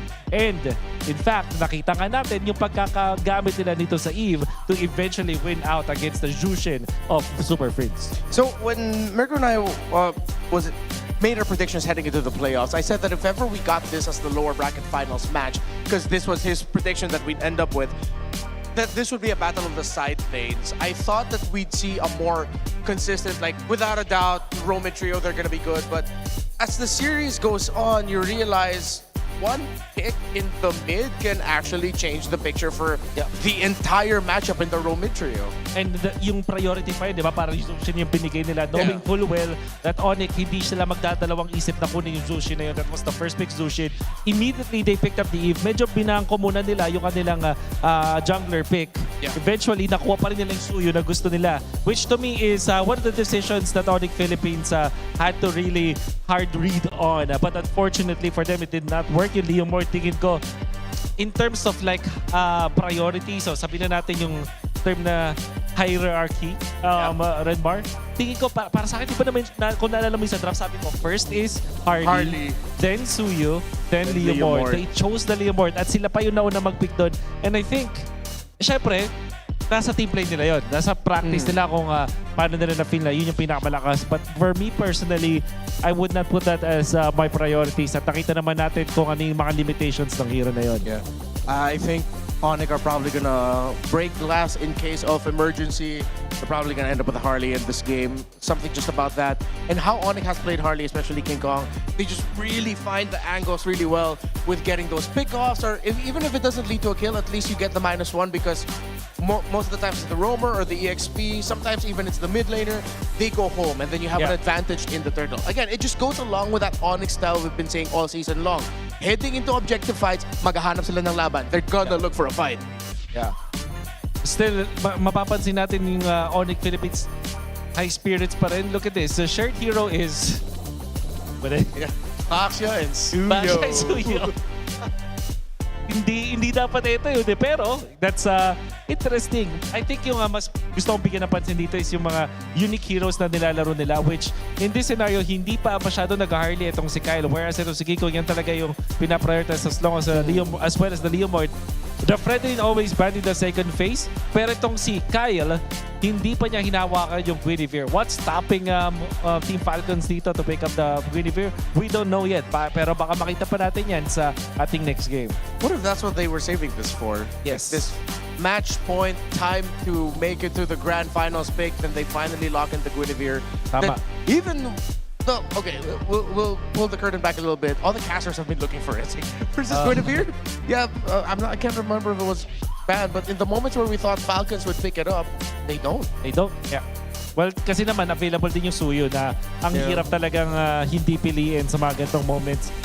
But here we are, match point for Team Falcons. Always starts with the draft. Ang mga games natin, isang beses pa lang tayong umabot sa 20 minutes. Kadalasan na yung mga one-sided. Although sabihin natin may mga games na quote-unquote tumatagal, pero alam mong one-sided siya. And I think, dahil yun dun sa mga draft. So far, we have been seeing teams that has a better draft to eventually win it. So here's Super Marco's top 5 heroes picked for the season. Of course, it makes sense. Claude is all the way up there. Moskov is his next in terms of his most iconic so far this season. Win rate went down a little bit because we saw the result of the Moskov game that they got earlier. So that's why we put a lot of importance on the trade between take out the Granger, the 4 marksmen that you see on screen. The Claude, the Moskov, the Harith, and the carry. At one point, I thought that we'd be seeing an entire playoffs or just Claude Harith, Claude Harith. But I'm glad nag-evolve tayo doon na hindi lang yun yung nakuha natin. I'm glad that we're seeing like the Moskov. Eventually yung carry pag tama yung moment, but it just won't work. If you're ONIC, I feel like parang hindi na advisable na kumuha ka pa ng mga pocket strategies dito on core roles. Siguro yung mga mid laners, yung mga roamers, maybe that's where you can go for your cheese picks, but we'll see if they will go for their pocket strategies. Heading into their potential last game. Here we are, match point for the Falcons. ONIC has to show up with a draft to force game number 7. Then we're gonna see in just a bit the sides for these two. ONIC goes blue and they first pick the Claude right away. One of the heroes that we were expecting Falcons to not give to Severo, but because of the bans, Falcons had to deliver. Fanny, Baxia, and the Freya, Severo gets his Claude. Okay, so ang makuha dito, there is the Eve and now the Guinevere. There we go. Now the Guinevere. I thought about it. I was saying it earlier. Maybe they're saving it for this specific moment. Their game or grand finals clinching win, and they get the Eve too. And alam mo, Renmar, parang hindi natin pinaprioritize yung Leomord para sa ONIC, but I think this is the game where they can pick it up. Right? It's one of those heroes na pwedeng pangasabay nga naman sa isang Guinevere. Yes. And has good synergy with the Claude. Siguro yung Eve will always be a problem, but they can always go for the Valentina here if you're ONIC and the Zushin. So Zushin muna kanilang unahin. Yeah. Probably the Leomord as their next pick. Or maybe Alice, kung gusto nilang nakawin, di ba? Yeah, you don't have to worry about the Valentina, and it seems like ONIC want to go for full dive. But there's the Leomord. Ogwen. There's the Kalea. Kalea, play it safe, either high loss Gatot. I think the Gatot would be good because there's a lot of dives. You get that taunt and the revitalize as well. Revitalize. Alright, so Harith yun, yung ibang sometimes ginagamit siya, pero kasi magic-based yun. So pwedeng ipiliin yung iba. But yeah, I would have said the Moskov is the better option kung sakali para may late game options din sila dito for Falcons. So well-rounded draft for both teams at yung Tricore ang pinakita ng parehas nating teams dito. Well, they're not technically Tricore pero gold, tapos mid lane and then the jungler. Roam EXP for both to show their last picks. It's gonna be brutal in the second phase of the draft. You remove Gato at Hylos, Kalea, all of those heroes that have our holy trinity of revitalize / healing. And then you're left with either the damaged ones, the Kali, the Hilda, and then the Cho. Yeah. Okay, so that's 2 picks for both teams. So we're gonna be starting with the bans. That is Yuzhong. Alright, so that's Yuzhong from Falcons, the respect from their team. Para din mapalakas nila yung kanilang turtle fight. Para sa ONIC, ang kanilang tingnan din dito is the possible roam options din. Like the Gatot Kacha na magiging problema para sa isang Claude. There's also that Sora factor for both teams. At dahil mauuna yung Team Falcons, baka yung ONIC ay magban ng Sora eventually. I think ONIC will probably look at the roamers and Falcons might look at the EXP laners here. Because even if they get the Sora... Oh, no, yeah. No, yeah, it'll be really good. Yeah, ONIC is pan out the Sora. Oo, pero may option din ng Valentina dito para sa ONIC. Pero alam mo yung maka-counter nga niya yung Sora pero hindi gaganda yung composition nila if that is picked up. It does make sense on the counter perspective. I will see. Kawa yung Leomord dun eh. That's right. So Falcons, I'm still seeing the Sora 4th pick para sa kanila pero meron din namang option ng Alice on their side. Yeah, so that Kirk doesn't end up with it because it also it combines really well for ONIC. I mean, we've always said balance would be really good, but even more so now, I think it's warranted ONIC can just go full dive, considering it's the even Moskov that you're worried about. The Khalid gets banned out here for Falcons, one of the multiple roamers that we mentioned earlier. So if Falcons ends up, or excuse me, ONIC ends up banning either the Gatot or Hylos, and then that's going to be bad for them. So I think they want to float those two open, so that just becomes a trade in the roam. Yeah. So, speaking of roamers, mayroon bang chance na ang Guinevere dito will be the roam? Yes. That happened before? Yeah, that happened before, but okay. Sorry, Twisted Minds, but I just wasn't a fan of it. Yeah, it was. Not for me, not for me. Let's just say that. I'm not going to yuck their yum, it wasn't for me. Okay, so that will be the Atlas, the ban here for ONIC. 4th pick para sa Team Falcons. Sora looks really good here para sa Falcons. Okay, would you rather get the Sora or get the Alice so that ONIC doesn't get it? I'd rather go the Sora kasi madami siya na-achieve dito pag dive na rin everything. If they want a neutral pick, yung Hilda nandyan pa rin available para sa kanila. Okay siya laban sa isang Leomord, okay siya versus the Claude. Yep. Another option is Glue, another flex pick yun. Pwedeng maging EXP, pwedeng maging Roam. At nakita naman natin kung gaano ka-impactful si Ogwin sa pag-control ng River with that Glue. Oh yeah, what if they just pick it up as the red 4 pick and then it's a flex if ever? Then you can just adjust it. So that will mean Alice para sa team, sa ONIC Philippines, I mean. Yeah. What do you pick for Brusco? Fight for the So ultimate. it's in the Hilda. Still flex. Still flex. What a pick up. Okay. It makes it so much harder for ONIC to read. Yeah. But they can go Sora if they want to. At the same time, may Lapu-Lapu pa na hindi naman din magkakaroon ng problema dito sa Hilda. I think the Lapu-Lapu is a great addition para sa ONIC. It has the dive that they need. Yung Alice, tingin ko magkakaroon na ng konting problema dito because of the presence of the Hilda in the Moskov. Yep. And the knockups coming out from the control coming out from both even Hilda. Even Guinevere. So tingin ko, Lapu-Lapu na pipili ng ONIC Philippines. And the Gatot Kacha probably. And there it is. That's the Gatot para sa side ng ONIC Philippines. And then they showed the revitalized roamer here. Ogwin can just wrap it up with a high loss. Yeah. Wrap it up in a neat little package.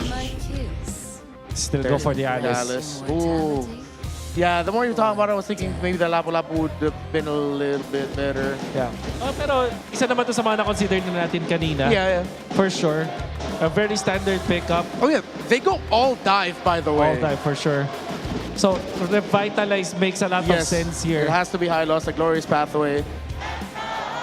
Pwede rin yung i-keep nila yung Hilda dun sa may gitna, sa may row, and then pick up an Arlot actually. And they themselves pick up the Lapu-Lapu. Alam mo, I think this is pretty even. Parehas na teams na ito may malakas na lineup. The dive coming up from ONIC is impressive. It's gonna be up to execution. I feel like this is a pretty even draft. Match point for both. Super Fam, ONIC needs your support! Falcons, one more game! Who is going to move forward? Is it Falcons now, or are we going to go to game number 7? Casters, let's go! Here we go, match point right now for Team Falcons. ONIC looking to equalize once again. It's been that way throughout the series. And here we are. We have one side of San Juan Arena just hoping that the Super Fam can get it together and make this happen with the draft. And Team Falcons on the other side, man, they are loud and ready to see their Team Falcons make it to that grand final. Yeah, it's quite scary for the Sonics because every single game, the red side has won. And it's always been the Claude, but the Claude is on the blue side now for ONIC. Oh, even despite us finally seeing the Guinevere in the hands of Falcons. Finally. It's a not-so-same combo as well from what we were asking to see from them, because you don't really see the Kalea, you don't even see the Arlot, not either. Yeah, where was it? Where was my Kalea? Where's my good comps? I don't know, man. You know, it's one of those things where it's like, if this was a Kalea instead, would that end up being better here? But I think, you know, ONIC knew what they wanted to play around with, and they decided to go that way. I think this is comfort, at least for the most part, against Super Friends on that Jushin especially. Whoa, that's a lot of early damage, though, from Ogwin. This is what we usually see with a Hilda. Mind you as well, throughout this map, the way this is going to go is that early aggression and rotation that Team Falcons can bring, but also expanding rivers comes into play with having this Hilda on your side too. Which is amplified by the fact that almost all heroes on the side of Team Falcons wins the roll-to-roll matchup. Like you have the Lapu against the Alice, you have the Eve against the Zushin, and then the Claude, the Moskov versus the Claude. Yeah, and overall, just mobility-wise and the way that Ogwen can do so much in the early game compared to Brusco, who probably has to wait a bit more for the team fights to break out. And now you're seeing Falcons position themselves first early on before this first turtle spawns. Yeah, that's one of the things this Hilda roam lets you do. You're so aggressive, you can poke down even the opposing roamer, and you have control around this first objective. King Kong's got to try to make this happen, but look at the wall he's got to go through. Yep, it's Flap blocking the way alongside Ogwen. They find first blood on Brusco, and Kirk, he has no way to run, had to burn that flicker just to survive. Yeah, ONIC tried forcing their way in to the turtle pit, but again, there's a Hilda. You know, this guy's a walking prior. Kyle! Oh, the Purify was burned, but not the knockup or the spatial migrations. What's that? This is why you wanted to see. This is why you wanted to see the Guinevere. Was that the Spear of Misery? No, I know he did. He did use it because he got knocked up, but not from the spatial migration. Yes, Savero purified the stacks from the Gwyn, but then the Spear of Misery pushed him back for the combo. I didn't even know that worked that way. Yeah, me neither. But then Kyle here in danger. ONIC find the kill. The AOG making sure that Ogwen went down too. Hey, the Super Fam claps back, able to find two. This is what you get when you give all players all their comforts. Yeah. It comes down to execution battle. No macro, no outplay. Well, actually, a lot of outplaying. Yeah. It's just about pressing your buttons. You gotta. Not gonna analyze this game. That's. Let's just let them press buttons. You know? That's just press buttons. You know, if analyzing was that easy, Midnight, I don't think any of us would have a job. That's true. That's true. You know? But again, this is like classic Falcons mode, right? Like when they feel like, okay, we're near the finish line, right? Even though this team likes macro so much, there comes a point in their career where it feels nice to brawl a bit, you know, just be aggressive. Especially, I remember S13 Grand Finals, Liquid versus Falcons. Like both teams had a mutual agreement. We just brawl, we just fight, no macro. And that was during a time when the meta was very different, and it was so macro. It was so heavy, macro. Like, you know, that's what I'm saying. Like, ever since it's changed and it's been a little more team fight centric, a little more brawly. Yeah. It's been really refreshing. And RWM will get a beacon out. Beacon out, yeah. Too early, I think. Flap went in though with the bravest fighter. Might get punished here. Kirk going in 2 with the Throne of Ruin. But the sustain from Flap is crazy. Lat Shaker on 2, and he's still alive. Uses the flicker, but goes down in the hands of King Kong. Whereas Kirk holds down 3 members all by himself. Meanwhile, the whole time, Super Marco was just pushing in. That looked like an awkward fight, and didn't seem like Team Falcons was sure on how they wanted to go, but whoa! Oh, AOD! Kyle might have just wanted to look for a trade there, but those are tanky members of ONIC that he found. Yeah, this is the same thing as the one earlier. The Alice and the Got combo. Now Ogwen has to move out. King Kong has a Phantom Steed still. Yeah. Falcons do not want to fight that. He didn't even use that, I think. Okay, maybe Falcons need to reset a bit. You know, the skirmishing brawly idea isn't really working out for them. The RWM came out too early from the Eve, and it allowed Kirk to just go punish front line. Oh. Yeah, there was no guaranteed follow-up whatsoever from that. And even if they did flush them out of the turtle pit, okay, hold on, Severo gets knocked back again. Oh, he goes back. The BMI, and a bit of help from King Kong now. Yeah, good thing King Kong was there. Great response from ONIC. Yeah. They gotta keep Severo alive to go ahead and continue to farm up on this Claude. He's gonna be pivotal for them to make this work. Brusco is gonna pick up a Radiant Armor first, locking in his first item though. Yeah, I just want to be able to sit on top of the Alice, maybe poke some of the members here on the side of ONIC, because it feels like there's no angle anymore for Kyle. These jumps have always been dealt with by the the AOG as well as the threat of the Throne of Ruin. Now with the Oracle, this changes a lot of things for ONIC. Kirk can now stand in the middle of the fight, but still they have to be worried about the damage output coming out from the Gwyn and then the Lapu. But that means Super Marco has a lot of weight on his shoulders right now. Yeah, I feel like that's the case for both gold laners, honestly, at this point. And, you know, Marco is maintaining about a 600-700 gold lead ahead of Severo right now. That was also part and due for him just staying on the other side of the map while that last turtle broke out. And the turtle's going to be up here on their side this time. Last one in the game. They'll fight through for it, but you can already see, you know, Flap's there. Marco's back on the other side to prep up for that exact moment. And so, again, if they don't keep control or tabs on Super Marco on this Moskov, he's going to go ahead and continue to put pressure. Most likely taking down the Tier 1. Might be the trade for this turtle here. Yeah, it seems like they're not going to fight this.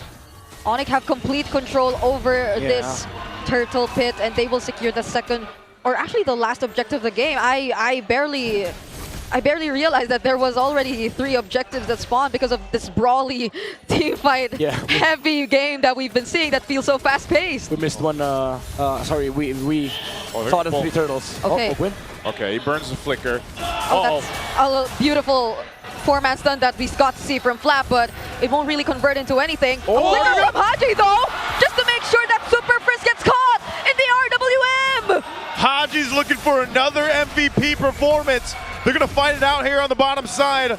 Kyle does pick up a winner crown, but man, what a start and a push from Super Marco. Man, Team Falcons, Haji with that flicker. ONIC overstayed a bit. They could have gone mid, but because they stayed for bot lane, they had to wait for the next wave, and then Team Falcons just went for the punish because they know all the space in the world right now is everything for them. Now they allow Super Marco to farm up and take towers. Look at the gold. Super Marco is heading to that point. Okay. You had to have it happen if you're ONIC. Yeah. You had to take out Haji, man. Yeah. They knew he didn't have a flicker from the last fight. Yeah. Just before that, Kyle stole away the purple buff from King Kong though, and he's the one doing a bit of catching up in terms of level. Surprisingly for Team Falcons, even though they're ahead. Yeah, Kyle a little bit behind. Gets concentrated energy though. Yeah. Wings for Flap. It's all about Super Marco at this point. It's all about Moskov late game. ONIC, they still have advantage when it comes to head-on collision. Team fight 5v5 is still very good for their side, especially with the AOG and the Throne of Ruin. But Team Falcons, they have a specific way of playing this game. It's all about the split pushes, it's all about the pressure, and it's all about holding ONIC down with this real-world manipulation coming out from Haji. Lord up. Oh, Severo been shot down to half here. Oh, Super Friends! He gets caught alongside Brusco. Had to use the AOG. Falcons, they're just so decisive whenever they see a target. It's always Haji laying down these perfectly timed RWMs. Yeah, again, ONIC getting distracted, losing the important sites. Sticking together is what makes them a super family, and because Team Falcons is able to split them up with the pressure on the top side, they get to find pickoffs. Oh, Flap jumping in. They're going to force the fight. Okay. Savero will be here anytime soon, though. Oh, but Kirk gets taken out first! And now they also find Brusco!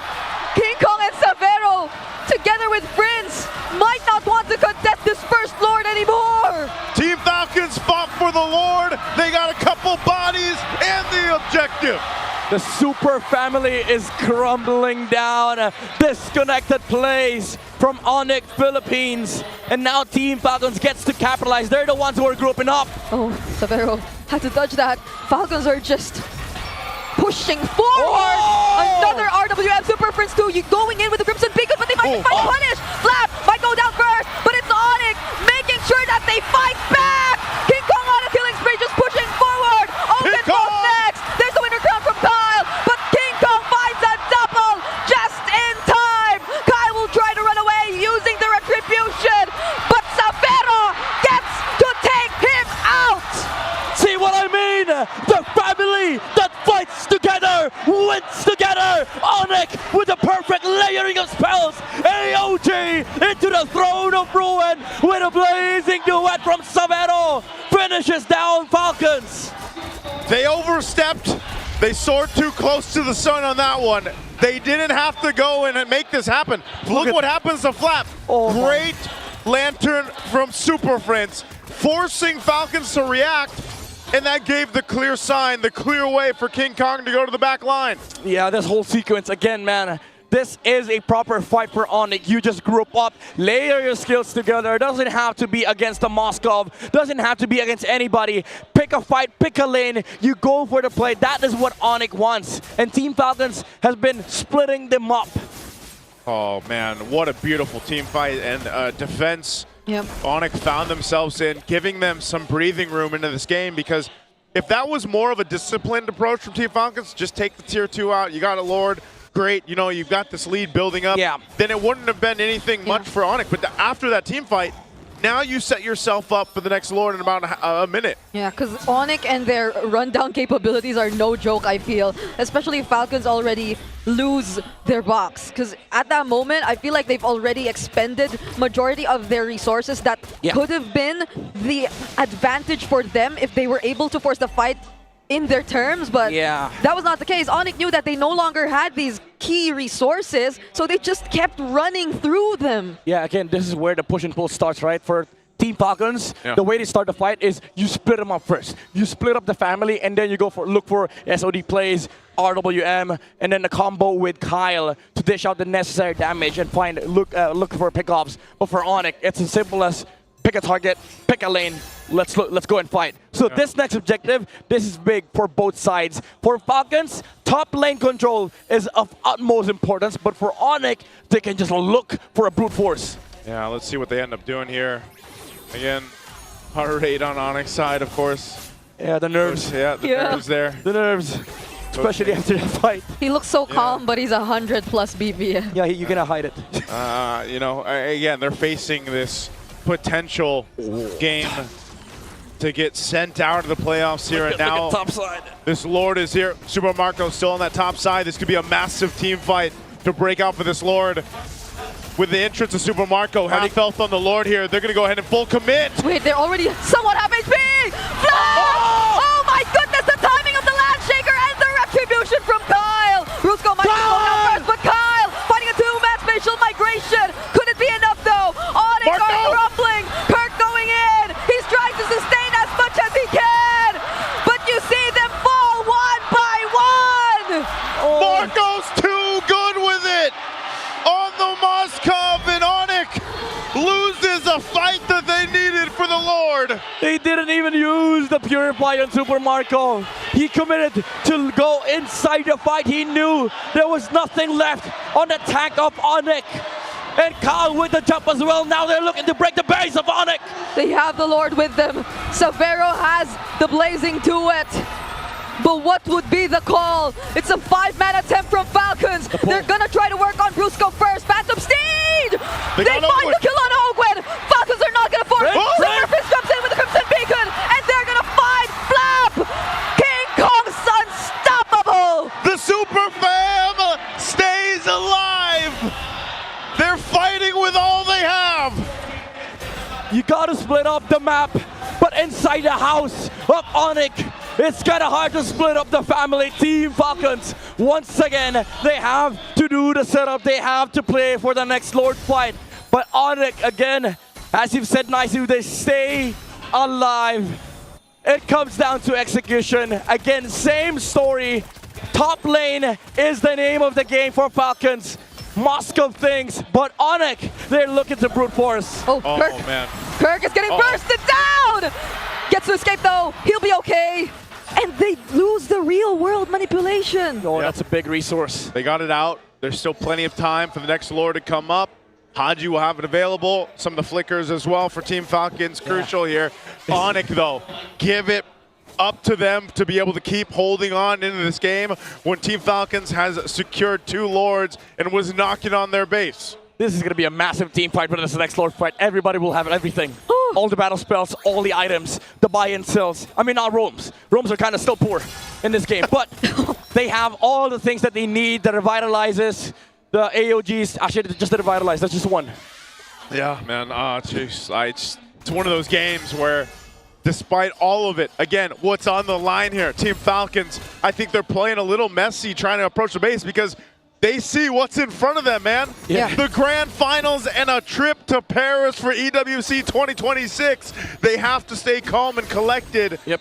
And time again, for every Lord, for every objective, it's been the same template. Put Marco on the other side of the map, let him join the fight. Last time it worked out, he jumped right in, following through the SOD, through the Wind of Nature. Well, now, maybe ONIC has a plan for that. Yeah, and what better way to exemplify this entire idea of enduring legacy if not by bringing back this entire Titans of MLBB era, or if not, an evolved version of it.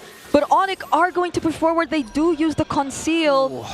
They just scout a bit of information, though, as to where Falcons are currently positioned at. It's a reset on top side, though. There's no minion waves there. You're going to have to reset Lord at half health here. Look at Kyle's positioning. He jumped! Oh, Kirk is actually going to go for Flap! No, Kyle. Flap was the option actually for this one. King Kong! They get enough space to work on the Lord! Super Marco landing the SOD is going to go in. Now they're going to work on Brusco, and they find Super Prince! Brusco still escapes with the AOG, but Falcons, they find one in exchange of the Lord! Oh, man. Falcons, they want to go all in. There's no Zoshin. They got to clear out this Lord. They got to clear out the turret. But it's going to take some time to do it. Team Falcons, numbers advantage. But I don't know if they can finish it. There's still a wave in mid. They're going to go for it. Super Marco waiting for the wave on bot. Team Falcons, they can't let this one slip through their hands again. Okay, there's another wave in bot. Haji picked up a Winter Crown just now, too. Go back out, just the turret. Okay. The most disciplined choice that Team Falcons make so far with the Lord takes here. Everybody in San Juan Arena is on the edge of their seats right now. Yeah, things are getting a bit messier for both sides. The Spear of Misery landing on Super Prince couldn't flicker out, but even then, Kyle with that spatial migration caught in a very weird angle, and because of that, ONIC had enough time to just burst down the Lord. And Team Falcons, even though they lost the Lord, they wanted to go for the punish because of the numbers advantage, but now we go to a full reset. Again, same thing. It's now a map reset. Both teams will have everything by the time the Lord spawns. Fortunately enough for Team Falcons, they were able to take out the tower on the bot side, so they still have Lord Prio. Oh man, look at this replay. Kyle just did not get the set he was looking for with the spatial migration, and that was not a team fight. That was in their favor, but they still end up making something happen out of it. Yeah, honestly, that engage from Kirk, I kind of took my time trying to process because it was a Throne of Ruin just on Flap. But the thing is, Flap is the guy to go in first, so it was quite understandable if you look at it from that perspective. And along with Flap were the other members surrounding him as well, so he more or less blocked off whatever Falcons could have done just because of that single Throne of Ruin flicker play that Kirk did. And ONIC were just so quick to work on the objective as well. So these were just really good calls that the Super Fam have decided to make now that we're approaching the 20-minute mark of the game. Yeah, this is, I honestly feel like this series, this is the perfect point in the game. You know, it's game 6. Hopefully, maybe we get a game 7. I don't know, but this has been a slow-cooked meal throughout the entire series. You know, very one-sided games early on. Game 1 and game 2 gets a little more even through game 3 onward up to this point where it's anybody's game down to the next Lord and it'll be evolved. Yeah, and you look at the heart rates on the players right now. Team Falcons has a lower average, I might say, because again, they do have Lord prior. They have all the advantage in the world. The slow push as well, having the Moskov. Base turrets down. Yeah, base turrets down, but ONIC, they still have a massive team fight advantage as long as they pick the right targets and they go at the good time. But Team Falcons, again, they have this perfect Lord setup. Nobody from the side of ONIC can actually just brute force their way in. Oh, never mind. Super Prince and Kirk, they find an angle. They force the Lapo ulti. Wait, yeah. He used the Bravest Fighter They see Severo down bot. backwards, but Falcons, knowing that, are still going to try and exchange blows with ONIC. Okay, okay, they've done this against Aurora. They forced the 50-50. Okay. Yeah, it's going to come down to the 50-50. They got everyone here half health on the Lord for it. Kyle potentially looking for King Kong. It goes for a reset, And the bottom lane too. Bottom lane's going to be pushing. Someone from ONIC has to go deal with this. Marco? Team Falcons knows this advantage that they have. What is Marco going to do? Okay. Okay.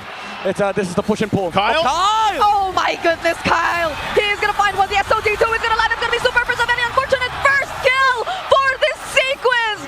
ONIC using the AOG still to re-engage. They're going in for the full commit, but that might not be what they want.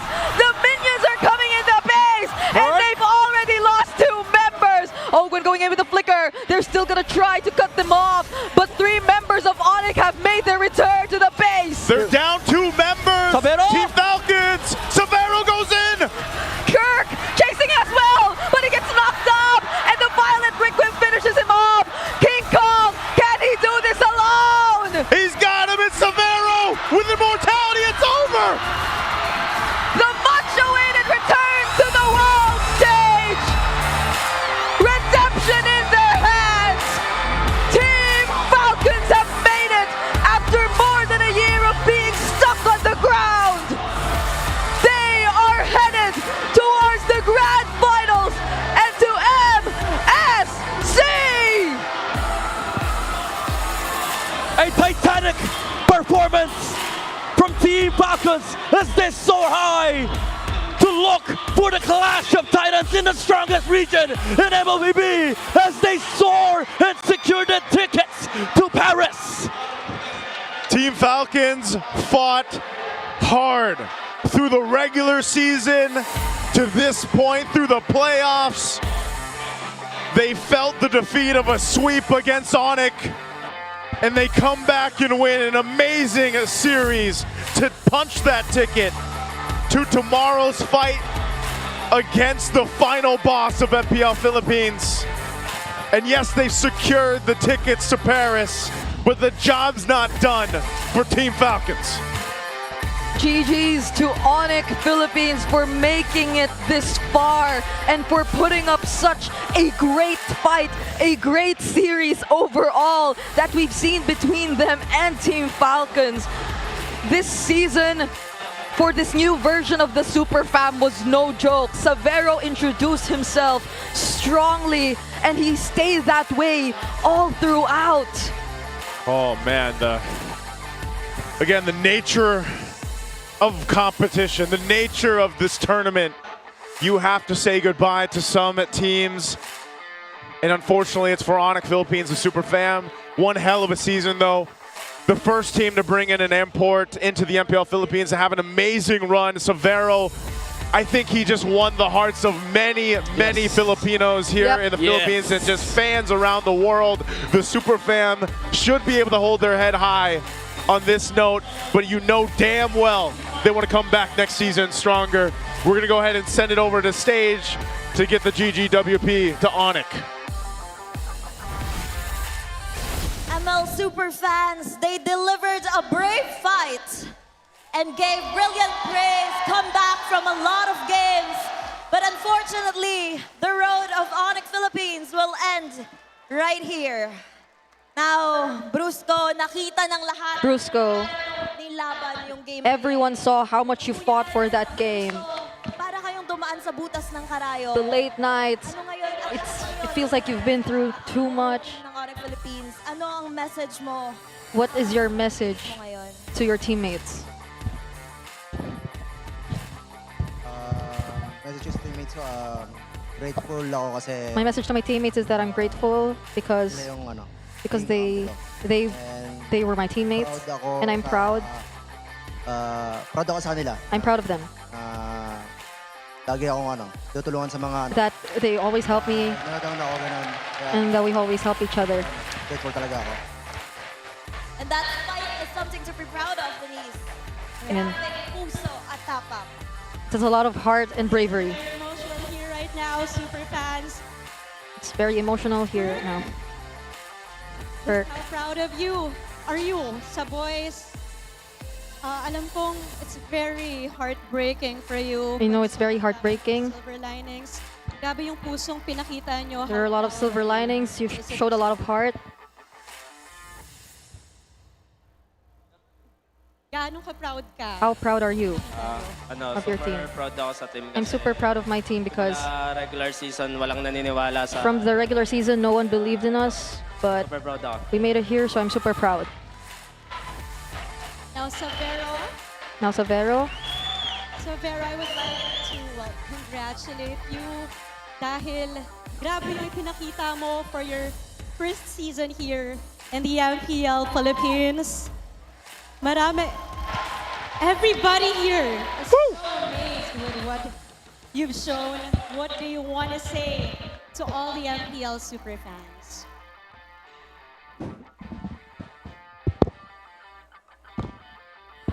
Makasih buat yang udah dukung, makasih buat yang kalian MPL PH sama ONIC PH juga welcome gue, support gue. Sorry buat Sonic semua karena hasilnya nggak sesuai ekspektasi. Makasih buat semua yang udah dukung. Maraming salamat po daw sa mga sumuporta at dumating. thank you so much to all the supporters. Salamat rin sa And MPL PH. Thank you so much to MPL PH. Salamat rin po sa And thank you so much to the ONIC PH who continue to believe in me. And for one last time, Sonics, let's give them a big round of applause. You may now take your final bow. Maraming salamat, ONIC Philippines. As much as it is very heavy, Thea, in every game, one has to bow, one conquers. And MPL Superfans, after 3 seasons, babalik ang Team Falcons sa Grand Finals!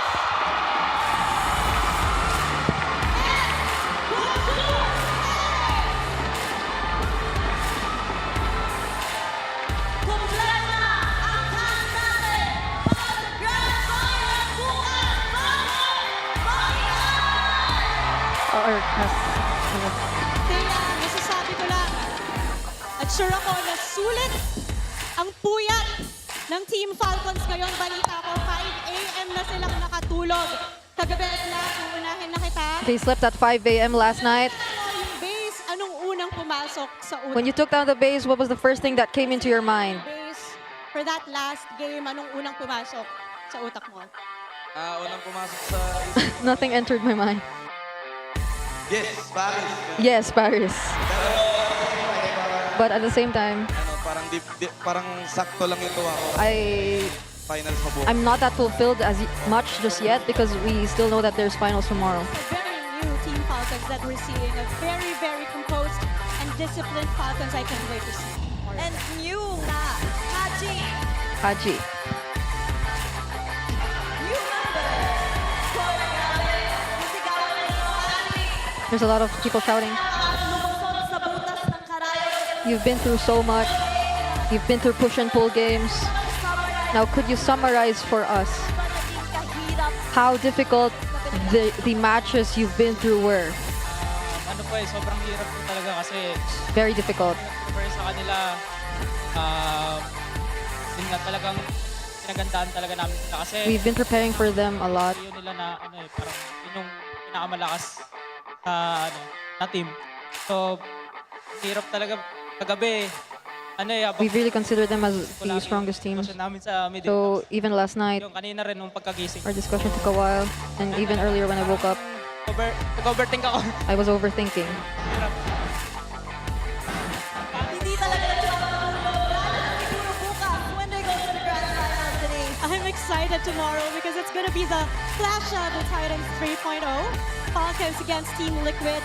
Daddy Ogwen, anong maasahan namin sa inyo bukas? What can we expect from you tomorrow? Mas gagawin pa namin. We'll do better, Tsaka expect nyo na and expect hindi madali yung championship sa atin. we won't easily give over the championship to TLPH. Everyone, hindi nila yan basta-basta ibibigay. Thea. You're not gonna hand it over that easily. Natin si Super Marco. Now let's ask Super Marco. What an outstanding game. What an outstanding game. From you today, you are the best gold laner. I mean, that's super makmak for you. At bilang best gold And laner, as the best goal laner, ano dapat naming asahan sa'yo? what should we expect from you? Sa tingin ko, I think performance ko my performance will stay the same, but it just might be a bit more explosive. So talagang hindi na matutulog para bukas na grand finals. So they might not sleep anymore until the grand finals. Kai, what's your message to the very energetic crowd supporting Team Falcons? To all the supporters, thank you so much!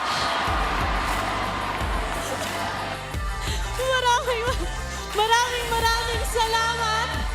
At maraming salamat, Team Falcons. You may now take your bow. And you may now take your walk-up victory to the grand finals and to Paris! Inabot man sila ng 3 season, Thea, bago makabalik ng grand finals. But hey, the Green Falcons are so back, Thea. And kabang-abang talaga ang magiging matchup bukas between TLPH and Team Falcons. Pero bago tayo pumunta sa Grand Finals, balikan muna natin ang nangyari sa last match. Casters, palag na to. First off, thank you so much to ONIC Philippines. Again, a hell of a season. Severo, hope we get to see more of them. Hopefully, maybe you get to see more imports in the next seasons to come. And congratulations to Team Falcons. Getting to the grand finals, getting to Paris. Can't wait to see them on the international stage as well. But yes, the Clash of the Titans 3.0 is happening tomorrow night in a best of 7. And all I can hope for is that we get another series like today. Yeah, they said it. Maybe a little, maybe, you know, let's forget game 1 and 2. Yeah, no warm-ups. Let's crank it up a little Not bit. the one-sided ones. Yeah, you know, I have a lot of things to say, but I just needed to get this out of my system. I pity the other regions. Like I pity the other regions. Like we're sending Liquid and Falcons. Like how Lafelle said yesterday. Yeah, the Titans of It's a MLBB. horror movie. It's a horror movie. That now the other regions are watching this. God damn it! Just like that. Yeah, That sounded like, dude. But Why you gotta send Falcons and Liquid? Right? Why you gotta send the Titans? Because the last time this happened, these two teams took the world by storm. Yeah. Oh man. It's been so long. It's been so long since we last witnessed the world tour for Team Falcons Yeah. and this same rivalry traveling outside our region. Oh man. Oh. You know how many gym reels are going to be made in Paris? by Team Oh my Falcons? lord. And I mean Team Liquid too. They live too, but like Yeah. I mean Coach Aeon, Coach Snap's jacked, by the way.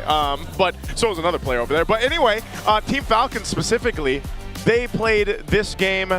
I don't want to say perfectly either. It wasn't a perfect game. It was actually rather messy towards the end. Yeah. The way they approached some of the base pushes with the Lords, it didn't go in their favor. They made some mistakes, and they're going to have to fix those mistakes by the time they get to the matchup against tomorrow. Although it's sort of expected, that usually just happens when the enemy can actually match your gameplay. Even if you play the most perfect macro in the world, you're bound to be matched by your opponents, and ONIC did just that. It's just that for Team Falcons, they sort of have a lot of advantages in the drafting stage. Like we mentioned this earlier, the split push on the Moskov, everything was going to be on Super Marco, and Super Marco delivered, which is why he's the MVP of this game, aside from the fact that he was able to pressure the pressure on ONIC. Yeah. Again, this bulletproof guy didn't die at all in this game. 0 deaths on this Moskov. He was like, Savero, I know you're good, but I'm better. Yeah. Oh.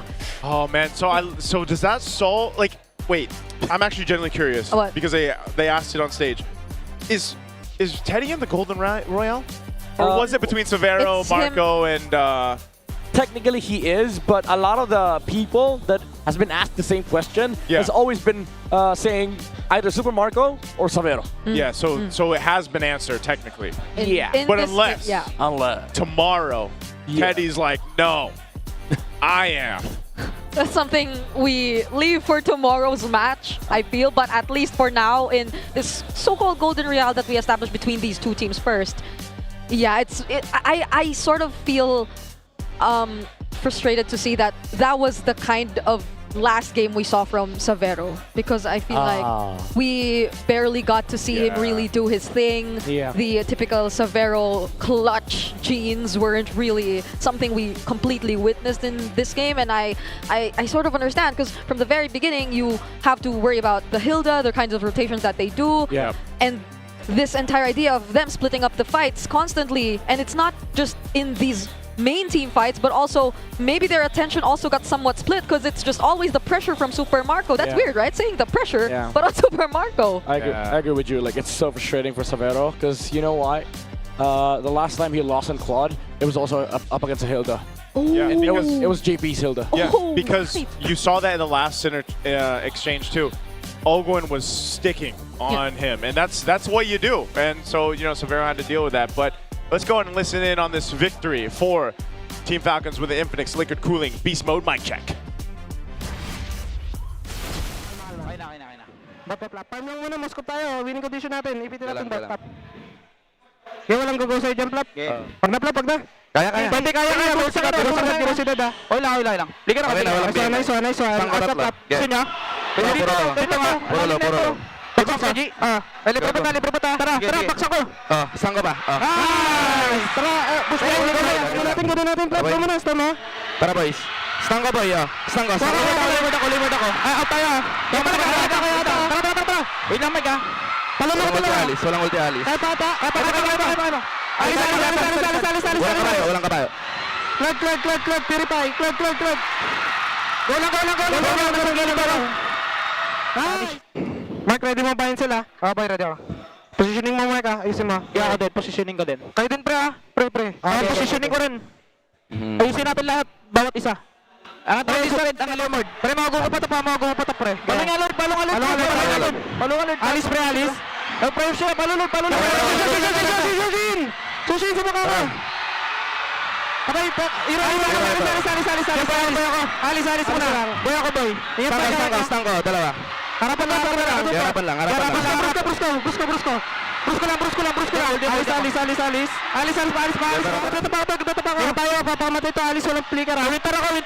Alis ako. Alis muna kayo. Boy ako. Alis, Mark. Stang ko, Claude. Boy ako. Ibang lemay.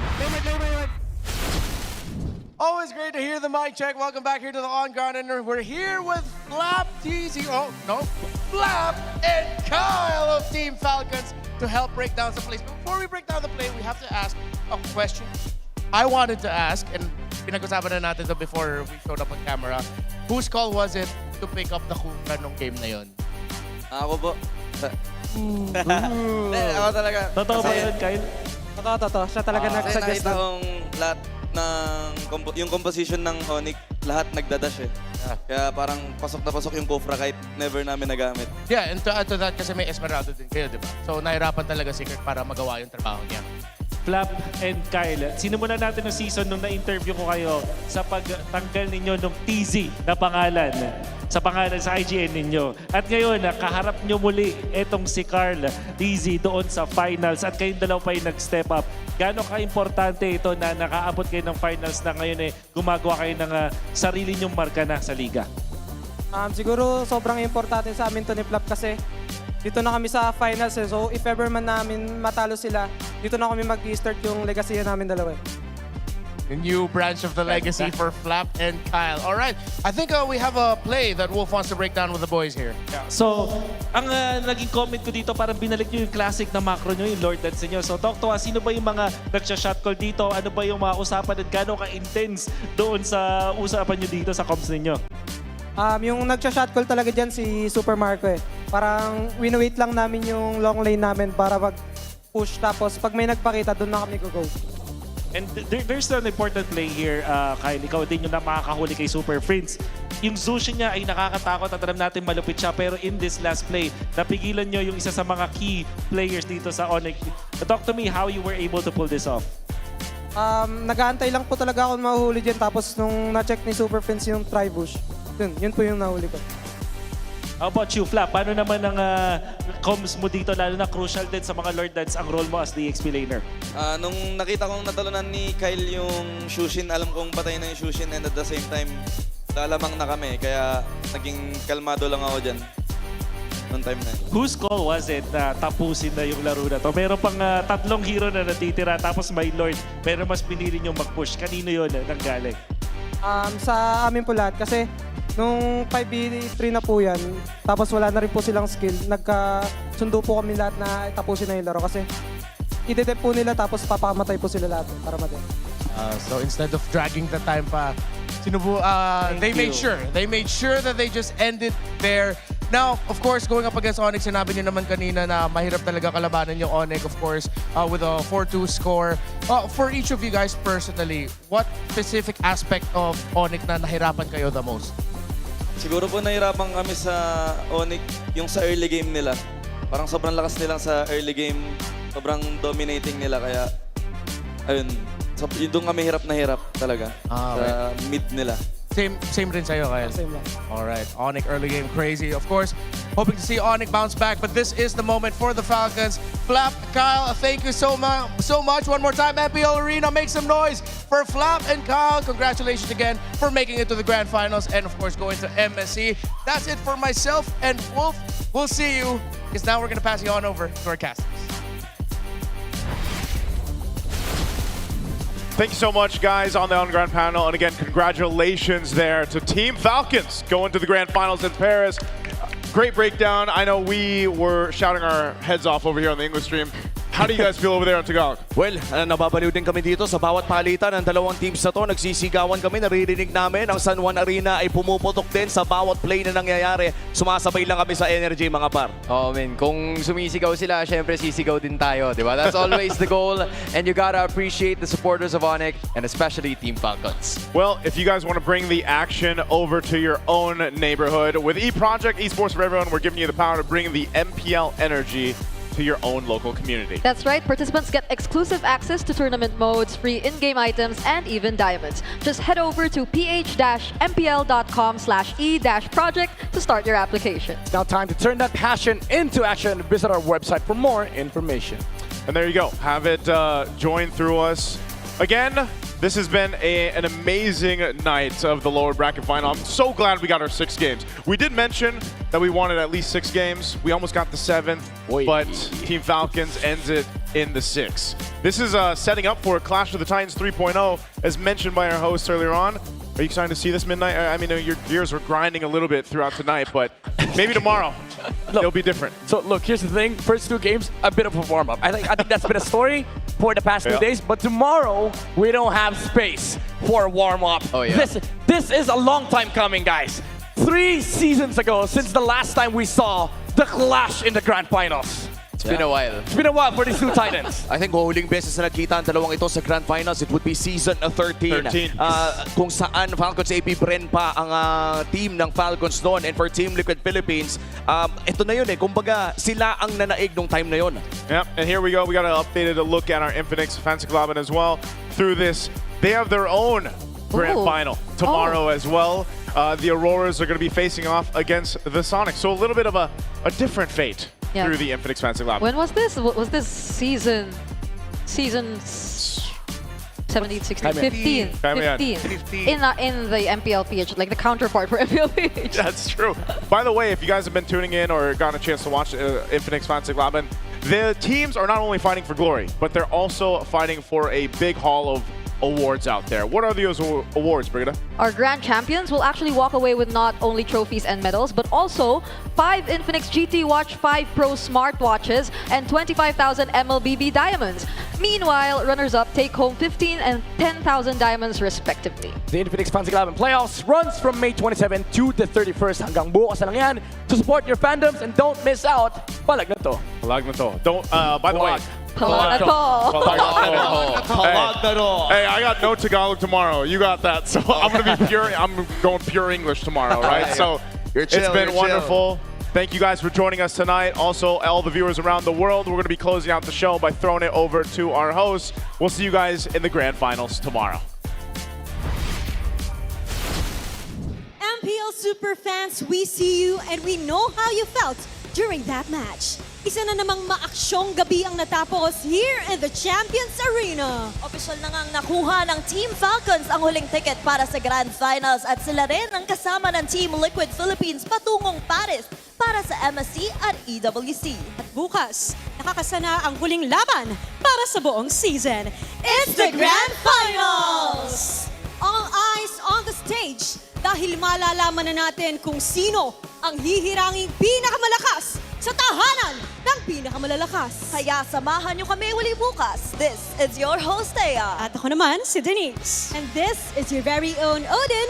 Magkita-kita tayo dito lamang sa MPL Philippines Season 17 The Playoffs. Palag na to!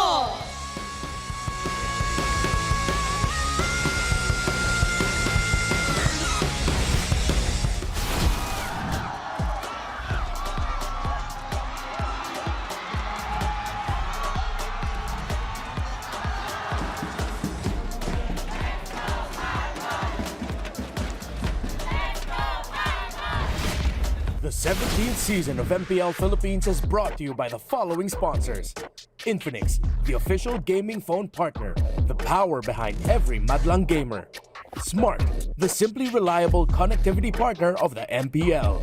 Our partner in esports, Clear Men. And our strategic partners, TT Racing, Theory, and SIP. Don't miss any MPL action by following our official Facebook and subscribing to our YouTube channel. Follow MPL PH on TikTok for more content. Catch the MPL PH Season 17 playoffs live at the San Juan Arena. Grab your tickets now via the official MPL PH website, Palag Na To. MPL Philippines is monitored and supervised by the Games and Amusement Board.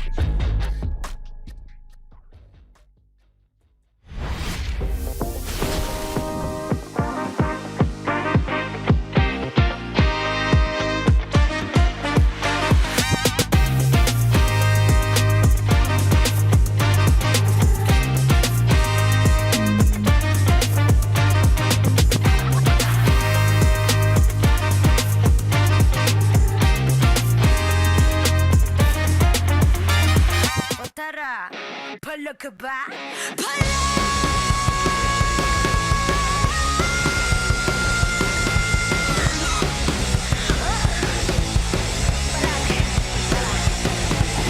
Handa sa laban, sandata sa aking kamay.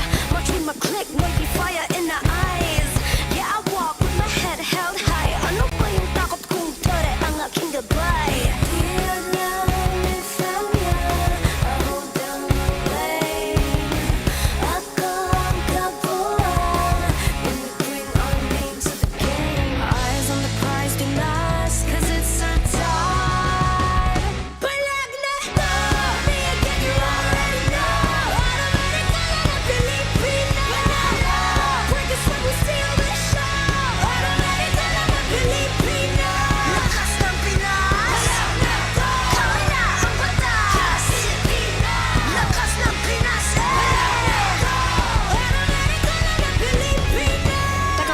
Remind you kung